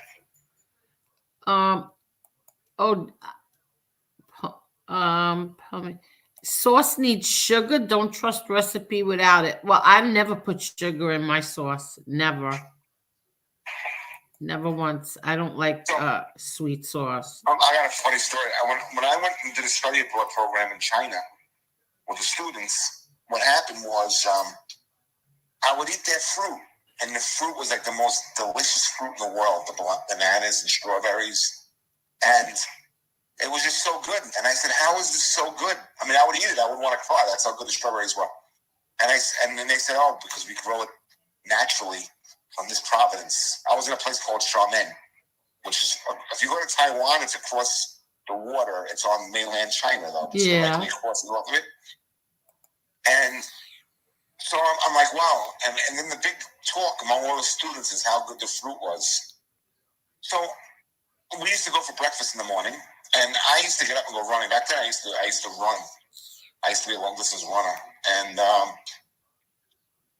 and what happened was I went jogging, and I came back very early. The sun was running up, you know, sunrise, and I walked into the breakfast place a half hour early to do my homework. And as I walk in there, I see a young woman putting powdered sugar on all the fruit that was very thick. And she's powdering the fruit. And I was like, oh, so this is what they did was they took a powdered sugar, and it was very, they put it on, and this type of sugar would melt, and you would not see it. So Really? Yeah, so it was one big lie. It was one big fraud. It wasn't the organic. Are you kidding? They were putting sugar on it? Yeah. I didn't like the food in China. I'm the only student that gained weight there because everyone lost like 40 pounds. I couldn't eat the food. So what I would do, I'd have the fruit in the morning, but I couldn't eat the regular food. Yeah. I would go to the bakery and have muffins and cakes. Oh, wow. Yeah. But I couldn't eat food from China. Like, it was horrendous. You know, the worst pizzeria in the world I went to was in the Himalayas. And when I was in India, we went to Dharamshala, where the Tibetan government is in exile, and where the Dalai Lama lives. Yeah. What happened was, 300,000 Tibetans fled, and when they fled, they left China and they ended up in Tibet, and they opened up the Tibetan government in exile, and China lets them live there. They're part of India. India lets them live there, and it's in the foothills of the Himalayas. So we went there as a group of students to meet. You know, we were supposed to meet the Dalai Lama, but he wasn't there. He was out of the country. We met the Karmapa Lama. We had an audience with him. He was like a young kid at the time, and so when you go there, everyone's walking around, you know, with Buddhist monk outfits and of those orange clothes, and then there's a lot of people from Europe hanging out. Yeah. And they had a pizzeria there. It was like the most horrendous pizza I ever tasted in my life. I don't even know what it was like. I can't even explain it. Are you kidding? Yeah, it was. I took one bite of it. I couldn't take it. It was like the worst pizza ever. I don't know what the hell it was. It was, yeah. But I had a good time in India though. That was a lot of fun being up there. Yeah, that was a lot of fun. So that was India. Yeah, that was India where the Tibetan government's in exile. Yes. Oh wow. Yeah. I I wasn't too like there. When we went there, now very arrogant California guys with like blonde hair from the West Coast that become Buddhists. They're very arrogant, and were trying to teach us about the culture. This guy, he's like John Johnson from Sacramento, and he's like wearing like this Buddhist garb, and he's like, he said, in Western mind, the concept of man is his own god exists here, but it's alien to the Western mind. So I raised my hand, and said, we call that Luciferianism. That exists in the West. Every man is his own god. Is that Luciferianism? The whole place started cracking. Are you kidding? Yeah. Preston got mad at me. I thought I was being a wise guy with him. Yeah, but they were so arrogant. The expatriates that were walking around with the Muslim, they thought they were so smart. It was so funny. Yeah. Wow. Yeah, it was a real good time. Wow. So what was on the oh look, Stax has Hector Camacho Jr. tomorrow at 3 p.m. Oh, we gotta watch that, Stax. Drop your channel, Stax. What was wrong with the pizza? What do you mean it was really bad? What was wrong with it? I don't even know what it was. It was like a dough that I never had before, like from India. Okay. Or like a sauce that was like orange with a cheese that was not mozzarella. It was just sick. I'd rather have pineapple pizza from Hawaii than have this pizza. That's how bad it was. Oh, really? Pineapple pizza from Hawaii. Yeah. We went to Goa, which during the monsoon season, that was interesting. What happened was Nitfa came with me to India. Yeah. We just married. Yeah. And there was a priest. She was friends with, now get this, I don't even know how they did this. She was friends with the wife, but he was a Catholic priest. So I go there, and I met him in Richmond Hill. He was living in Queens. Right? Actually, very holy man. Yeah. And he was a legend in Mumbai, where he specialized in taking drug addicts and making them clean. And he had a rehab that was church based. So we go to visit him, and he has a wife. And I said to him, "How do you have a wife? And if you're a Catholic priest?" Yeah. He said that he had a special privilege because he was in Kashmir, which is Muslim, before, and it's underground. The Muslims can kill you, so you got to live a life, and he has special privilege. What? I don't know if one, he was lying, and he really wasn't a Catholic, but he was really a priest, or if he just made himself a Catholic priest, or if his bishop just gave him that special permission without the Vatican, or if it came from the Vatican. So what happened was, we're there, and he goes, "I'm going to take you to Goa, where St. Francis of Xavier, his tomb is." Now, it's about 6-7 hour drive from Bombay, where Mumbai they call it. Yeah. So we drive, and we go there, and we see his remains. Now, a lot of people don't know this, but St. Francis of Xavier went there from Portugal and spread Christianity. However, there's a few million Christians in that area, but they've been there for 2,000 years because, according to their story, remember Doubting Thomas the Apostle went to India, and southern coastal India, Yeah. and he converted them to Christianity. They've been there for 2,000 years. And the form of Christianity, because it's India, and they have like Hindu tradition there, and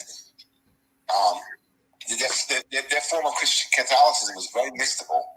And what was very beautiful was when I went into it was like a big room. It was their church, but it wasn't a cathedral. It was like a big room. Right. And he was doing the mass. And when they pulled the Eucharist out, when the Eucharist came out and was turned to the body of Christ, all the men laid on the floor like they were on a cross. I've never seen that before in my life, and it was very, very unique. And yeah, they were very passionate. They were singing. Wow, really? Yeah. We We went there during the monsoon season, so we were driving through the rain. That was interesting. Wow. You know? Through monsoon? Are you kidding? Yeah. Well, monsoon's just a big rainstorm. They call I it know what monsoon. that is. I know. Yeah, it's like Florida. I mean, worse, you know? And Florida during that time when you're driving is a nightmare. It's an absolute nightmare. You cannot see in front of you at all. And then I was so afraid to even pull over because I'm like, cars are gonna crash right into me. They can't see me. You couldn't see in front of you. I don't know how people do that all the time. yeah. I hated that. That was the one thing I hated about Florida. So we landed, when we landed there, we landed in New Delhi. And I walked into the airport, and it's so hot, I feel nauseous. Really? And the air conditioner was on. And then I walk out of it's June, I walk out of the airport. I felt like I was walking into a sauna. It was 114 degrees. And then I thought it was raining, but it was the dust from the Rajasthan desert. It was like blowing all over the place. And you're getting whipped in the face with dust. So we stayed in New Delhi. I didn't know this, but New Delhi is 1/3 Muslim. They're very closely aligned with Kashmir and all that. And what happened was we then drove 6 hours north to where the location of the school was going to be. It was called Shimla. Yeah. And when we got there, it was, because it was in the foothills in the Himalayas, it was like during the day it was like 75 and at night it was like 50. Meanwhile, only 6 hours south, it was 114 degrees. And when you're hanging out and you're walking up and down the streets, you can look down and see clouds under you. That was pretty fascinating. And but the funniest thing about Shimla was the monkeys. They have monkeys that walk all around. And what happened was, you see them all over the place. Well, in the morning they come out and I learned the hard way because I went jogging. And I'm jogging and I noticed everyone has a stick in their hands. What? What? I'm talking to me? Yeah, you're jogging and what happened? Everyone has a stick in their hand. I'm like, well, and these men are walking with sticks because if the monkey comes, you tap it and it runs the other way. Next thing you know, I turn the corner. I'm running through the mountains, and I turn the corner of the street. And what it is it's a city built on the mountain, like a town. Yeah. And I'm running, and all of a sudden I run, and as I turn, there's like 100 monkeys. I went right into the crowd.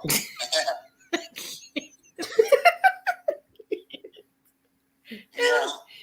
Don't tell me anything bad, but no, it was just well, the monkeys are clever. And then we went to Monkey Temple. It's a Hindu temple that is on top of the street I was on. And it's you Google Google Shimla Hindu Monkey Temple, and you see what I saw. There's hundreds of monkeys up there hanging out in the temple. and what are they doing? Just walking around, and it's so funny. They'll like look all sneaky and stuff, and then they'll run to a fruit stand and grab a piece of fruit and run.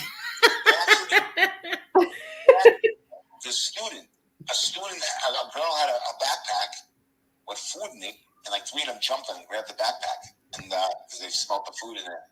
I've seen that. He's not playing. I've seen that. It was on Facebook. You saw that, Marla? Yeah, it was on Facebook. He's not kidding. They really do that. They mugged a girl for her book bag? The monkeys do, yeah. Yeah, they're all over the Backpack. place. For her backpack? Yeah. They mugged her? And then they open it up with their hands, very smart, and then they take the food and they leave the bag. I can't. Don't make me laugh. I'm right now. Are you kidding me? Yeah, some people just feed them to get them away from them, or they'll come and take it. So you either got to feed them or they'll take it. Except they told us, they warned us. Sometimes you see a cute little baby monkey that's breastfeeding a mommy monkey, and she's holding it. If you go near that, they'll all attack you. Oh, of course they will. Yeah, so if thankfully when I ran into the 100 groups of monkeys, nothing like that was going on. Yeah, but if you accidentally bump into that, they will They will bite you. Are A whole bunch of them. Are they little monkeys or they're big monkeys? You gotta Google Shima monkey. They're not that big. They're like 2 feet tall. If you Google Shimla, Shimala, India, you'll see what the monkeys look like. I'm afraid to because I don't want to see anything bad. Oh no, they're cute. They're cute. Oh, I don't want to see anybody hurting them or anything. Oh no, they're cute. Oh, okay. They respect the animals. Oh, okay, good. All right. Yeah, so we spent. I think monkeys are so cute, but they're like, my mother had a very close friend when we were younger, and she had a monkey, and I wanted one so bad, and my mother's like, "Are you crazy? We're not getting a monkey," because the monkey used to do dirty things. Yeah, he did. He used to do dirty things. Like sometimes he would get mad and he would fling his crap at you if he got mad. And then other times he would touch himself. Like, oh my God. Yeah. Are you serious? I'm dead serious. So my mother would not let us get a monkey. I wanted one so bad, but her friend's name was Dorothea. I'll never forget it. She had a monkey, and she used to keep the pamper on the monkey, but the monkey would get spiteful and go in his pamper and he would fling crap at her when he was mad.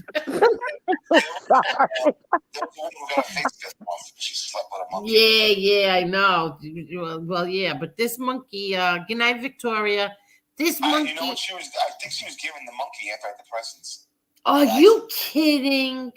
Yeah. Oh, idiot. Yeah, they are dirty perverts, right, Jason? They are, and that's why my mom wouldn't let them. What? That's because they like to do certain thing, and they don't care who's watching and who's there and who's not. They like to do something. What? Figure it out, Marla. That's pretty funny. Yeah, they like to touch themselves fast. Oh. Yeah. Why would you want a monkey? Any of that in Shimla. Thank God. Oh yeah. Oh, you didn't see any of that. Okay, good. I don't recall. Well, maybe my mother maybe she just didn't want us to get one. I don't know. But I wanted a monkey so bad. Yeah. This monkey was so cute. My mom's friend's monkey was just so cute. Was it a chimpanzee or a spider monkey? No, I don't know. I know black tiger, white jaguar has the spider monkeys, and those are adorable. Yeah, see? Exactly. That's what this is. Yeah, I'm not gonna read this, but yeah, you could all read that.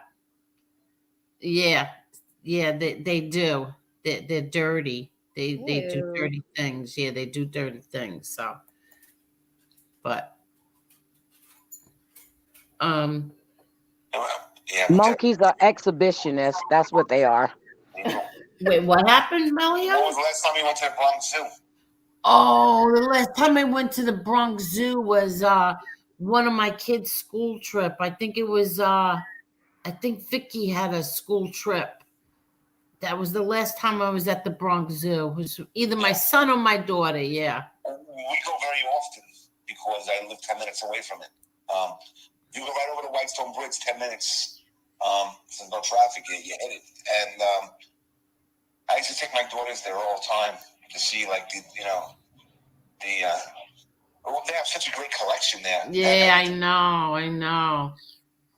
They have but the gorillas are awesome. They have the big gorillas there. Yeah.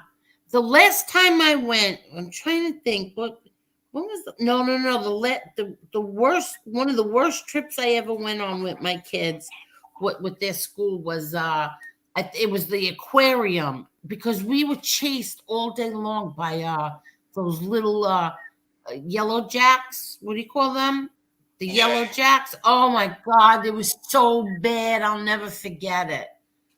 We They would got rid of the beluga whales there, right? They don't have the beluga whales anymore. That was the highlight of the Coney Island Aquarium. Yeah, I don't remember because the trip was so ruined for us because of the yellow jacks. It really was bad.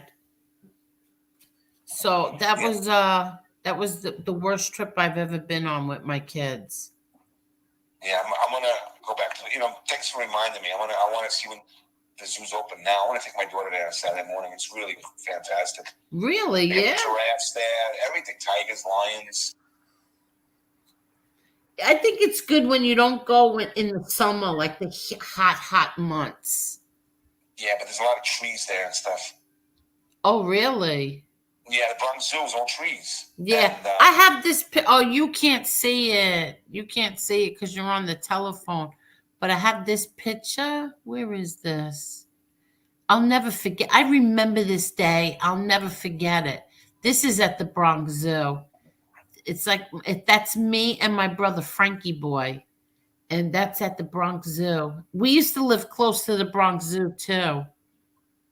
And my mom used to take us. My mom was so good that way. My dad too. They used to take us like really either the movie theater. They always did something with us. The movies or like the aquarium, the Bronx Zoo. The Coney Island Aquarium is beautiful. Yeah, that's the one that we used to go to, the Coney Island one.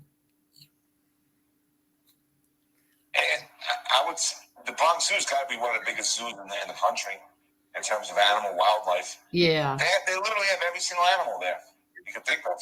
Yeah, I haven't been there in, oh God, I don't know how many years. And they got the monorail, which is nice. Oh, they have a monorail? I don't even remember the monorail. It was probably built in the 70s, 80s. What it is you sit on top, and then you go through the woods. Oh, right. That's right. Yes, yes. And you see the animals in their natural habitat. Yes. And there's no roof on it. It's nice. Yeah, I want to see. Maybe I'll go to the Bronx Zoo one day. What are you doing, Chanel? Stop. Chanel does this to me all the take your time. granddaughter, your grandson, whatever. Yeah. I have to say one thing. My son and my daughter-in-law do a lot of things with my grandsons. They do so much together. Yeah. They go away a lot. They go like even just for the weekend, just to get the kids, to do something. They're very good that way. My That's good daughters to do during the winter months. happy. You what? My daughters became big fans. They're Met fans? Yeah. Well, we live right here next to the stadium. Really? Why are you a Met fan? Because we live in a stadium, and I was always a Met fan. You what, huh? Most people are Met fans. The Mets have Queens and Long Island on lockdown, and then the Yankees are twice the size in terms of fans. But the Yankees got Manhattan, Bronx, Staten Island, New Jersey, Connecticut, upstate New York, And Brooklyn. and Brooklyn. And then the Mets just got those three counties on lockdown, majority. Yeah, well, And but everyone I know is a Met fan. not me, not me. But You can walk to the stadium from my house. oh wow. Yeah. Well, we came from Brooklyn. Maybe that's why we're Yankee fans. And was your dad a Yankee fan? Or a Oh, Met fan? big Yankee fan. Forget it. Big Yankee fan. We used to watch the Yankee games. Well, he grew up in the Bronx, right? Yeah. But we used to watch the Yankee games. And then we'd have like hour-long conversations over it. Chanel, you have to stop. What is it, Chanel? Stop. Here. Here. You can't go out now. You know you can't go out now. Yeah. Chanel wants a treat. She's bothering you. Yeah. You want that? No? You want this? You want chicken? Hold on. You want this?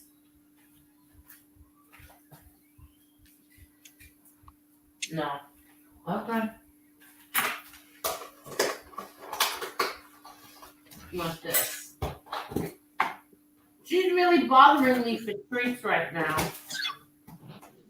I have a question for Elio. What is your favorite? What's the favorite place that you've traveled to that you would go back again? Well, there's things I like for different reasons. I mean, I loved Israel for the spiritual reasons of it. I loved Spain. I liked that semi-desert type of scenery, and then with the majestic cities. Italy, but I'm going to tell you what I really love: Paris. Paris is electric. Paris is like phenomenally beautiful, especially during sunrise and sunset, and it's really a beautiful metropolis. And every corner is something meticulously made that's beautiful. The bricks, and the cafes and the restaurants, and just the energy and the atmosphere of it. And you can get there pretty fast from Kennedy Airport. Yeah, my son was just in Paris over. He took his daughter and his wife to Paris, and he's calling me on the phone, and there's a sex shop on every corner damn near. I was like, what?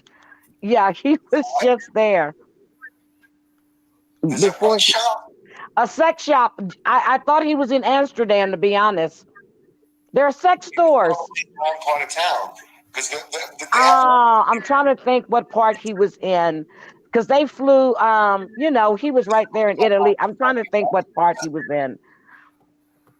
I can't remember. I'm going to have to ask him. But he sent me the pictures with them right outside the Eiffel Tower. And he's taking his kids to Greece. So they travel a lot. He's military, but wherever they go, he makes sure they visit just about every nookie and cranny there is to visit. What places I didn't like Moscow. I just got bad vibes there. Moscow, really? Yeah, he didn't like Moscow. My intuition didn't like it. It just felt bad. I wasn't happy there.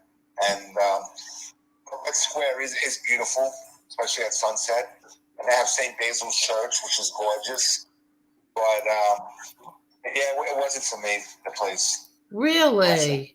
Yeah, I don't like Petersburg either. I mean, I didn't like it. I backpacked through Scandinavia. I liked Norway. The fjords is beautiful. Bergen, which has white nights because it's so north. Like in June, it's 23 hours of sunlight. But at night, the sky becomes like a unique blue, like a dark blue. It's not completely blue like during the day.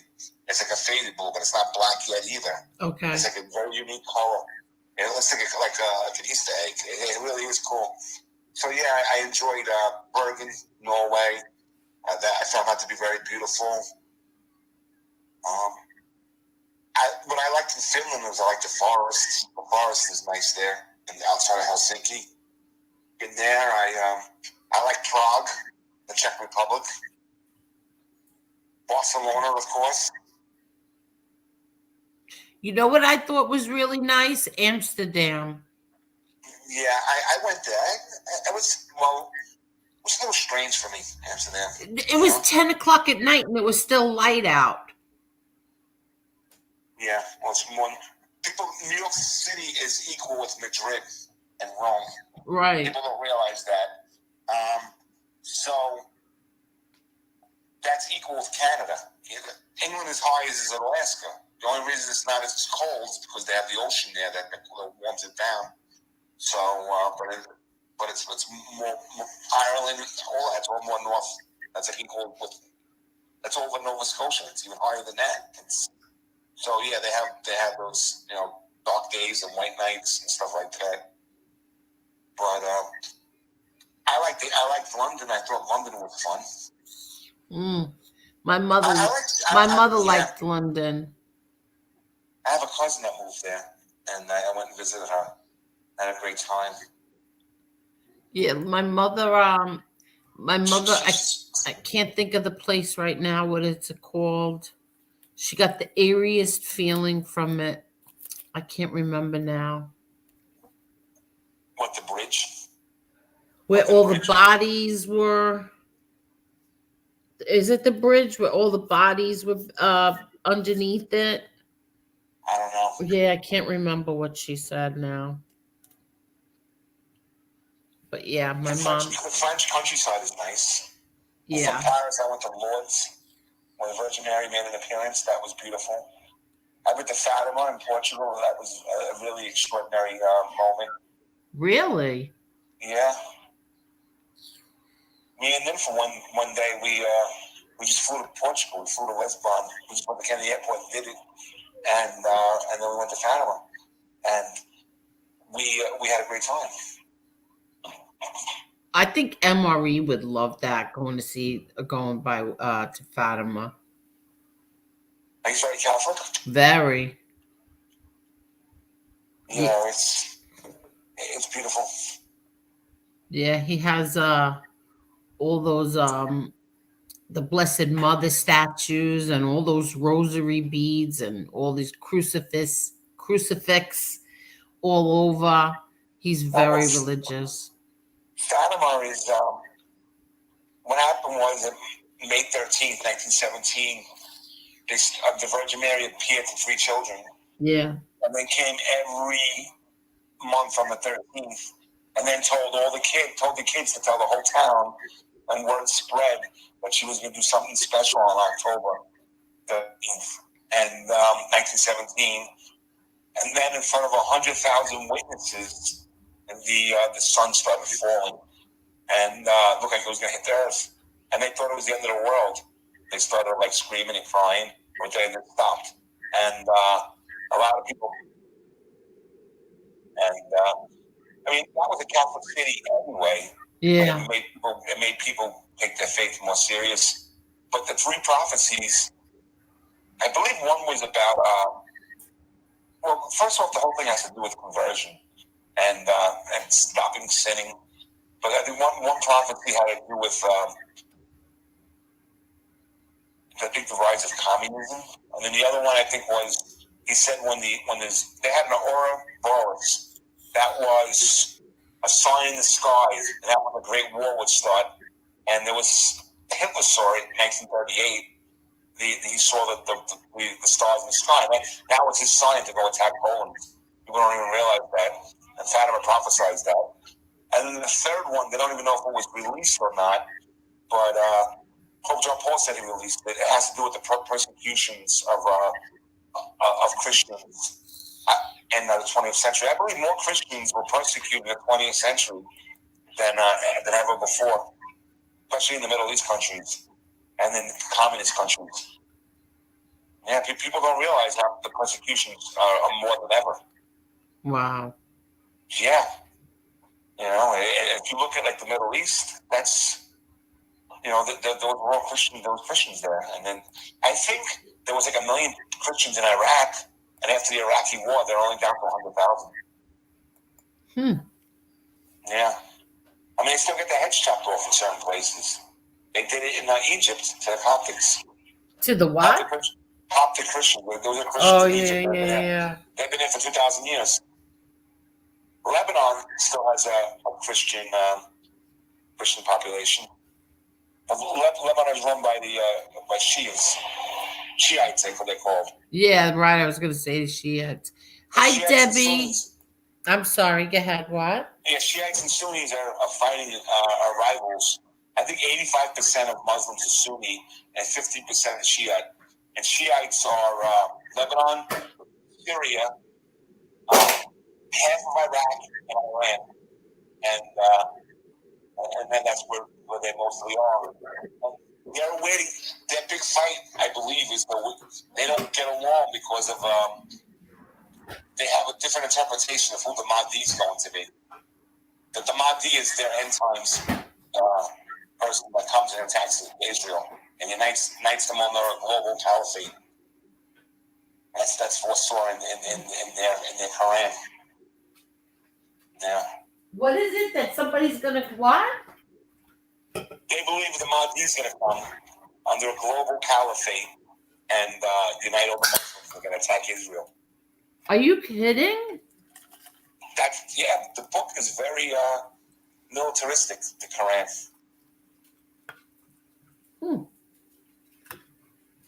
I don't want to talk too much about it. I know. I don't know. I'll get kicked off YouTube. Yeah, but forget about that. It's like religion is like a big no-no on here. Yeah, I know. Edwin said, if it wasn't for our Holy Mother, the Virgin Mary, this world would not exist. Our Lord, thy God, her son, not happy with people's behavior in this world. Well, Mary, she intercedes on for us. And as Catholics, we believe that she prays with us and she prays to God with us. And yeah. And that she's a special, What is this? So we don't worship her, we venerate her. Right. We worship only God. Exactly. Wait, Mark Schumacher says, I like going to Vegas. Many of the casinos are like going to different countries. Same food, the work saves you a fortune. It's funny. I've been to Vegas. I went there twice for work. I went there with a chapstick company. I went there with my client, Madison Rise and the rock bands. Yeah. And I just went during COVID. I went, and it's a fun city. It was a lot different than I thought. Well, I never wanted to go to Vegas. My friends would go for bachelor parties, and all my friends. I always thought I'd have a bad vibe there. That it'd be like a dirty place full of sin, and it'd be evil. And then when I landed there, I went there for work. It was like a beautiful desert place, and it was actually nicer than I thought. I loved Vegas. I had a great time. My favorite place is Hobbs and Heifers there.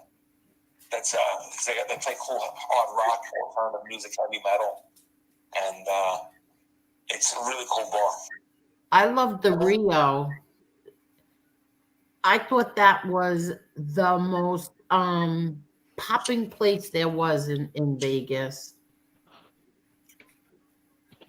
It was like they had like these like hot air balloons going across the ceiling. I thought it was great. I loved it. Did you go to Rails?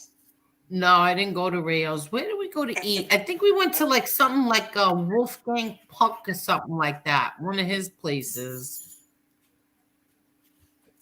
I can't remember. And did you ever go to Rails in Harlem? Yes. Of course. My sister and the owner Frank were very close. And there's like I remember, what's her name? Shoot. She was the reporter, the blonde one.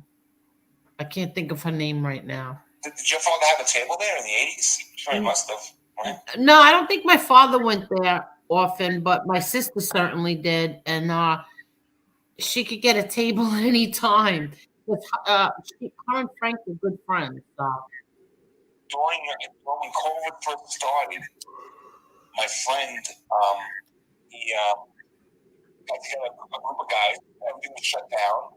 We went in these yards, smoked cigars, and somebody knew somebody from Rails, and they catered the party. So we went and picked up all the food and brought it to the yard. It was a pretty cool thing. Rails couldn't have any guests. Because they couldn't open up. COVID, yeah. So you have to worry about the exclusivity. Yeah. Rails is most exclusive restaurant in terms. There's only 8 tables, and they're booked up forever. And so you can't make a reservation there. You have to know someone because the table's already bought. And but for COVID, what they were doing was, if you called them up, they would come pick it up. They were doing takeout. Yeah, yeah. So we had a Rails party. That was great. I remember Rails meatballs were good. Yeah, that's what they're known for. That. The meatballs. Yeah. It's very basic food. It's very good. Yeah, the food was good. It was good. I mean, I didn't understand like what the I don't know. I thought it was a little ridiculous. Like people, those tables are owned by other people. And then if those people, like say Madonna owned it, let's just say she owned a table. If she wasn't going to be there, then you could have somebody else be there. It was really weird. Yeah. But I was there twice. Was it twice? Yeah, 2 times I was there. And it was nice the both times I was there. What's your favorite Italian restaurant right now in the city? I don't really have a favorite Italian restaurant anymore. I used to. Altadonna's was the best. Excuse me. Where my mother and my daughter went to. Did you ever go to Bruno's on Cross Bay? Of course. Yeah, my mother and my daughter and my mother. My daughter took my mom out to eat, and they brought me home food, and their food was pretty good. Yeah, Altadonna was a good restaurant. Altadonna's was the best. Nothing came like close. The 90s, right? Nothing came close to Altadonna's. That was the Close best. to the 90s. Yeah. Yeah, they got divorced. That was a shame because that food was so good. That's where we did everything. Everything we ever did. My father would ask, like each one of us, like it's your birthday or not Christmas or the holidays, where do you want to go? We would all say Altadonna's. Yeah, well, that was close to your house too. Yeah, it was like 5 minutes, 10 minutes. But that really was the best. But they had the best of, my father used to love olives. So he would have these, a certain kind of olives for my dad. He would, he always made sure the fish was so fresh. They would bring everything over to show you. It was really the best restaurant ever. He was some cook. Joe Altadonna was the best cook there was. Those days I miss. Yeah, it must have closed down in the 90s, something like that. Early 90s, maybe? No, later than that. Oh, it stayed open for a little longer? Yeah, it was open longer than that. My favorite pizza is Tony Dioto's pizza. Oh, yeah, he's got a good restaurant. He's got a really good restaurant. I know. Oh, that's what I wanted to show everybody. I got to put those next show I will. Let me see. Did I put them in here? Hold on. Let me check. What are you going to show? The next show I'm going to show. Oh, it was pictures of my brother John and my brother Peter, myself, and Charlie. You remember Charlie Carnesi? Of course. Yeah, Charlie and Mickey Rourke. We all ran into him in Tony Dioto's restaurant. And Long Island City? Yeah, the one in Long Island City, and we ran into Mickey Rourke, and he and my brother were reminiscing and showing pictures. Michael Bell had that big picture that's on my brother's book, Shadow of My Father. That picture, we were all meeting for dinner. Who else was with us? Was it Peter Lance? I think Peter Lance also. Tony Dioto has your father's wine, right? Yes. And we went there, and they he wanted to give my brothers these pictures as gifts, and we ran into Mickey Rourke, and then him and my brother were reminiscing, and they were talking about my father. I didn't know this, but my father helped Mickey Rourke out with something. I don't know. I don't remember exactly what it was. And Mickey was saying that he was very grateful to my father and he truly cared about my father. I never knew that. Well, your father saved Gino Roselli's career. Yeah, that I know. Yeah, I got to show those pictures. I have to show those. The next show I'm going to do it because I didn't get to do that tonight I didn't get to do what I wanted to do tonight. So the next one I'll do it. Well, Angel, Elio, and Marla, I have enjoyed myself, but I am seriously falling asleep. I need this. I go to bed early because I get up early. And for you, I know it's almost 1 o'clock for you. Was 12 what? No, 2 o'clock. It's 'Cause you guys are 3 hours ahead of me. Yeah. Yeah, so it is only 10:24 here, but I get up early. No problem. Okay. Thank you, Elio. Thank you so much for coming on. Thank you. All right. Thank you. Have a good Thank night, you, Elio. Angel. I appreciate it. Marla, you have a good evening as You do well, the and I will same, see you Heidi. guys. Heidi, thank you Yes. so much. I really enjoyed this tonight. I really, really did. I enjoy coming in here and I enjoy being on panel with you. And I've been catching your replays lately because I've been so busy. But thank you for having me up. I really appreciate it. Anytime. Marla, you have a good evening, You sweetie. do the same. And I'm Thank gonna you. I'll put your link in the description. I have you in the title, and now I'll put Oh, you. you don't have to do that, I Angel. do it to everybody who comes on who has a channel. I put their link in the Okay. description. Well, thank you. I you're appreciate it. Thank you guys in the chat. Have a good evening. Have a Bye. good night. Heidi. Hello there, Marla. And then there were two. And then there were two. Yes, he did, liberal candy ass. He did. I don't tell everybody all the things that he did, but maybe someday somebody will.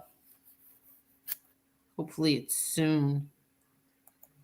I have a hard time going to an Italian restaurant and visiting the kitchen with the Mexican as a lead chef. Well, you know what? Sometimes they really are really good cooks, so I don't understand why would it be a hard. Anybody can follow a recipe. It doesn't matter, if they're Italian or Mexican. Anybody could follow a recipe. Don't you girls ever sleep? Yeah, I'll tell you what happened tonight. About 7:30, I started to feel tired. I said, you can't go to sleep right now. So what I did was I had a cold coffee, and so now I'm good. That's what happened. I drank coffee before we came on here. I have to tell you, this show went totally different than what I expected it. Really? I'm not kidding. I was coming on here to do a certain thing I was going to do, but that between you and MRE, I don't know what you two must have had coffee in you, because you two took off and you were gone. You both were out there.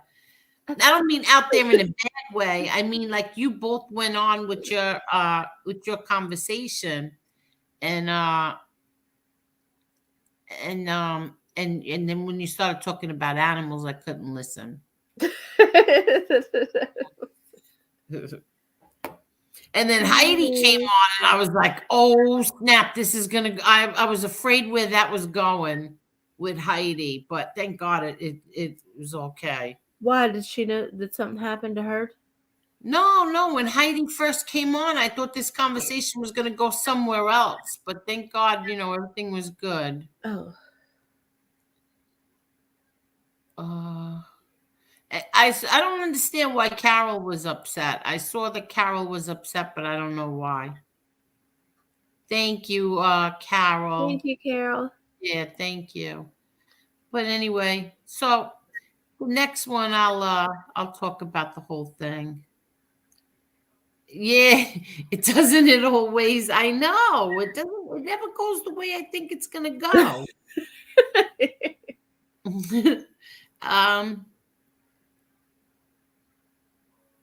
Mario, why Mark was not very rude? Why? Oh, was he? No, I don't believe that. Odd. He wants an Italian cooking his Italian food. Yeah, I don't know. I don't think it matters. If you follow a recipe, anybody could follow a recipe and cook it.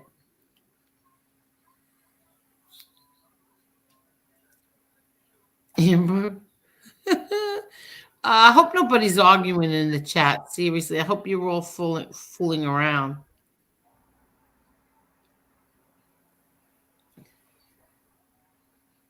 Ooh, here we go. Here we go. Here we go. Okay, the firecracker's coming on.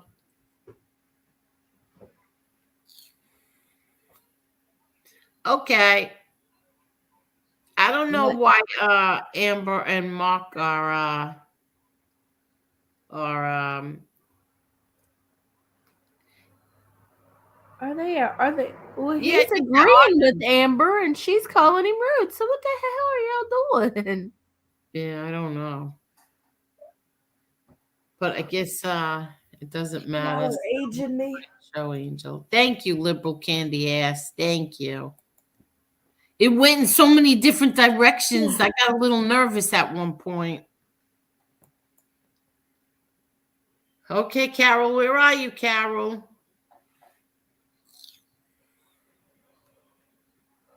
Oh, goodness. Yeah, tomorrow I have my my nephew's first birthday party. Aww. Yeah, I know. First birthday parties are so fun. No, they are not. They are.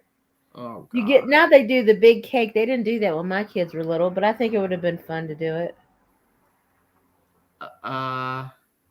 Amber, your face is showing. Amber, your face is showing. Do you want your face to show? Okay, there you go. What happened to Carol? Hello, Amber. You're muted, Amber. Does she know she's muted? Okay, am I here? Hello. Yeah, you're good. Okay, how do I? You're fine the way you are right now. No, you're not. All right, Carol. Angel. I don't know what happened. Where's Carol? Hello, Edwin.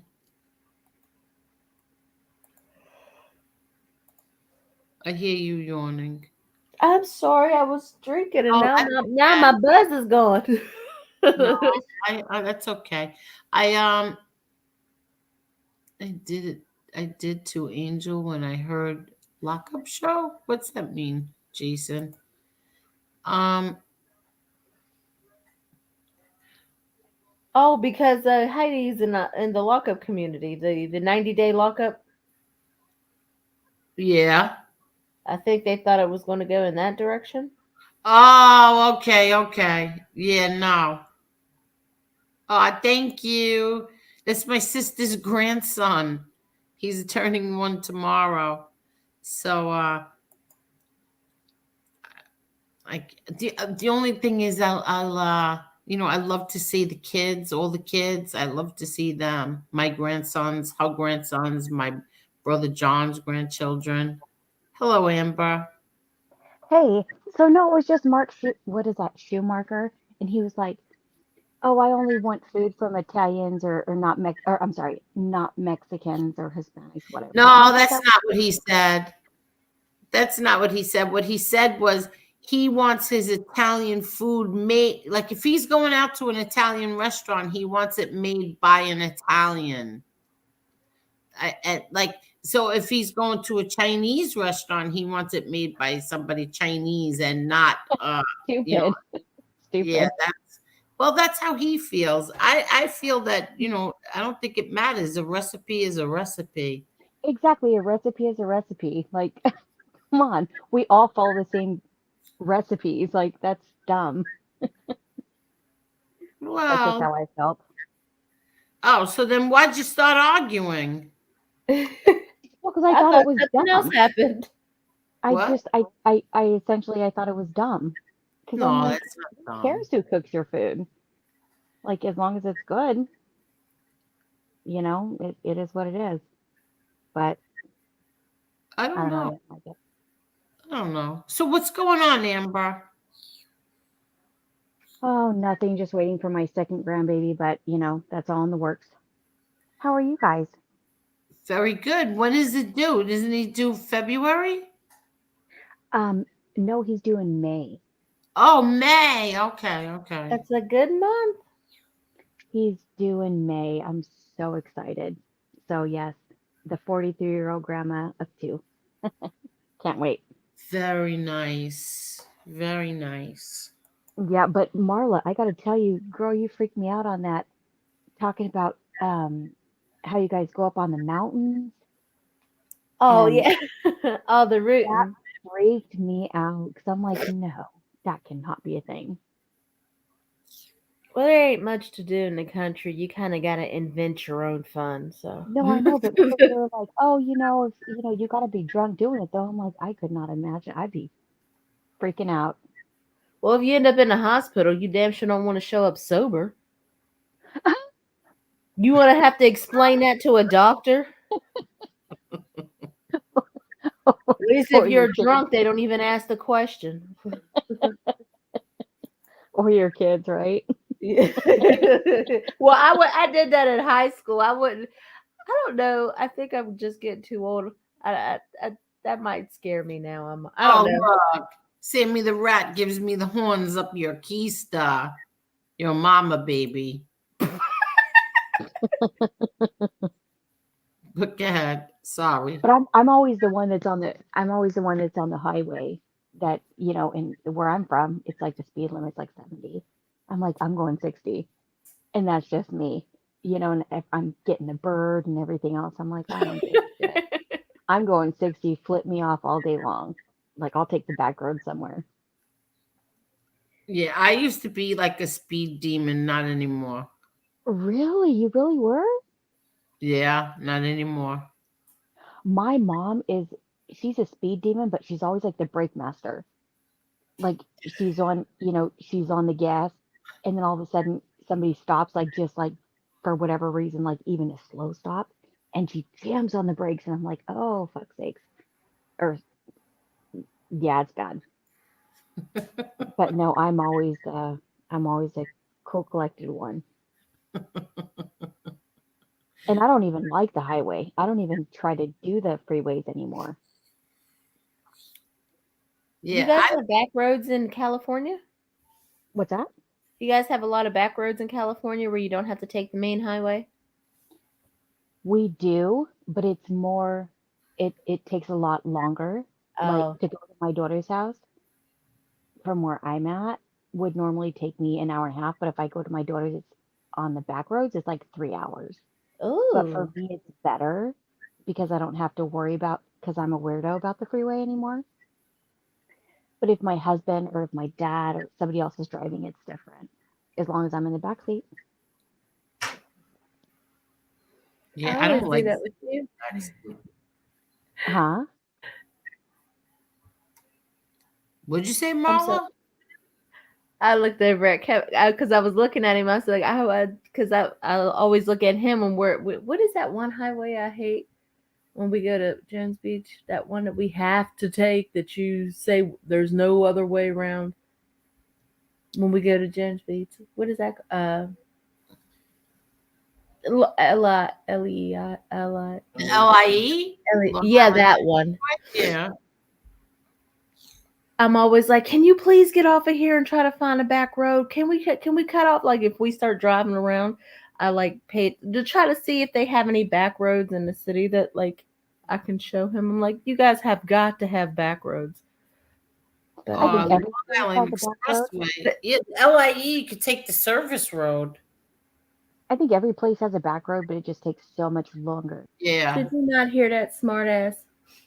But I Didn't had I to go say to you could do that?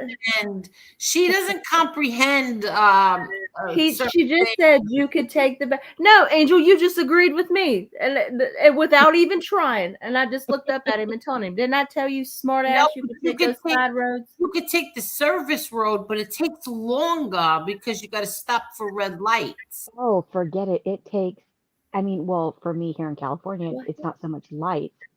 It's like there's hills, there's, between the mountains and, Yeah. in all the, you know, the windy roads. I mean, forget it, it's bad. But I would rather do that for my anxiety versus being on the road with these weird ass drivers.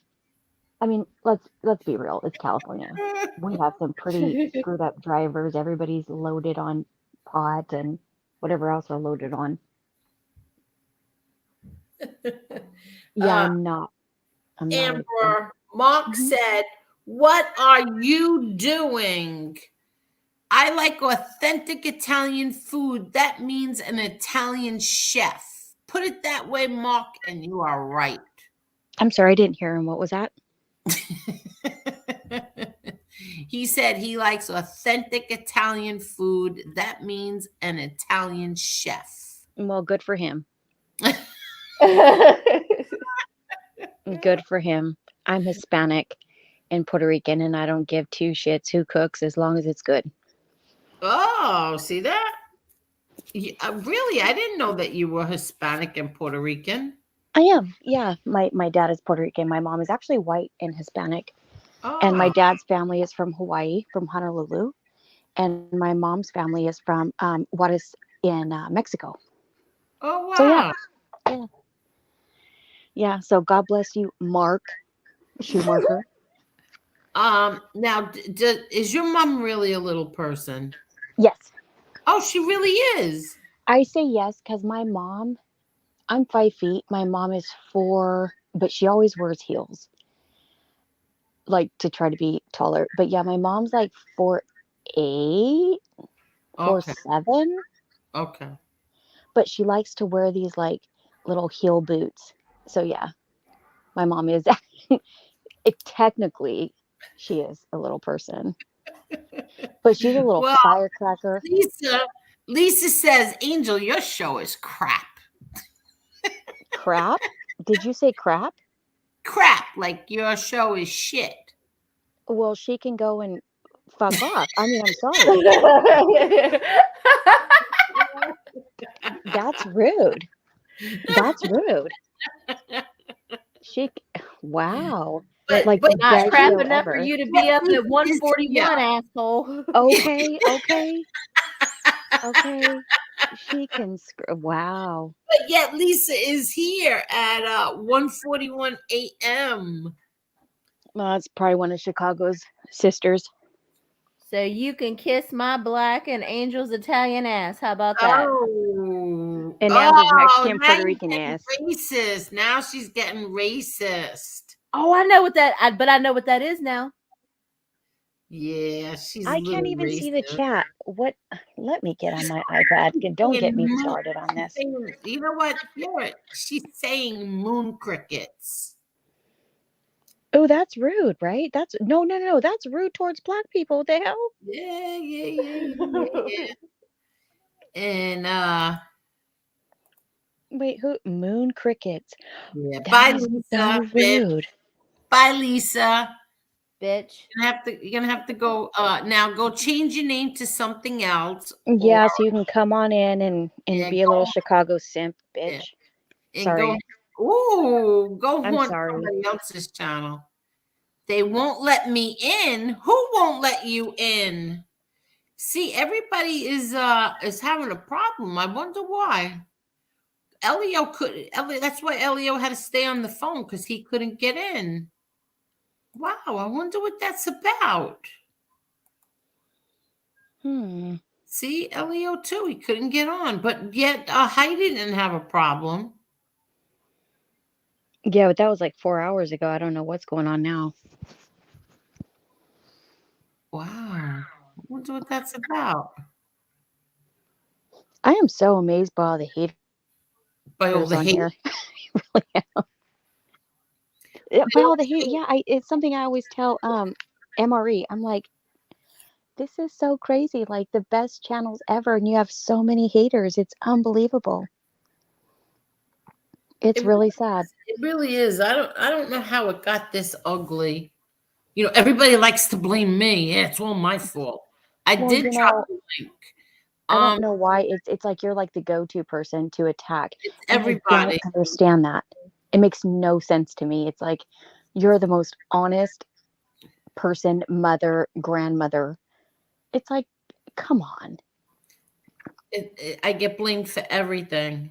Now it's I asked Chicago Muscle to do things for me, and then I got tired of them, so I tossed them to the curb. I never asked anybody on here to do a damn thing for me. Not Lee Cole, not FBS, not MRE, not Chicago Oh Muscle.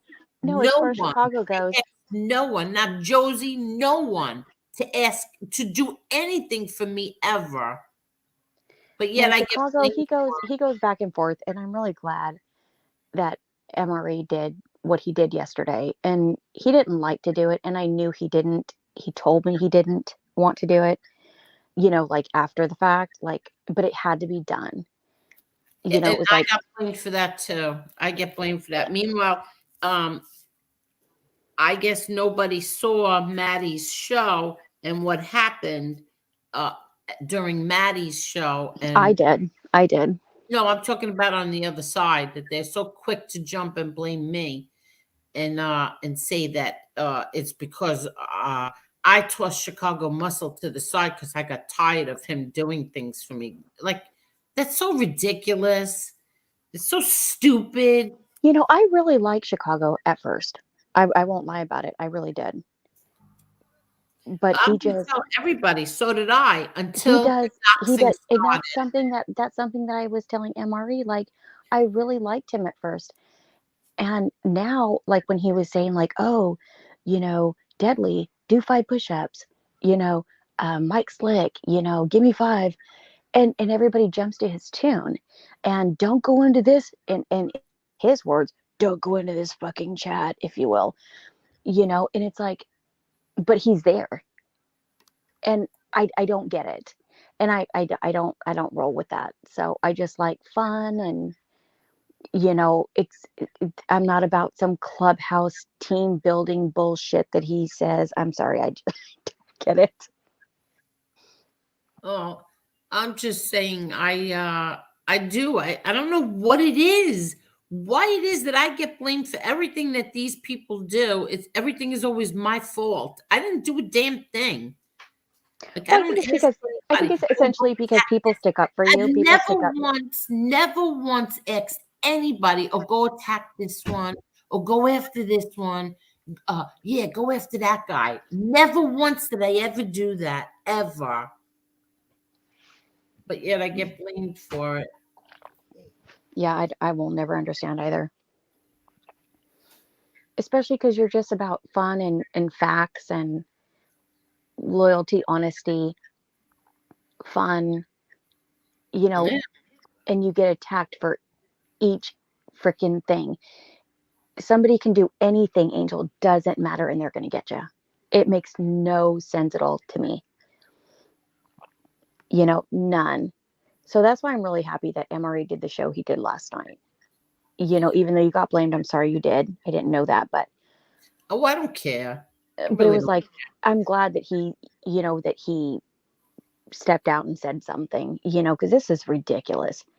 Your clubhouse team muscle, whatever. It's too much. And then throwing MB under the bus and being ugly, and it's too much. Yeah, That's what I kinda nonsense. thought. Yeah, last night when I heard him talking, I thought, damn, this is just so nasty for him to be saying. I mean, the, some of the things he was saying was just like, come on, do we really gotta Yeah, but go I here? mean, Do even we really Who gotta are you say talking this? about? Wait, who are you talking about? I was we're talking about Chicago, but I mean, oh, all Yeah, even right. last today. night. But I mean, even today, I had a friend that was in his chat, and I was working, and she sent me a message, and she was like, "What a shithead," and I'm like, "What?" And she was like, "YouTube." I'm like, "What about YouTube?" And she told me, and I was like, "You got to be kidding me, calling women the C word and um, NB the C word." And I was like, "Are you serious?" And then calling what's his Kane a wetback? Really, prick face? Because I'm a Mexican, you fucking fag bag. I'm sorry, no disrespect with Nope, my none wording. taken. You're good. But that's rude. No, it is. You know, I it's didn't hear rude. that part. I did hear the part where he was He uh called him a talking wet about. back. Well, he was talking about I heard him last night because he planned to show why MRE was still live. So I didn't end up watching it, and then I got up in the middle of the night and I thought, oh, I'll go ahead and watch it now, in hopes that I'll go back to sleep. And he the stuff about MB, that's just that was just wrong. You just It's I so don't rude. understand. Like if you knew this information, see that I don't like that. I got people that I don't talk to and will never talk to again. But anything they ever told me while we were friends will never leave my mouth. And Even I if am the there is same something way. that I know that everybody knew, even if it was the pink Yes. elephant in the room, I'm not saying Thank you. shit. You gonna have a hard time figuring out if I know or if I don't know. I'm not saying shit. I do, and I just feel like in a way Because that's you kind of loyalty. trust It's snitching loyalty. because you knew and you didn't say nothing, and then the minute she make you mad, you got to come out and throw all this out here like this is not necessary. This is wrong. Is like this is grimy. You don't put that girl's business out there like that. It ain't nobody's business. Don't nobody know if it's true, and it's nobody's business to begin with. Exactly. That's between them 150%. and whoever. And I mean, it's like you're doing it to defame her character, but it's only because she's on your bad side right now. I mean, you knew all this stuff before, and if you were going along with it, if she's this, that, and the third, then what are you? Because you knew about apparently he was talking about things like he knew. So it's kind of like, dude, come on, you're going too far with this dumb shit. Like, I liked Chicago Muscle in the beginning, I did. And then So like did he I. just So flipped did the I. I script. won't And lie. I'm just like, I don't trust nobody on here no more. I ain't trusting nobody for But so did shit. I. I liked him too. And like when him and Angel, first started falling out, I was like, oh man, I hope you guys can repair that. I mean, and he was like, oh, I can't do that. I can never turn my back on anybody that, mess with me. But at the same time, you bagged on Lee Cole, and here you guys are, getting back, as respecting one another. So, I mean, just don't, I don't understand that. I don't understand that in my personal life or on the internet. To me, it's fake, it's phony. And like you said, Marla, there's things about people that you will never say anything about. Rather they're your past friends, current friends, it doesn't matter. You shut your mouth and you don't speak about it and you just let it go. But I really took strong offense, with the whole, you know, calling people bad names, calling people, um, you know, Italian slurs, Hispanic slurs. It was very rude and ugly, and there was no reason for it. So he can That's go and when, yeah, that's when I got mad the very first time is when he called me. I don't know who he was talking about, me or Chicky. When he Chicky. It called was us, Chicky. no, when he called us ravioli eating no, mafia. yeah, he was saying grease balls. That was about Chicky, but still, it's still a slur. It's rude, And then he's like, "Well, my wife has Italian in me. I don't give two flying fucks what your wife has in you. I'm not going to sit here and say the N word because it's disrespectful to people. I'm not going to sit here and say wetback is disrespectful to people. My son is half black. My daughter is half Japanese. Don't do that, you prick face. Sorry, I don't mean to be rude. No, that's okay. But I want to say this too, dedicated paperboy. Angel in a genre full of informants. The Gotti name stands above all of that. Obviously, people say stuff about your brother, but everyone who is honest knows he didn't cooperate. First of all, common sense says this, and I'm not going to keep doing this because this is just ridiculous. Common sense says this. The government says my brother was the head of a crime family when my father went away. Okay. So if my brother was this rat, there would be at least 50 people. Let's see, Mikey Scars put away 80 people. So, all right, I'll say it's safe. My brother could have put away 100. So go scratch your asses with that shit with my brother already. But I'm sorry. Hello, Carol. Hi, Angel. Hi, Marla. Hi, How are you? Ava. Hey, How are you? Hey, Carol. So what are your thoughts on all of this, Carol? On what, honey? I missed it because I had a hard time getting on StreamYard. I We're talking forgot. about the whole MRE Chicago Muscle and all of this crap that went on the other day with uh, NB and all of this and all of this. I'm being blamed for it all. You should, number one, you shouldn't be blamed for anything. And B, from what she said on your show last night or the other night, she didn't do anything that I know of because she denied it all. Mhm. MRE, you know where I stand with him. That's for sure. Yeah. I don't understand all the flip-flopping and the sensitivity that's going on. And that's what it amounts to. It's like if you don't agree, you don't belong. Well, you know what? I don't agree with the language. I don't agree with the doxing. And that's it. I don't belong. Period. I'm talking about his show. I'm not Right. talking about MRE, your No, I know. show. All right. So be it. You want to dox me? Go right ahead. I don't care. I have nothing to hide. No, exactly. You know what I'm saying? I Yep. mean, like tonight I got a little annoyed in the chat because this guy Mario, whoever he is, he just kept it up, insisting that my husband must be making a lot of money because he travels back and forth and can afford to work in New York.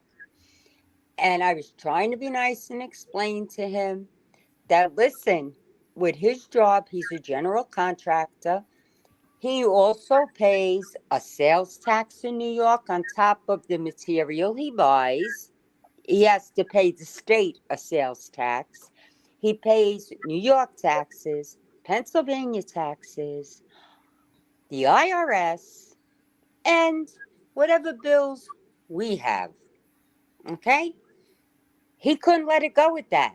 He wanted to know, he kept hinting around that he wanted to know, insinuating that we must be rich and my husband must make a lot of money, which tells me he wanted to know what my husband's income was.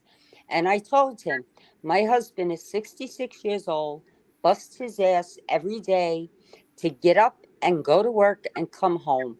And he still asked about the income. It's none of your business, period.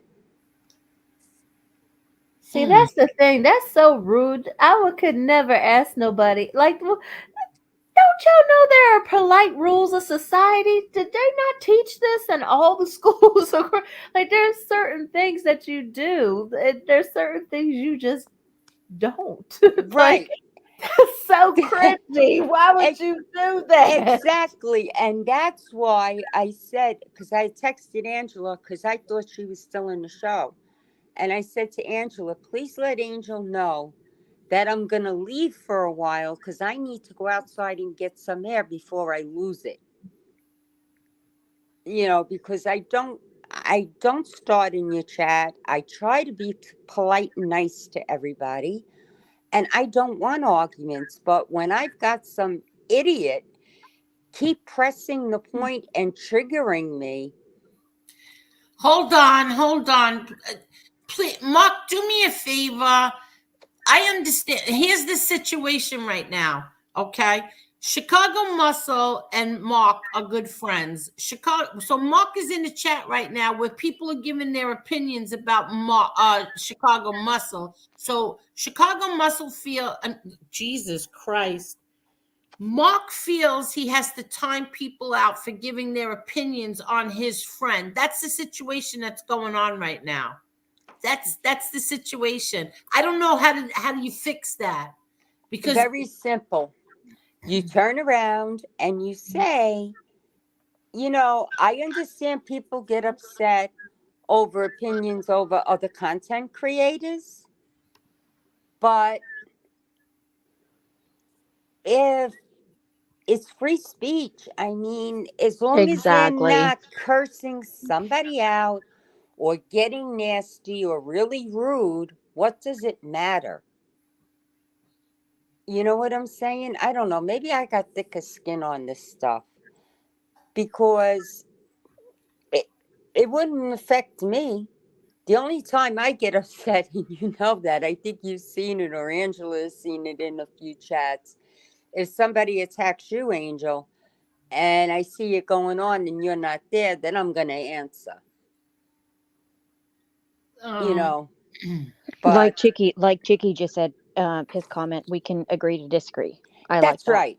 Yeah, That's whatever happened to agree to disagree and move along, or just stay in the Exactly. gray Move on. area? Like, why does everybody have to draw a line in the sand and either you agree or we're not friends anymore? Well, then hell, we were never friends if that's the case, because you wouldn't do that to somebody you considered a friend. You would, you're friends for a reason, not because they back every play. I mean, sometimes as a friend, you got to tell your friends something they don't want to hear. right. And you That's respect called their being a friend. opinion. Sometimes you got to tell your friends something they don't want to hear. You see, that's what's wrong with the world today. Nobody can respect somebody else's opinion. It's got to turn into a fiasco. I've noticed That's that. how this whole thing started. That's how this whole thing started. I mean, people in Maddie's chat, I don't even want to know the truth. I should have listened to Maddie's thing over again today, because I was listening to it while I was cooking. Were you in there the other night, Carol? Yes, I was. And Okay, I was in Amber, there were for a you in there? while, and then I left. Okay. And then I went back. Okay, but I don't remember anybody saying anything about Chicago Muscle. Nothing. I don't remember that. I don't remember anybody talking bad about him or even bringing him up. I remember that the discussion was Lefty and I can't remember who else, but somebody else. And then the next thing you know, there's a whole big thing because people were in Maddie's chat. Now, everybody from day one we've all been friends. We've all gone in each other's chats. Maddie's, MRE's, mine, and Josie's, Lee Cole's. All of a sudden now, people are getting really upset and taking away people's wrenches and throwing people out of their chats, all because people were in Maddie's chat. Now, I don't know what the hell that's all about. I really don't. It's immaturity. No, I don't know. I mean, Mark, do you know? Do you know, Mark, what the hell that was all about? Because I still can't figure that out. To me, it sounds like if you don't agree, then you lose your wrench. Well, That is exactly it. You're exactly right. Unfortunately, but you're exactly right, Carol. So be it. You play to my tune or you're screwed. Yeah, right. And so be it. I mean, exactly. And if you're in somebody else's chat that they don't like, another content creator doesn't like, and you go into their chat, you're automatically barred because you were in the other person's chat. But forget it because he's already in that chat. So it's like a double-edged sword with him. Yeah, but you get what I'm saying. I do. And that's why, Angel, I told you, as I see more and more on YouTube, less and less channels I'm on, I just barred them, just unsubscribed and don't want to be bothered. I have one content creator that I happen to like and respect, okay? But because he has somebody else in his chat that I'm very disappointed in, and I don't want to say anything because I won't say anything about another content creator in somebody else's chat, I turned around and just left the chat. I didn't unsubscribe from the person because I happen to like them. But I see occasionally this one person is in that chat and I don't want to associate with that person. So I just hit the like button, say hello to the content creator, and I leave. But I'm wait. So you're saying that you will leave a show because even though you like the person, the content creator, but you will leave because there's someone you don't like in their chat. there's a reason I don't like, and it's a person you don't like either. And or Okay. maybe it's not that you don't like, maybe you've lost respect for. And I won't stay in that chat either because I lost respect because I thought that person was one way, you know, Mr. Tough Guy. And I'm not talking about Chicago Muscle either. Mr. Tough Guy, I'll always defend women. Da, da, da, da, da, da, da. And then I find out that he's over in Florida's chat. He's on this other chat. Oh, you're talking about Carlos. You got it. Yeah, okay. Okay. So when I saw him in this particular content creators chat, I just hit the like button, said hello to the content creator, said hello to everybody in the chat that, that's Yeah. me. But when I seen him, I turned around and I just zoomed out of the chat. And that's what I do every time I see him in a chat. Okay, so can you just not be in a chat and just watch or listen to someone, or you have to shut the show completely off? No, what I do is I shut the chat off. You shut the chat off. Okay. That's what I do. But there are other content creators, and you know who I'm referring to, that I just blocked. I unsubscribed and just blocked. And that's that, because I don't want to see anything they have to say. Okay, so I'm guessing that is Chicago Muscle. Well, the same person you had a problem with. All of them, I mean. You're so funny.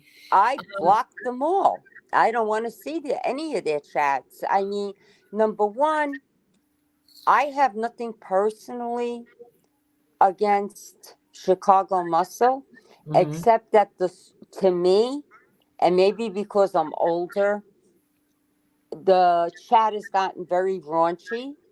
Okay. The language, the memes, the doxing. Exactly. Okay. Now I'm going to say something, and I hope you're listening, Mark Schumacher. But I've watched Chicago Muscle, and I've watched his chat, and his chat goes after me pretty hard. And I've seen Mark Schumacher in there. I seen Mark defend me, but I don't expect Mark to fight a whole chat of somebody that he really likes, because he really likes he considers Chicago Muscle a friend. Right. So I don't expect Mark to defend me in his friends chat. But that's why I say I've seen people that I don't even have a clue who these people are talking about me. And they've been doing it. I don't see Chicago Muscle telling them to stop. Right.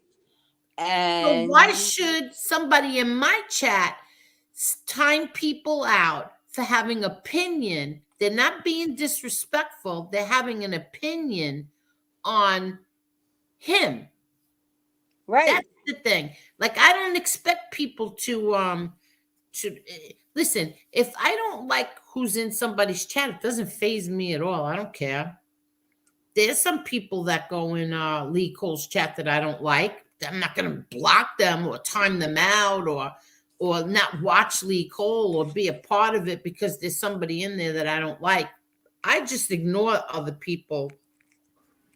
Yes, but that's me.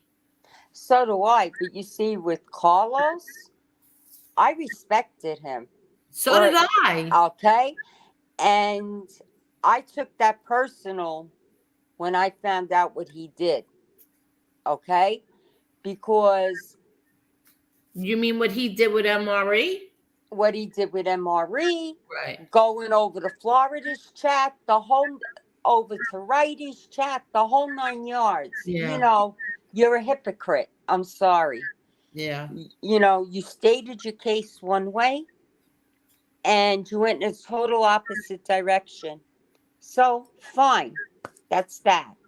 You know what I'm saying? Uh, as far as Chicago Muscles chat, there are people that I know that go in there. Some of them come over to your chat. I don't disrespect them.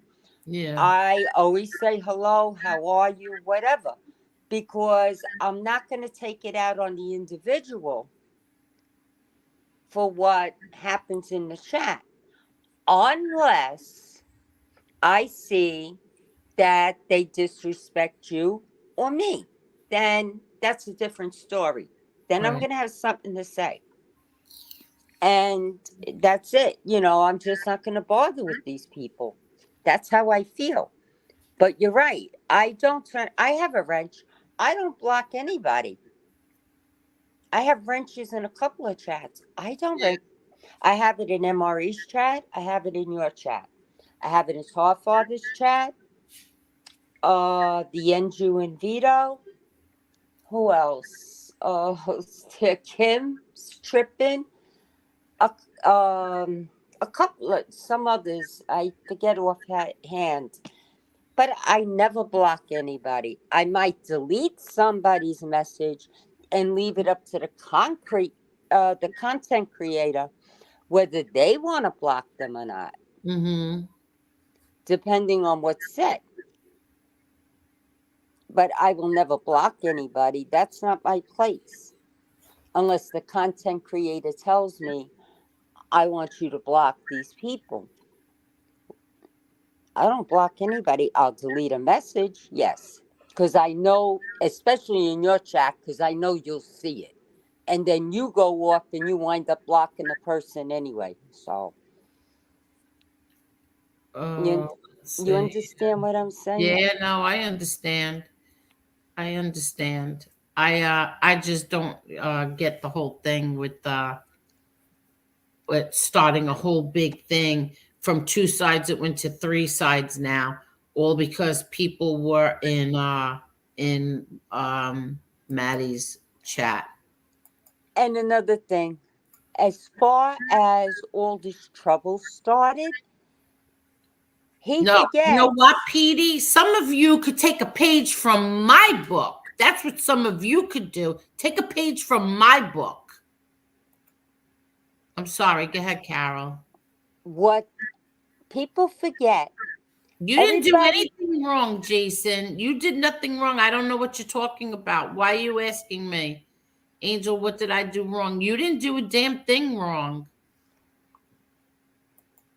what people forget is that this whole thing started because he went and got involved in those women's community, wanted everybody else, all of us, to go over to those women's community to defend them. If I'm not wrong, I don't know which one it was, if it was Johnny Mac or Johnny C.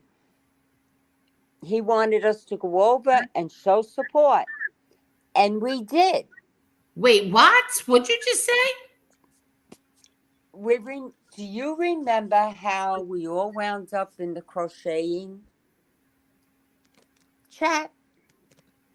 Here on my channel? No, when we were listening to Chicago Muscle, him saying that Maria and them were all being picked on by JC or Johnny Mac, one of them, and that they needed our support, and everybody went and supported them. Went and supported them where? In the crochet community. Right. What channel did everybody go to? Because I didn't go anywhere. You were in Maria's. Oh, Maria. Okay, Okay. yeah. All right. He I asked. thought you meant something else. Go ahead. No, he asked us all to go over there, Yeah. right?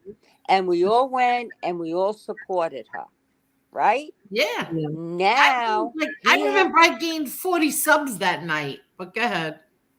Okay, now he has a problem with Maria and whatever the story is there. And then he turns against her There's a whole bunch of crap going on over there with women. And now anybody that talks to any of them, he throws out of his chat, takes their wrench, whatever. But you're the one that brought everybody there. Doesn't make any sense. That's Yeah, right. yeah.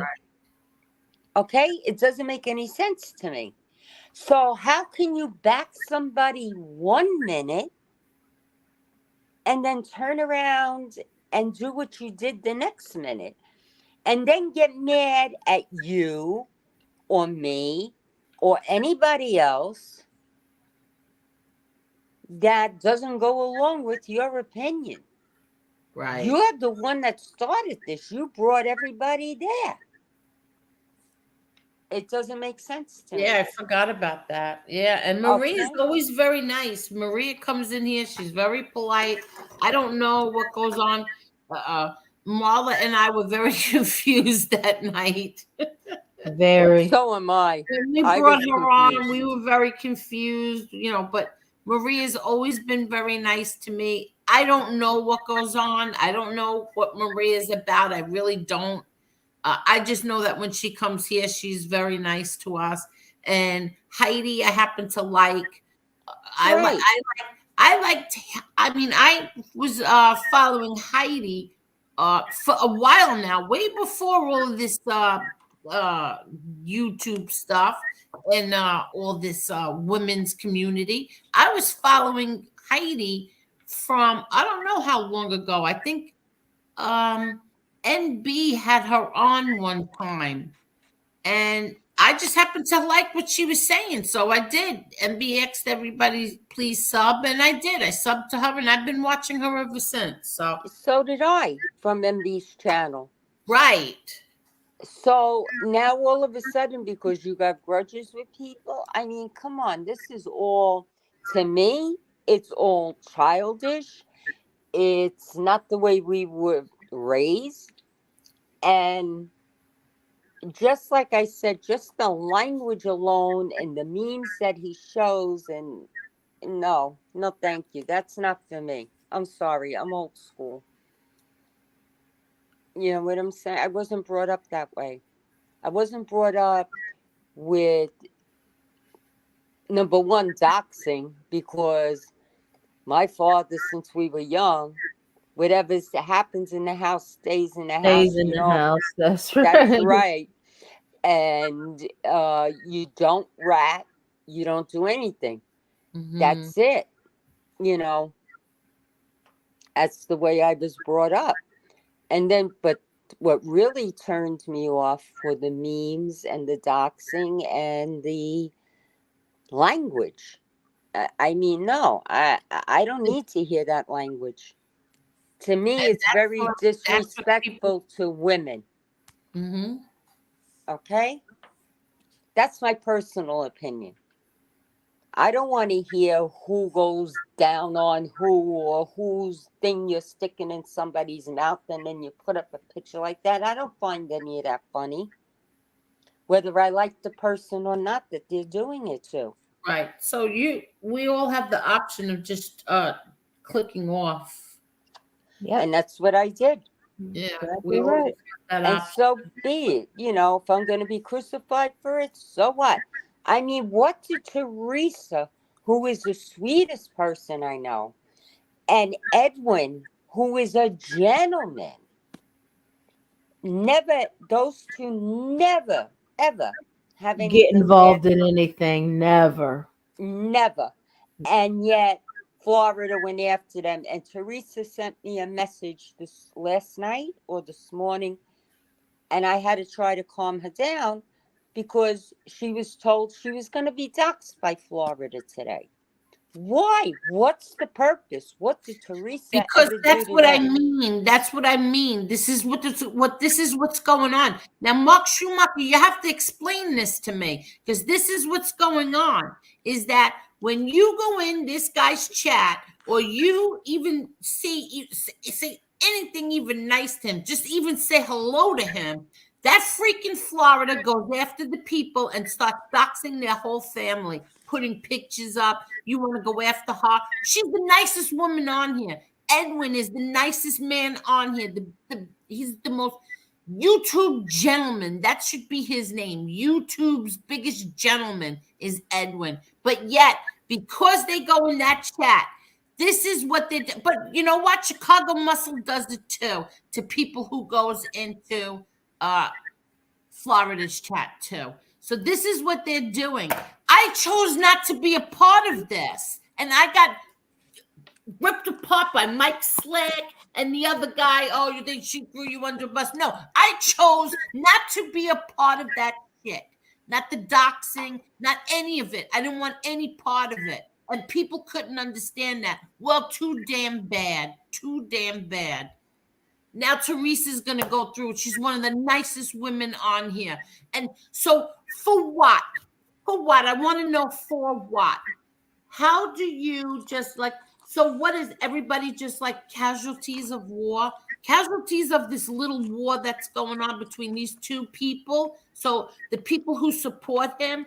So now I heard that Mike Slick was doxxed today, right? He's Yeah, I saw a picture. You know what they're going to do to him and his family? You know what they're going to do to him and his family? Who doxed Mike Slick? FBS. Oh, great. Why am I not shocked? Okay. So now do you know what they're going to do to Mike Slick and his family now? Do you remember what they did to the Monpass family who had nothing to do with any of this? Nothing to do with any of this. Do you know what they did to that family for 3 months now? Do you know what they're going to do to Mike Slick and his family? Is it worth it? Is it worth it? This asinine, stupid-ass game that these people are playing, is it worth it? Does Mike Slick have daughters? I pray to God he doesn't. Because wait till he sees what they do when his daughter's up on that screen. None of this is worth it. Somebody's going to get hurt. I've been saying this for a long time now. Somebody's going to get hurt. Nobody listened. So I chose not to want to be a part of this at all. Nothing to do with this anymore. And I got ripped apart for it. Too damn bad. I don't give a shit. My daughter, my son's more important. But lies were told about my kids that my son is a drug addict, a heroin addict who sold gold bars, gold coins. He was been in and out of rehab. My daughter's a pig who gave blowjobs for pills. Fuck all of you. My kids didn't do that, and you're going to find out that too. That's why I'm sick of this shit. Sick of it. That's what they're going to do to Mike Slick's kids now. Watch. I pray he doesn't have any daughters. Well, you see what I did now, right? What? Did What? you see my picture? Yeah. You see who it is? Is that you and your husband? That's right. Oh. That's right. And I don't care. I think this is just all so sick. And you know what? Was it Heidi who said it or Elio? Heidi said it, right? All this for people that you are never going to meet. You're never going That's to meet right. people. And this is what you're doing of people that you're never going to meet. That's right. This is sick. Absolutely sick. When Teresa texted me yesterday, when she messaged me, she said to me, Carol, we have to get together for coffee. I said, yes, we do. Because I feel so bad for her. You know, I can see she's upset. And I don't blame her. I don't blame her. Stay out of the chat. That's all. Stay out of it. Stay away from that chat. That's all I could tell you. Otherwise, you're going to end up getting that. Right now, he might be a little preoccupied because he's got this slick thing on his mind. Stay out of his chat. Teresa Murphy, stay the hell away from it. That's all I could tell you. All people here that use your real name, stay away from the chat. That's it. That's right. That's right. And even if you don't use your real name, if they want to find you, they're going to find you. They're going to find you one way or another. I don't know who's doing this for them. And that's what's boggling my mind, because they're not doing it. They're too computer illiterate to find it all out. Yeah. Well, look, It's somebody else. here's another question. So them doing this to Teresa Murphy, who's protecting her? Who's going to protect Teresa Murphy now? I am. Any way I can. How is everybody going to protect Teresa Murphy? How's Chicago Muscle protecting Teresa Murphy? Tell me. Somebody tell me how they're going to help Teresa Murphy. Oh, they won't. They won't. That I know. I want to see how they're going to protect Mike Slick now. That's a damn shame. Because you know what's going to happen? What's going to happen is they're just going to keep doxing back and forth, back and forth. It's like a game of ping pong. Yeah. Everybody, please don't cut down Mark Schumacher. And Mark, if somebody has an opinion about somebody else, please don't time them out. And everybody, don't go after Mark. Leave Mark alone. Yeah, Mark is a nice person. He's a very nice man, and he's caught in a hard spot right now. Yeah, I understand that. And he's, like I said, I respect Mark. I also respect Amber Alert, and I've made that clear. You know, it's just ridiculous. It's all crazy. I'm just curious who helped. Can somebody answer me? Mark, you want to answer me? Who helps Teresa Murphy now? Or Edwin. Or Edwin, yeah. Who helps the two of them? Where's the help for them too? I just don't understand it. I understand that they're your friends. I'm not putting them down, Mark. No, I'm not yelling. I'm not. Am I yelling? You're upset. Yeah, I'm not. I don't mean passionate right now. I don't mean to yell at you, Mark. I'm just asking. Could somebody tell me who helps Teresa right now? Like, no one here can protect Teresa. Exactly. That's what I mean. Exactly. And nobody can help Edwin. Exactly. So then stay the hell out of the chat and this won't happen to you. Right, because the minute you disagree or you say something and you're in somebody else's chat, I mean, I can't imagine how many people lost their inches and got thrown out of there last night defending MRE. Okay? I'm sure. I don't know. I said it from day one. I don't give a crap. I was in that situation. Mark Schumacher. I was friends with FBS and MRE, and it wasn't a good place to be in the middle of that. You know, there were times where there's one time I got a little annoyed with MRE. Only one time in a year and a half I got annoyed with MRE. I got annoyed with FBS quite a few times, but I was in the middle of the two of them. And then once it got really out of hand, you know, one person said, I'm not going to go after him, Angel. I'm not going to go after him. Listen, I said what I had to say. It's over. The other person didn't want to stop, just kept going and going and going and going. And they still are. From what I hear. They still are is right. From what I hear, they still are. And you know what? I meant what I said in MRE's chat last night when I sent him the super chat. He's been the same person as day one. Yeah. He has never wavered, never changed. No. And he does not do anything for me. And I don't ask him to do anything for me. I would never ask any human being to do anything for me. Ever. I mean, what does MRE do? Go after rats, go after sexual predators, go after raunchy, people that deserve it.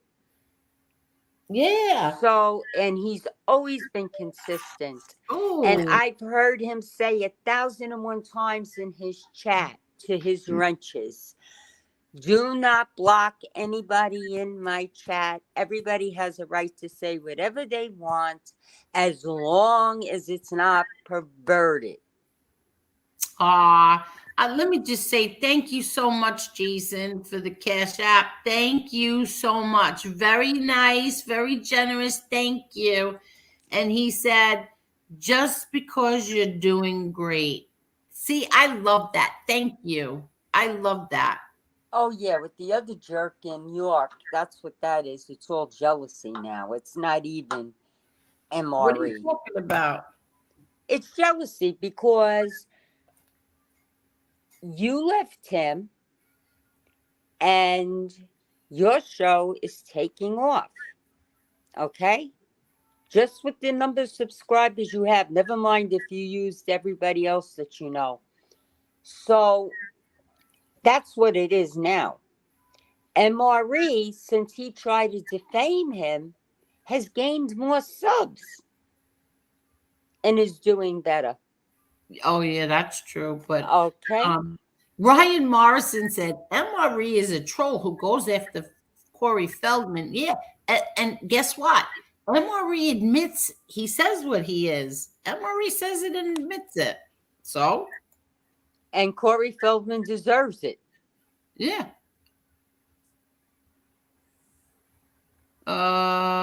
Yeah, well, I don't know what you're talking about, Mark.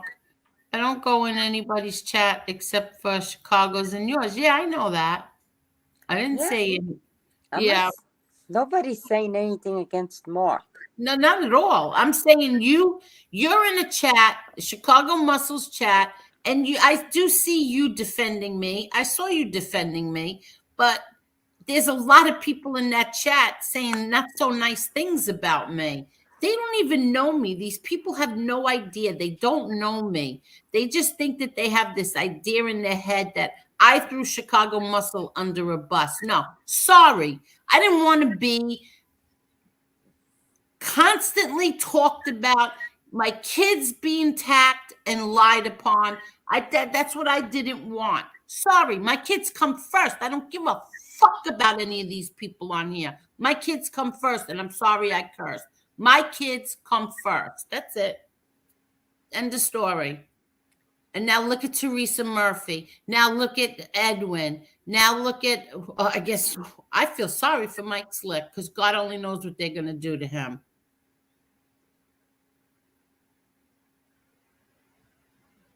Yeah, Edwin is a great guy, and it's a shame. And I'm sorry I cursed. I just, that you reach a point where, Jesus Christ, what is wrong with all you people? Like, what is wrong with people? You're going after people's kids because you don't like somebody else. Yeah, and it was FBS who started this shit when it came to my kids.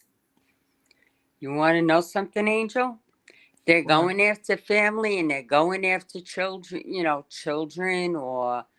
No, well, FBS said he's not doing that anymore. And he hasn't. So, no, he hasn't. I'll give credit where credit is due. He hasn't. Yeah, but you don't know what the creep in Florida will do.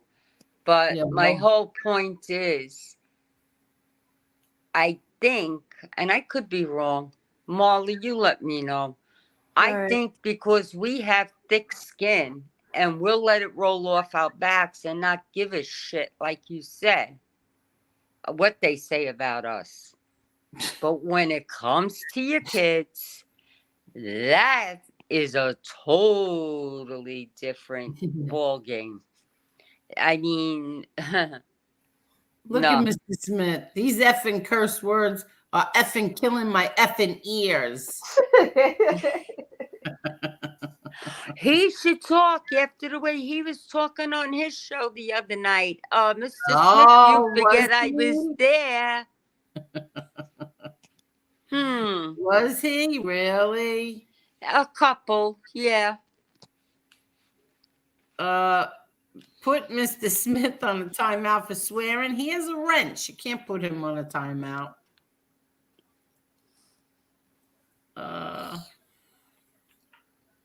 What's this? Jason, you haven't done anything wrong. It's all good. It's the first time in over a year, and it wasn't Angel's fault. What are you talking about, Jason? Jason. Hold on Jeez. 1 minute. He hasn't said anything all night. He's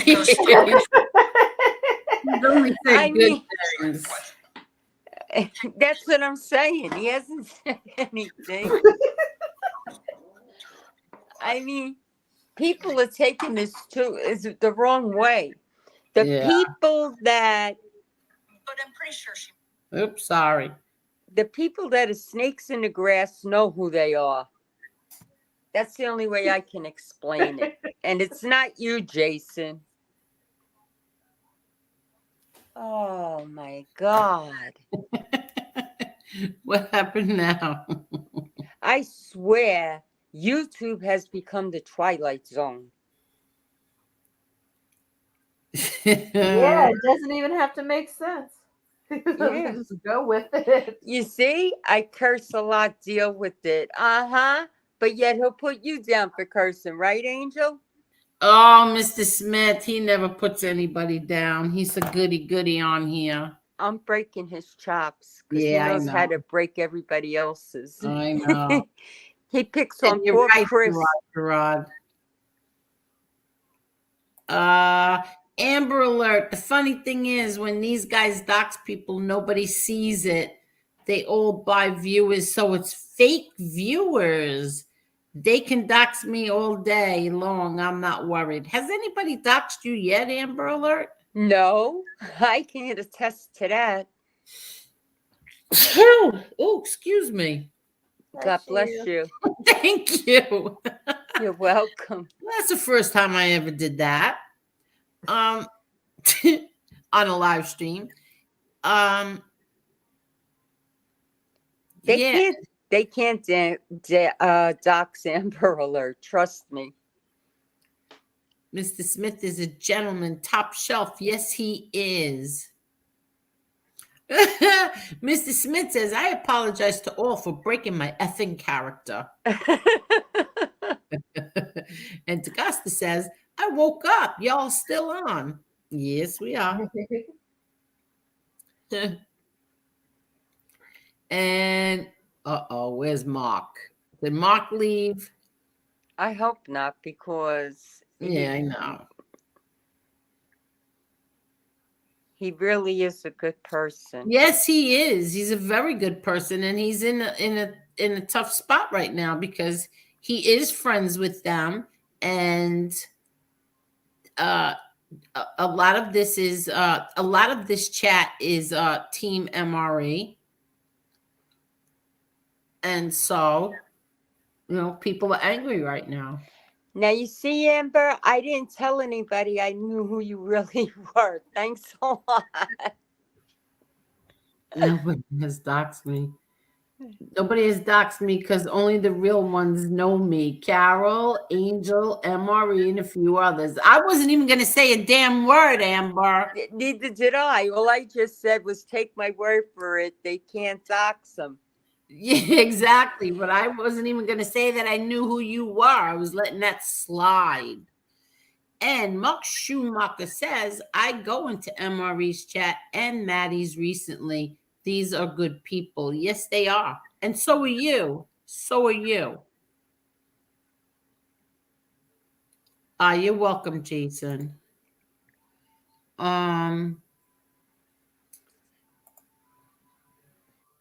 Amber Alert.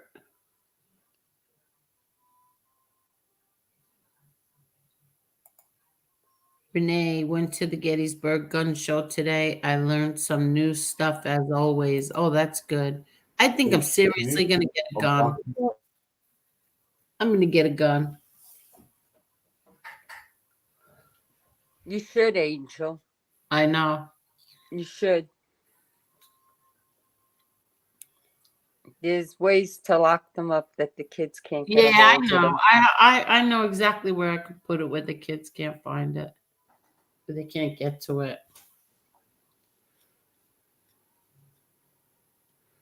But I am going to learn how to use it and get it. Well, in PA up here, they've got a couple of rifle ranges and gun ranges. So I've been going for classes there. Really? Yes. Yes, Mr. Smith, I will get training. I think I'm going to do the training first. Let me see if I even like it before I even get one. You know, Angel, they have these, Mr. Smith could fill you in more. Because my son, my oldest son, just got a gun. But he got this special type of bullet, and Mr. Smith will know what I'm talking about, that when you shoot it, it gets the person you're shooting at. It doesn't go through anybody else. What the hell are you talking about? There's a type of bullet. Mr. Smith would know the name of it because my son Peter got it for his gun. That if somebody breaks into his house, he can shoot them, but the bullet will get him, but it won't like go through the door or get somebody walking by or something like that. Yes. Rubber? Get a double barrel. Ooh, look at all of this. I don't go anywhere without a pistol. Oh, says PD. And Gerard says get a double barrel 410 shotgun. Ooh. Mr. Smith says wise choice. Figure out which gun is right for you before you buy it. Then train with it. Right. Yes. And YouTube is a Blackmore in many ways. Damned if you do, damned if you don't. Exactly, Mark. You're 100% right. That's right.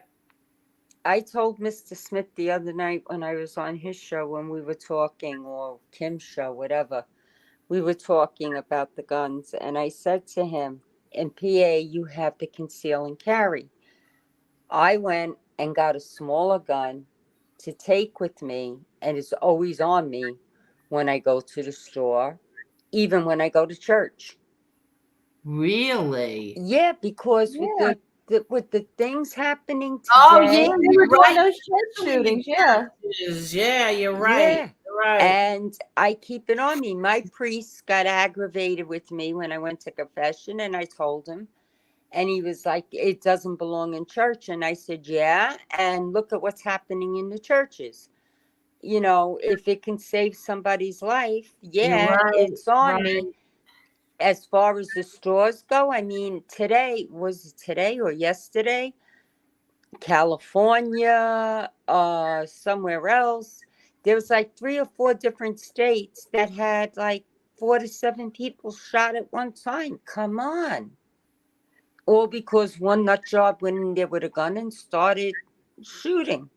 So no, wherever I go, I'm very aware of my surroundings, and it's always on me.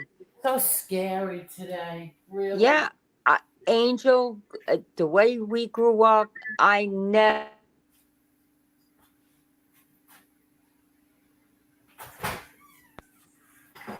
What happened to Carol? I think she's back. I think it just went out for a minute. You there, Carol? Yeah, I'm here. Oh, okay. I said, the way I grew up, I never thought I would ever have to carry one on me. I'll tell you a funny story. I'm going to make you laugh. Wait, I'm getting a Jello. Go ahead. All right. I was in a club. I'm not going to say who's or what, with my girlfriends and some of the guys when I was I was about 20 years old, right? Yeah. You'll know who I'm talking about. I'm down at their club, and the jokester picked up a gun and said, hey, Carol, catch this, and went to throw it. And I says, you're out of your mind. I'm not picking that thing up. So I went and got a handkerchief to pick it up. And he says, what are you doing? I says, I don't know who you used that on last. Frick you. My fingerprints aren't going to be on that son of a bitch. Oh God. Okay. He looked at me and he laughed and he says, "Do you really think I would throw it over for you to catch if I used it?" I said, "Yes." I said, "Use are all nuts in here." And no, I'm not using it. And they were laughing because I picked it up with the hanky, and it was so funny because I had it between my fingertips, like I didn't even want to carry it, and just dumped it back in his lap. I've right? never touched a gun in my entire life. Well, I wouldn't have either if they didn't throw it at me to pick it up. Then they're in the backyard. This is funnier. And I hear the guns going off, and I'm like, oh my God, now what? What am I going to be, a witness to something or whatever? I don't know what they're doing. They come back in and they're laughing and they're going, come on, come outside. We'll teach you how to shoot. And I'm like, what are you targeting back there? They go, oh, the rats that are running by. Oh my They God. were actually shooting the sewer rats that were coming up. Oh my Ew. And I was like, no, thank you. Oh God. But that's what they used to do when they had nothing else to do. But we got even with them because it was one of them, his girlfriend wanted to get even with her boyfriend. So me, my girlfriend Joanne, and her went outside. Wait. Yes, you did, because I'm having sugar-free Jello. Oh, and boy, I can't. You don't miss a trick, do you, Mr. Smith? I'm sorry, Carol. Go ahead. And hello, Michael, my buddy, my Florida buddy. Go ahead. I'm sorry. You're gonna crack up. We were outside. We wrapped his car in a case of toilet paper. Oh my God. Yeah, he had a fit when he went outside. Did he really? Yeah, he said, what the hell did the three of you do? I said, I don't know, it was your girlfriend's idea. That's what she wanted to do. That's what we did. Oh my God. We were terrible. We were. I got mad at an ex-boyfriend once. Really mad. Because I caught him cheating. Yeah. And I said, I know what I'm going to do. And this was funny. I waited till he parked his car, got a hold of my crazy girlfriend, and I said, let's go into the car service. She says, why? I says, you'll find out. Moving into the car service. And I asked for 5 pounds of sugar, if they had sugar. They gave me the sugar. No, Oh, don't tell me. yes. Oh, yes. Went over to his brand new Dodge Challenger, opened up the gas tank, poured the sugar in. Wait, it gets better. Went to the drugstore, got a box of rubbers, took a rubber, put it in his gas tank. Okay. Left, went home. Didn't know his mother was watching me from the window, right? Oh. It gets better. Oh, wow. I beat it home. I'm home. I don't know she was watching me. I'm in bed. She calls my house and she gets my mother on the phone. And she tells my mother, your daughter, she just dumped sugar down my son's gas tank. And my mother's like, what are you, crazy? My daughter's in bed. Because I was in bed. So my mother didn't believe that I did that. Anyway, he went to go drive on the expressway. I didn't know when I put the rubber in there that when you go to fill up the gas tank at that time, the rubber expands and it kills your engine. What? Yeah, I didn't. So it killed his engine. Oh, well. That was the most expensive piece of ass he ever got. I promise. Oh, my mother finally realized it was me because we're coming home and we're walking down his block and his car was parked. And I forget what he had done. But I says, you know, Ma, I've had it with this guy. That's it. I had a can of black spray paint. And I won't tell you the word, I spray painted all over his windshield. Oh my. Oh, yeah. And my mother was with me. My mother says, you went, oh, she was cursing me in Italian, up, down, in and out. She goes, you did all these things. And I said, well, maybe next time he'll learn how to keep it in his pants. Oh my God. Yeah. Yeah. Yeah. Swear to God. Oh my God. I was crazy when I was younger. I was. But that was hanging around with the people I was hanging around with. So, you know, they taught me tricks. What can I tell you? Oh God. Sugar in the tank. Oh, I would never. I did. You can't do it in today's cars, but I did it back then. The spray paint was the best because I still say he had to replace that whole windshield. You can't get that black spray paint off. I wonder if you power wash it. If did they even have power washers back then? Who knows? Who knows? And number two, I'd like to know where he went to try to get it off with the word that I put across that windshield. Oh my God. So, you know, Oh God. well, blame our mutual friend because he gave me the idea with the sugar tank, with the sugar in the tank and the rubber. Oh God. I understand the sugar in the tank, but why the rubber? I didn't know that when you put the rubber in there, that when they fill up the gas, when they go to refill the tank at that time, that the rubber expands and it gets caught in the engine and kills the engine. Are you talking about a condom? Yes. Yeah. So one condom can do that? Yes. Yeah, that's why I asked her. That's what I didn't know that. Because the gas goes into the condom blows, and somehow it gets caught in the engine. Oh God. I didn't know. You hear that, smart ass? Did I feel Oh no. Did I feel bad? No. I still don't.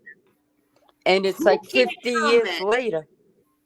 Wait, who can't comment?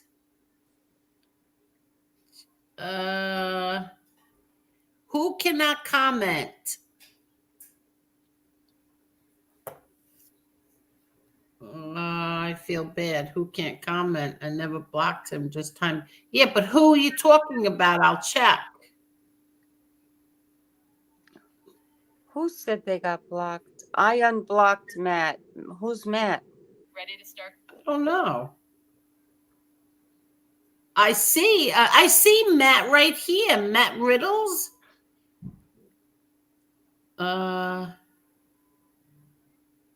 Who? They don't call her Crazy Carol for nothing. Everybody messes with wait her. I a got her minute. back. Somebody knows me. Uh-oh. Somebody knows me in the chat. You know them Who too. does? Because that was my nickname from Brooklyn. They used to call me two nicknames, Skinny Carol and Crazy Carol. Oh. Well, the person who called you that knows who you are because you know who they are. Oh, okay. All right. Okay. Well, there's moderator wars in the chat. Oh no. That was a joke, Carol. Okay, Gerard.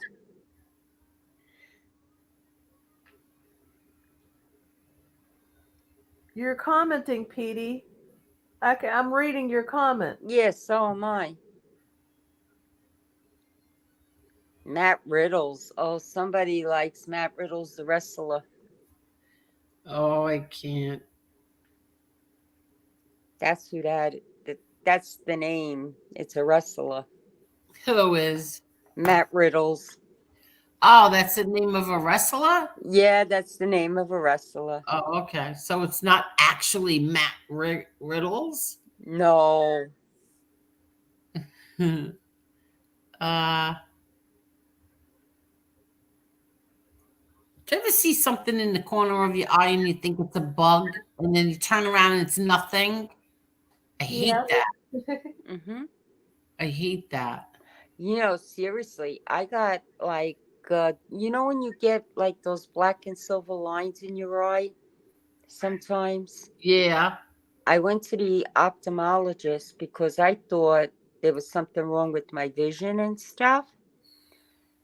And she turned around and told me, no, stress can cause that. I said, you got to be kidding me.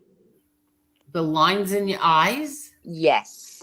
She Really? says, because from the stress. And she says it also causes the headaches, and so did my doctor. And I says, oh, wow. Floaters. So she gave me a special eye drop to use for whenever I get it. And it clears it right up. Yeah, you see them too, Gerard. Yeah, you go to turn around, you expect, like, you get nervous, and meanwhile there's nothing there.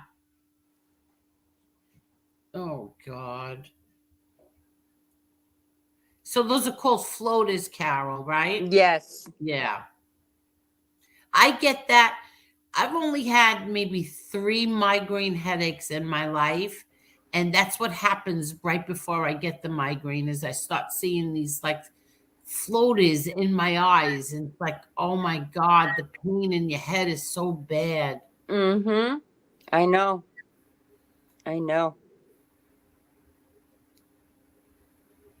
You know what I do, Angel? I get cold compress, Yeah. and I go into a dark room. I just Yeah. shut the lights, lay down, and wait till it goes away. You don't take Excedrin? I can't take any type of aspirin. I can only take like Tylenol or something Oh, because I'm allergic to aspirin. oh, okay, okay. That and penicillin are the 2 things I can't have. Well, if you go to the hospital, they're gonna have you do the same thing too. They'll look until you get in the back to see the doctor. Mm-hmm. So you're better off. You're going to do the same thing. Yeah. Yeah. Yeah, some people the migraines are so bad that they do get rushed to the hospital. She just gave.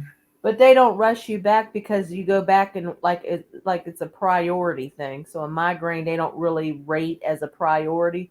So you'll be waiting there for a minute. Yeah, Depending exactly. on the hospital. Exactly. Wow. Who did you give wrenches to, Angel? Uh, who did I? Jason? Oh, okay. Yeah, why? No, Jason's good. No, because I just seen somebody's comment that you gave wrenches to a bunch of people. Just Jason and Petey. Petey I know for a while. Right. Yeah. And Heidi, right? Oh, Heidi, yeah. Yeah. McGriff says, my new car has a sensor for condoms. The gas tank Mercedes thinks of everything. Yeah, does it think about somebody getting on their belly and like letting out all the airs on your tires and leaving your car on a box? That's so funny. Kung Fu fighting in the chat, says Gerard. Kung Fu fighting. Oh, everybody, I hope everybody forgets about all this petty stuff by the time the next one comes along. They'll forget it. Yeah, I see. I get over it. you know, I sometimes it just got me a little ticked because, just about my husband and the salary. That's why, you know, Uh, that, like the kids trigger you, like my children would yeah, but you trigger know what me. it is? It's like Marla doesn't understand. Like she really doesn't comprehend that. What? What I do? The whole taking the train and not taking your car into Manhattan. And they're charging now. Now they're charging, I think, cars and trucks and cars. I think they're charging to get in to be in the city. They're Yeah, Just I to saw be trying, something in the about that. city. they're trying to do congestion pricing, Yeah, I saw where something about that. that's another $25 a day my husband's gonna have to pay. Exactly. But Exactly. what they don't understand when they make remarks like that is, like I said, he's a general contractor. That's where his work is. So Yeah. he has to go there. This man gets up at 3:45 in the morning, is out of the house by 4:30. Sometimes he'll get home early, and for me, early is 5 o'clock. Sometimes he doesn't come in his house till 7 or 8. And on the weekends, he's constantly on his computer doing estimates and, drawings for kitchens and everything else that he's got to do for a proposal. Or, in other words, he's almost working 24 hours a day. That's what people don't understand. And Yeah. they think, oh, general contractor, oh, he has to make a lot of money. Yeah, okay. Yes, he does do good. I'm not going to say he doesn't. But he has material to lay out. He has the New York State workman's comp. The New York's on top of the tax the New York State charges him because he works there. And on top of the sales tax he pays for the material, New York State also charges a sales tax to contractors. Okay? And then he has to get all his licenses every year. Because they get you, well, he has to have the contractor's license. He has to have a license for, what the heck was the other one? I seen it the other day. It's another license that he has to have that's different. Plus, they made, because of the buildings he works in, he had to get a $5 million umbrella insurance policy that we pay for. Are you kidding? No, because the condo boards, that's what they want. So he had to get it, and he's got to pay the insurance on that. So, plus the gas, the tolls, and now the congestion pricing. So, I'm like, yeah, I understand his point that, oh, he must be making money that he keeps going there. But and plus the taxes we pay to the IRS. So you add all that up and you come down. Yes, we're not rich, but we're comfortable. Yeah, right. Okay? And that's what makes me laugh. People don't realize that, you do what you have to do. My husband, and I said it in the chat, is 66 years old. He should have been able to go on Social Security or retire. And he can't do it yet. Wow. So it's not as easy as everybody thinks it is. Yeah, I know it's not. You know what I'm saying? Especially today, you add inflation in there. Especially young kids like Marla.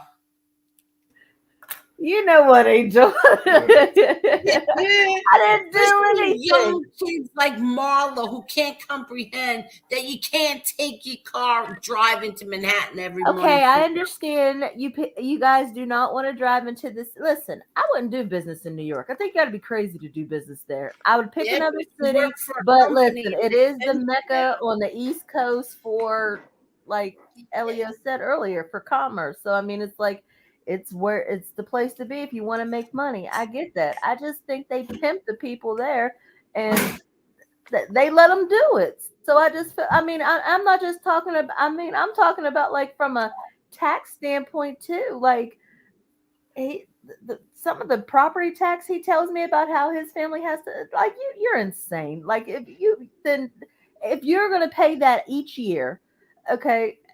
And I mean, they're not living in like they're regular neighborhoods. I mean, they have what they call these mini mansions here and there that tow the whole neighborhood off, but that's neither here nor there.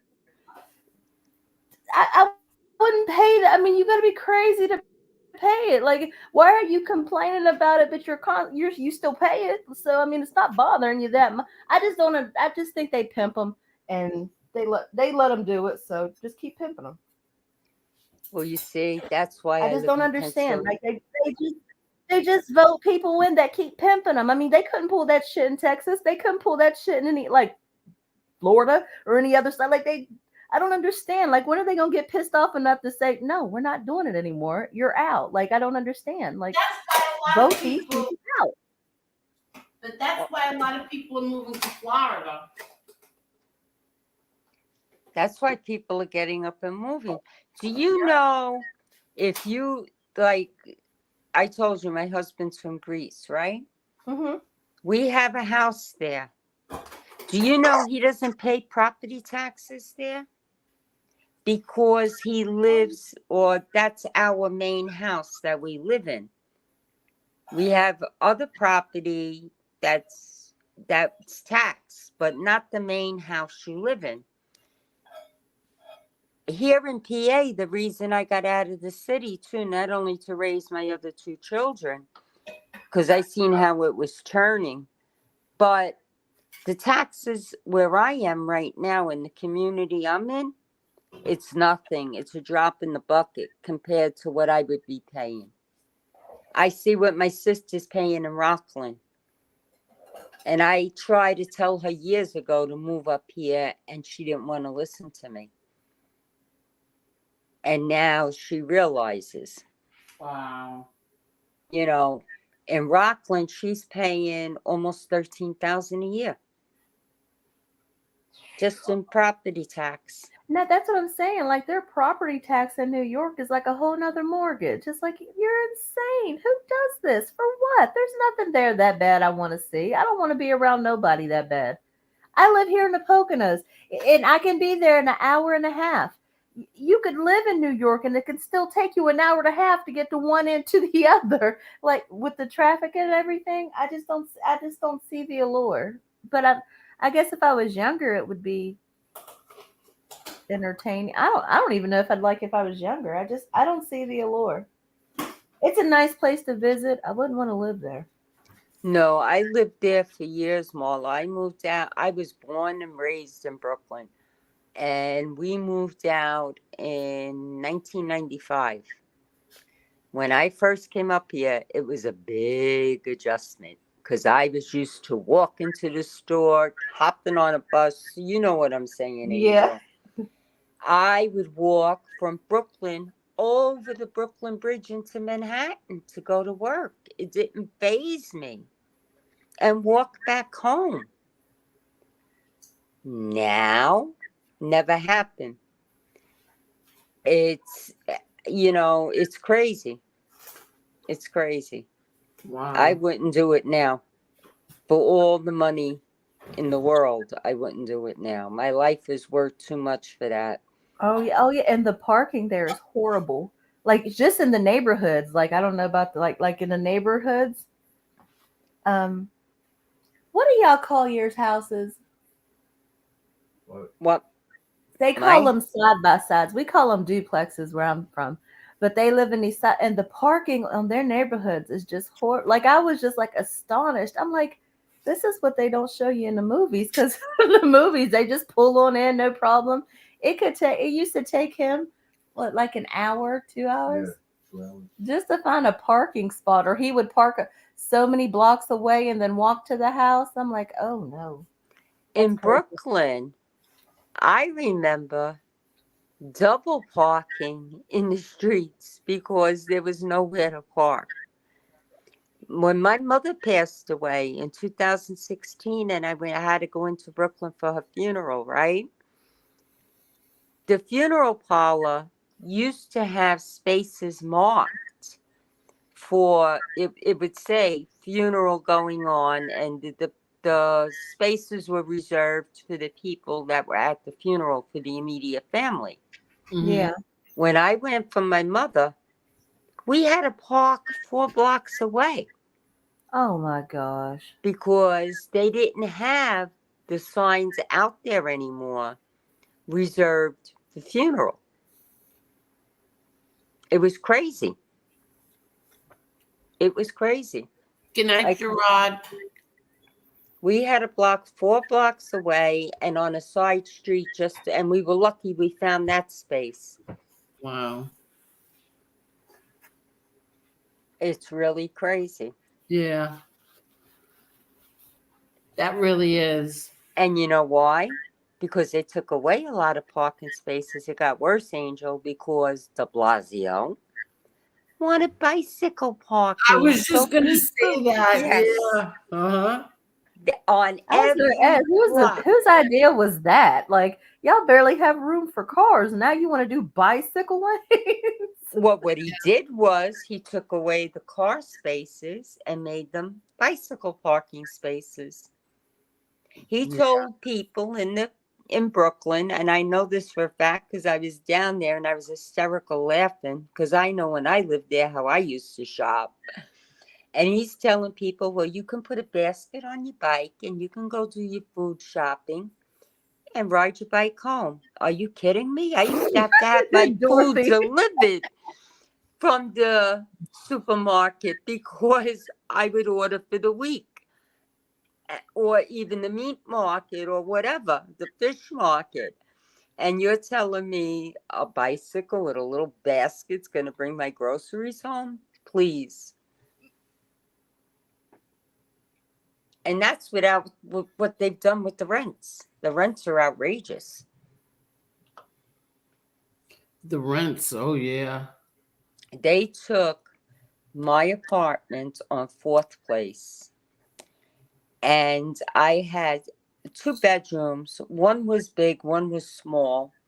I had a really big kitchen, a bathroom, and a small living room, right? Uh-huh. I was on the 1st floor. When I was living there, you're going to laugh. I was only paying like $200 and something rent a month, okay?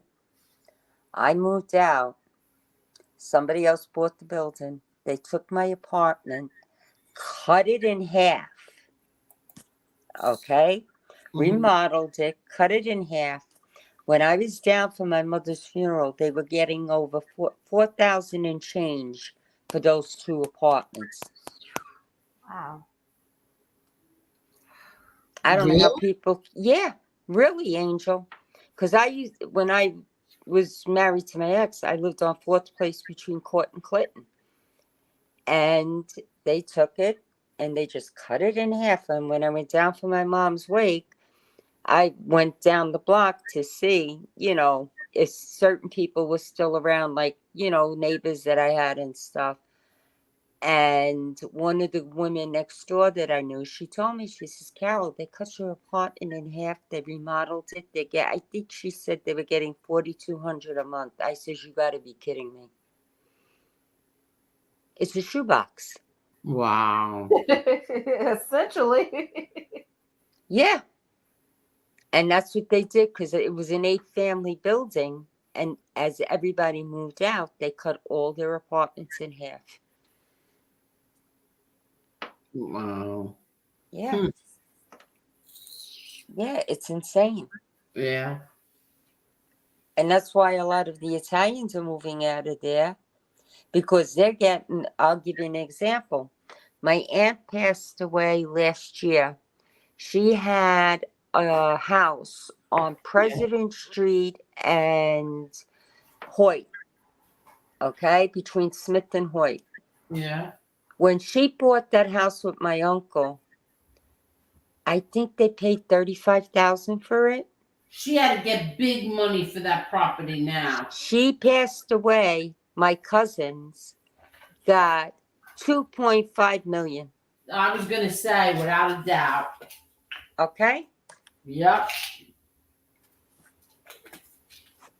I was like, I can't believe this. You know, the way they've gotten crazy. That is crazy. Yeah. It's really getting nuts. I'm going to go into Brooklyn, I think next week with my husband because I want to go hit Court Street for Caputo's Bakery and then go down to President and hit Mazzola's and then go hit the Parnell shop. I can only imagine what it's going to cost me. Really? Yeah. Because I want my lard bread, Angel. Oh, yeah, yeah. Do you know what they're charging for that now? $8 a loaf. Yeah. But that's what I go down there for. And I go down for my pastries and my Italian cookies. Because up here, they can pass them off or ship them in and say they're Italian, but they're not. You don't like that store in town? Fratelli's or something? That's not there anymore. Now it's right. You told me. It's the Brooklyn Pork Store. I haven't been in there yet to see what they have. Well, why didn't you go try it? I am. I'm gonna go. I have a hair appointment on the 7th in town, so I'm gonna stop there and see what it is, and see what they've got.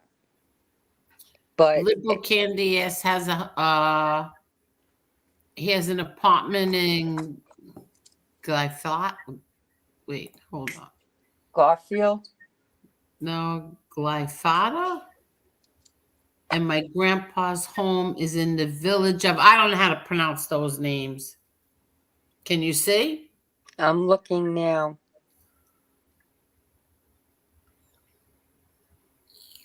Okay, I see it. Corfu, Kirkura, Liberal.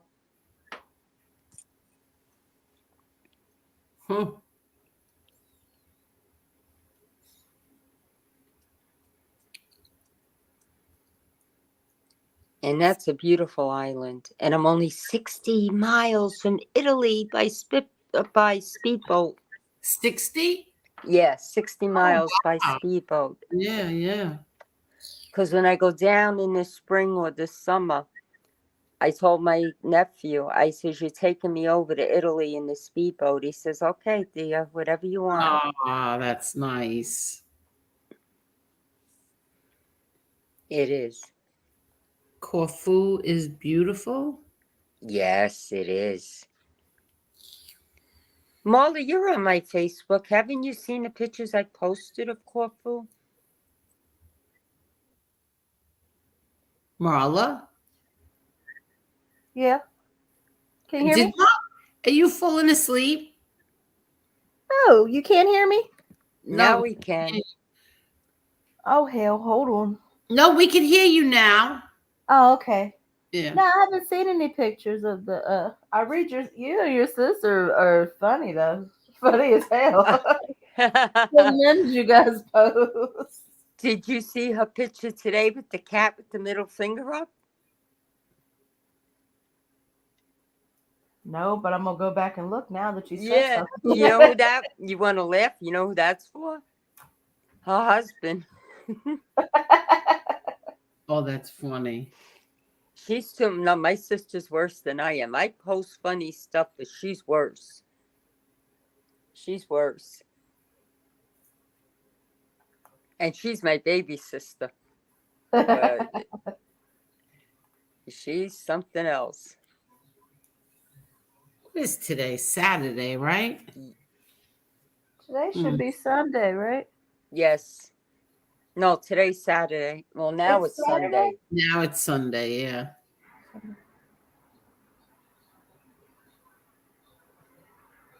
I don't even know where this party's at tomorrow. No, Liberal, I have a house.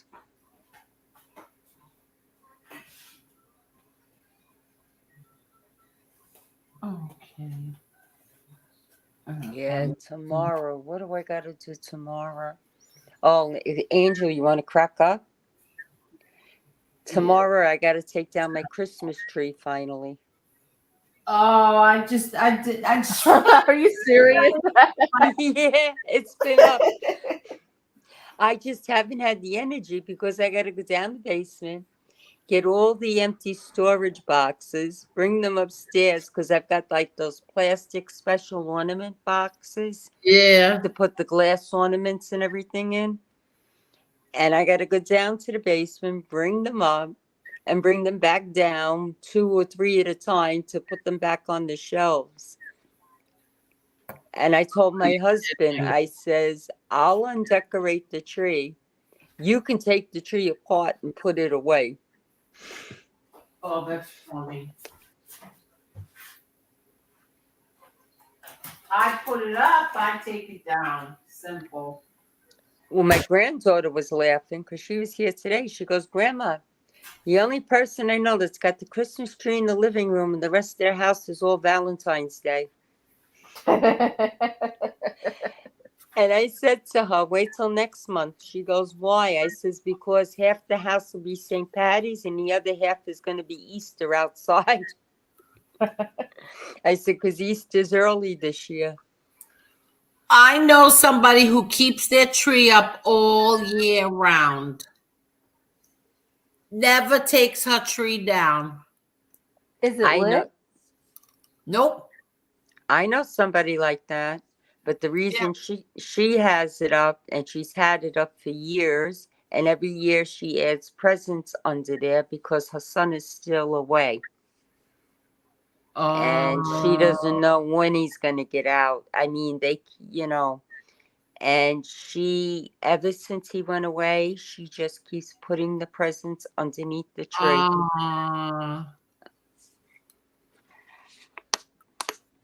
I feel so bad for her. Yeah. And why doesn't she know when he's going to come home? Well, they had an appeal, and the appellate court overturned the conviction, but the DA in Brooklyn or Manhattan, whichever one it was, refused and turned around, and the judge, because that's what I hate about the justice system. Why is it when they try to overturn the appeal, which they did, it always goes before the same judge, the case? Why? Yeah, I don't know. I don't understand that.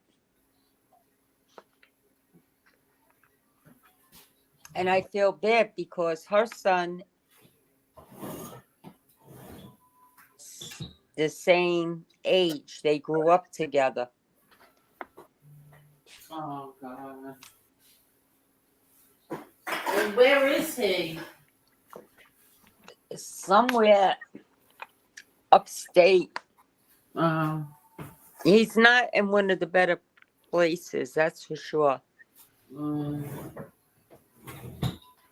How old is he?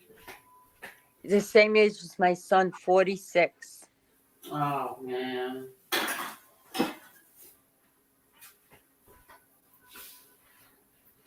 See, that's sad. Very sad. It is. It is. That's why I hate rats and I hate. Yeah. I told you, I lost my first son's father. He was killed. And it was all because of a rat. So I have no use for any of them. Jason says, these days, everything is a high dollar. A little studio apartment here is $1,800. My home in the mountains, 13 acres of property, everything, race car, shop, and it's still cheaper than a studio. Just crazy. Yeah. Yeah, it is. That's why I moved to PA.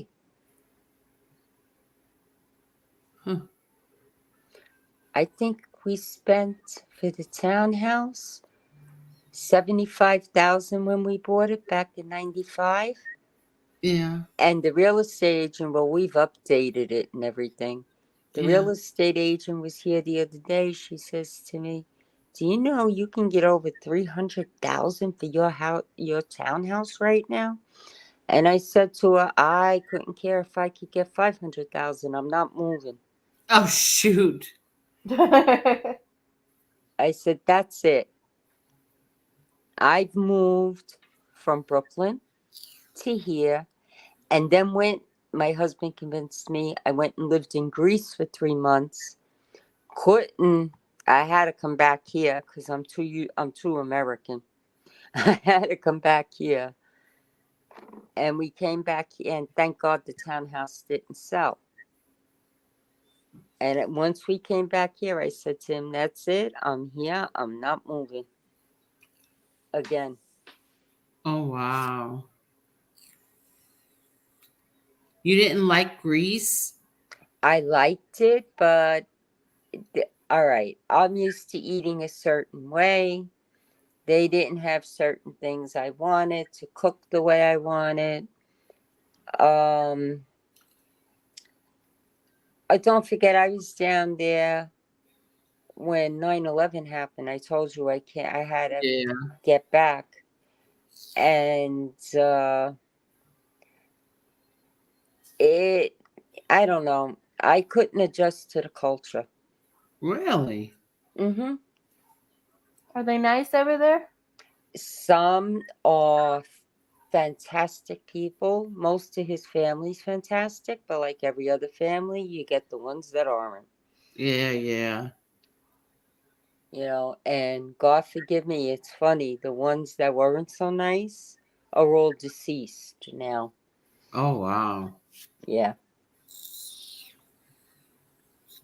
I mean, I'll go down there and visit. I'll stay for a month or a couple of months, but nah. I'm not used to certain things, and I don't think I'll ever adjust to it. I can't believe that we still have 73 people still here.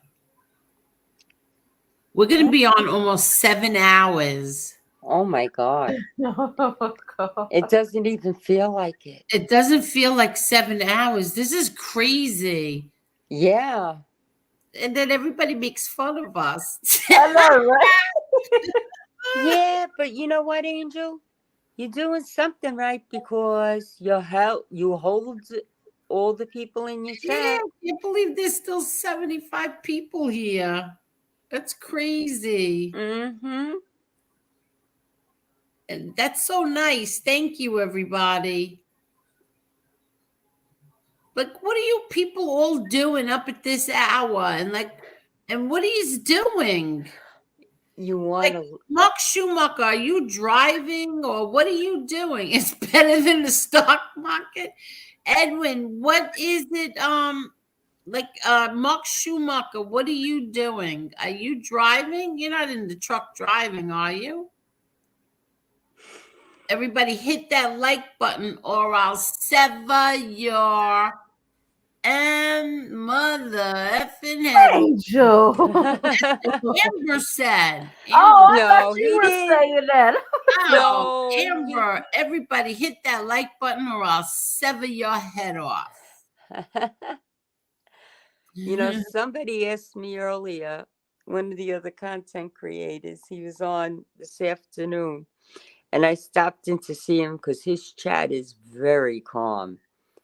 And he says to me, "Carol, how do you do it?" I said, "What are you talking about?" He says, "I see you at all times of the night in different chats and you're up late. How do you do it?" And then work the next day. And I laughed. I says, "I don't know how I do it either." I says, "But sometimes when Angel goes off and I go to shut the phone off, as I'm going to shut it off, I'll see a notification come across. MRE is going live." Yeah, exactly. Oh, God. I said, "So I'm not gonna go to bed without getting in there like I'll tell him, I'll say hello, I'll stay for like 15, 20 minutes, and I tell him, MRE, I'll catch the rest tomorrow. I got to get some sleep. But I laugh because I said to the person, well, how do you know I'm in those chats that late? You must be up too. You know, how do they know? Yeah, exactly. Exactly. They're up too. It's funny. I can't. This is so funny. Liberal Candia says, I'm looking at my bets for the NFL games tomorrow and listening to Angel and Marla. And then McGriff says, everyone is afraid to sleep with Chicago.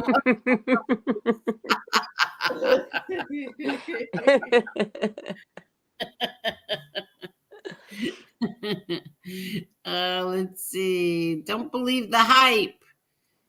On MRE, he lies, Angel, and has mental illness. Yeah, okay. What idiots. Oh Don't my believe the God. hype That's on MRE. He lies, Angel, and has mental illness. Yeah. And you don't, Ronnie Franco, right? We're all an asshole in somebody else's story. Yeah. when are they going to leave poor MRE alone? I know they are beating. Oh, that they are so sickly jealous of MRE. And not for nothing, MRE really does make these rats cry. They know how to dish it out. They can't take it when it gets back to them. So that's why they are the way that they are with MRE. Oh, he dished it back the other night. Real good. Oh, yeah, he did. I was surprised. I didn't see that one coming. I had a feeling. Well, he's only going to take so much. Exactly. I had a feeling. I said, you know what? It's only a matter of time. He's going to let loose. MRE is talented. I agree. Not only that, Angel, they got to realize that man has been through a lot. He's lost a lot this year. He's lost a lot of people this year. And then on top of it, he needs these pieces of shit with the things that they were doing. I know. And that's exactly what they are, pieces of shit. Yeah, exactly. But you know guys what? better be happy this isn't a live. What? I had to put my jammies on. Oh, and you if you would have, I had my butt towards the screen. You had a face full of black ass there for a minute. Oh my God. I'm good now. I had to put my I can't sleep in I got sleep in jammies. Sorry. Continue. No, that's okay. I don't know why they keep picking on him. They should just leave him alone. I mean, how many times does he have to repeat himself? Or how many times does everybody else have to say that he's not a racist, he's not a Nazi, he's not this, he's not that? People should look in the mirror before they open their mouth. Yeah, 100%. 110%. Did you ever watch this show, The Land of the Little People? No, it can't be called that. Wait. It's called Land of the Giants. Wait. Come on. Land of the Giants. You know what? Did that ever happen to you when you say a word and then all of a sudden the TV says the same exact word at the same time as you? Yes. Does that ever happen to you? Yes, it's happened. Oh, wow. Wait, Mark Schumacher, you're sitting in the Chicago truck stop for all these hours? Marie is clever and very intelligent, and it keeps him awake at night. Yep, exactly. That in his, what is it, creamed coffee or coffee milk? What? He drinks coffee milk or something? Yeah, I forgot. It's called either coffee milk or Milk coffee. I can't remember which one it is. But I'm starting to fall asleep. So am I, honey. You are too, right? I think Yeah. Marla's already sleeping. I'm not sleeping. Oh, you're not? How come you're wide awake, Marla? I was drinking, and then it went away, and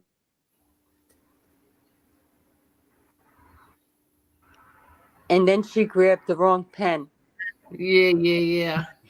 you know what? You're right. Oh, you know what, babe? This one's almost out. It looks like you'll be taking a trip to the store tomorrow.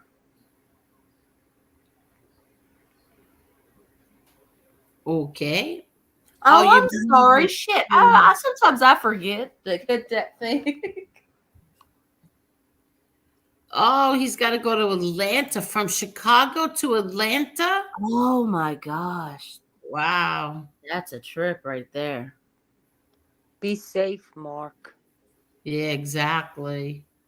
I drove from West Virginia to Texas one time, and I think it's like a 20-hour trip. I did it one time. I would never do that again. Like, I drove it straight through. Well, obviously I had to stop for gas, but I'd never do that again. That was And then that I was was so happy when I got to Texas. Do you not know that I lived in the Arlington area, Mansfield, Arlington area. It still takes 6 hours to get to where I live, and I was like considered somewhat like at the top. So yeah, it takes forever. Really? Yeah.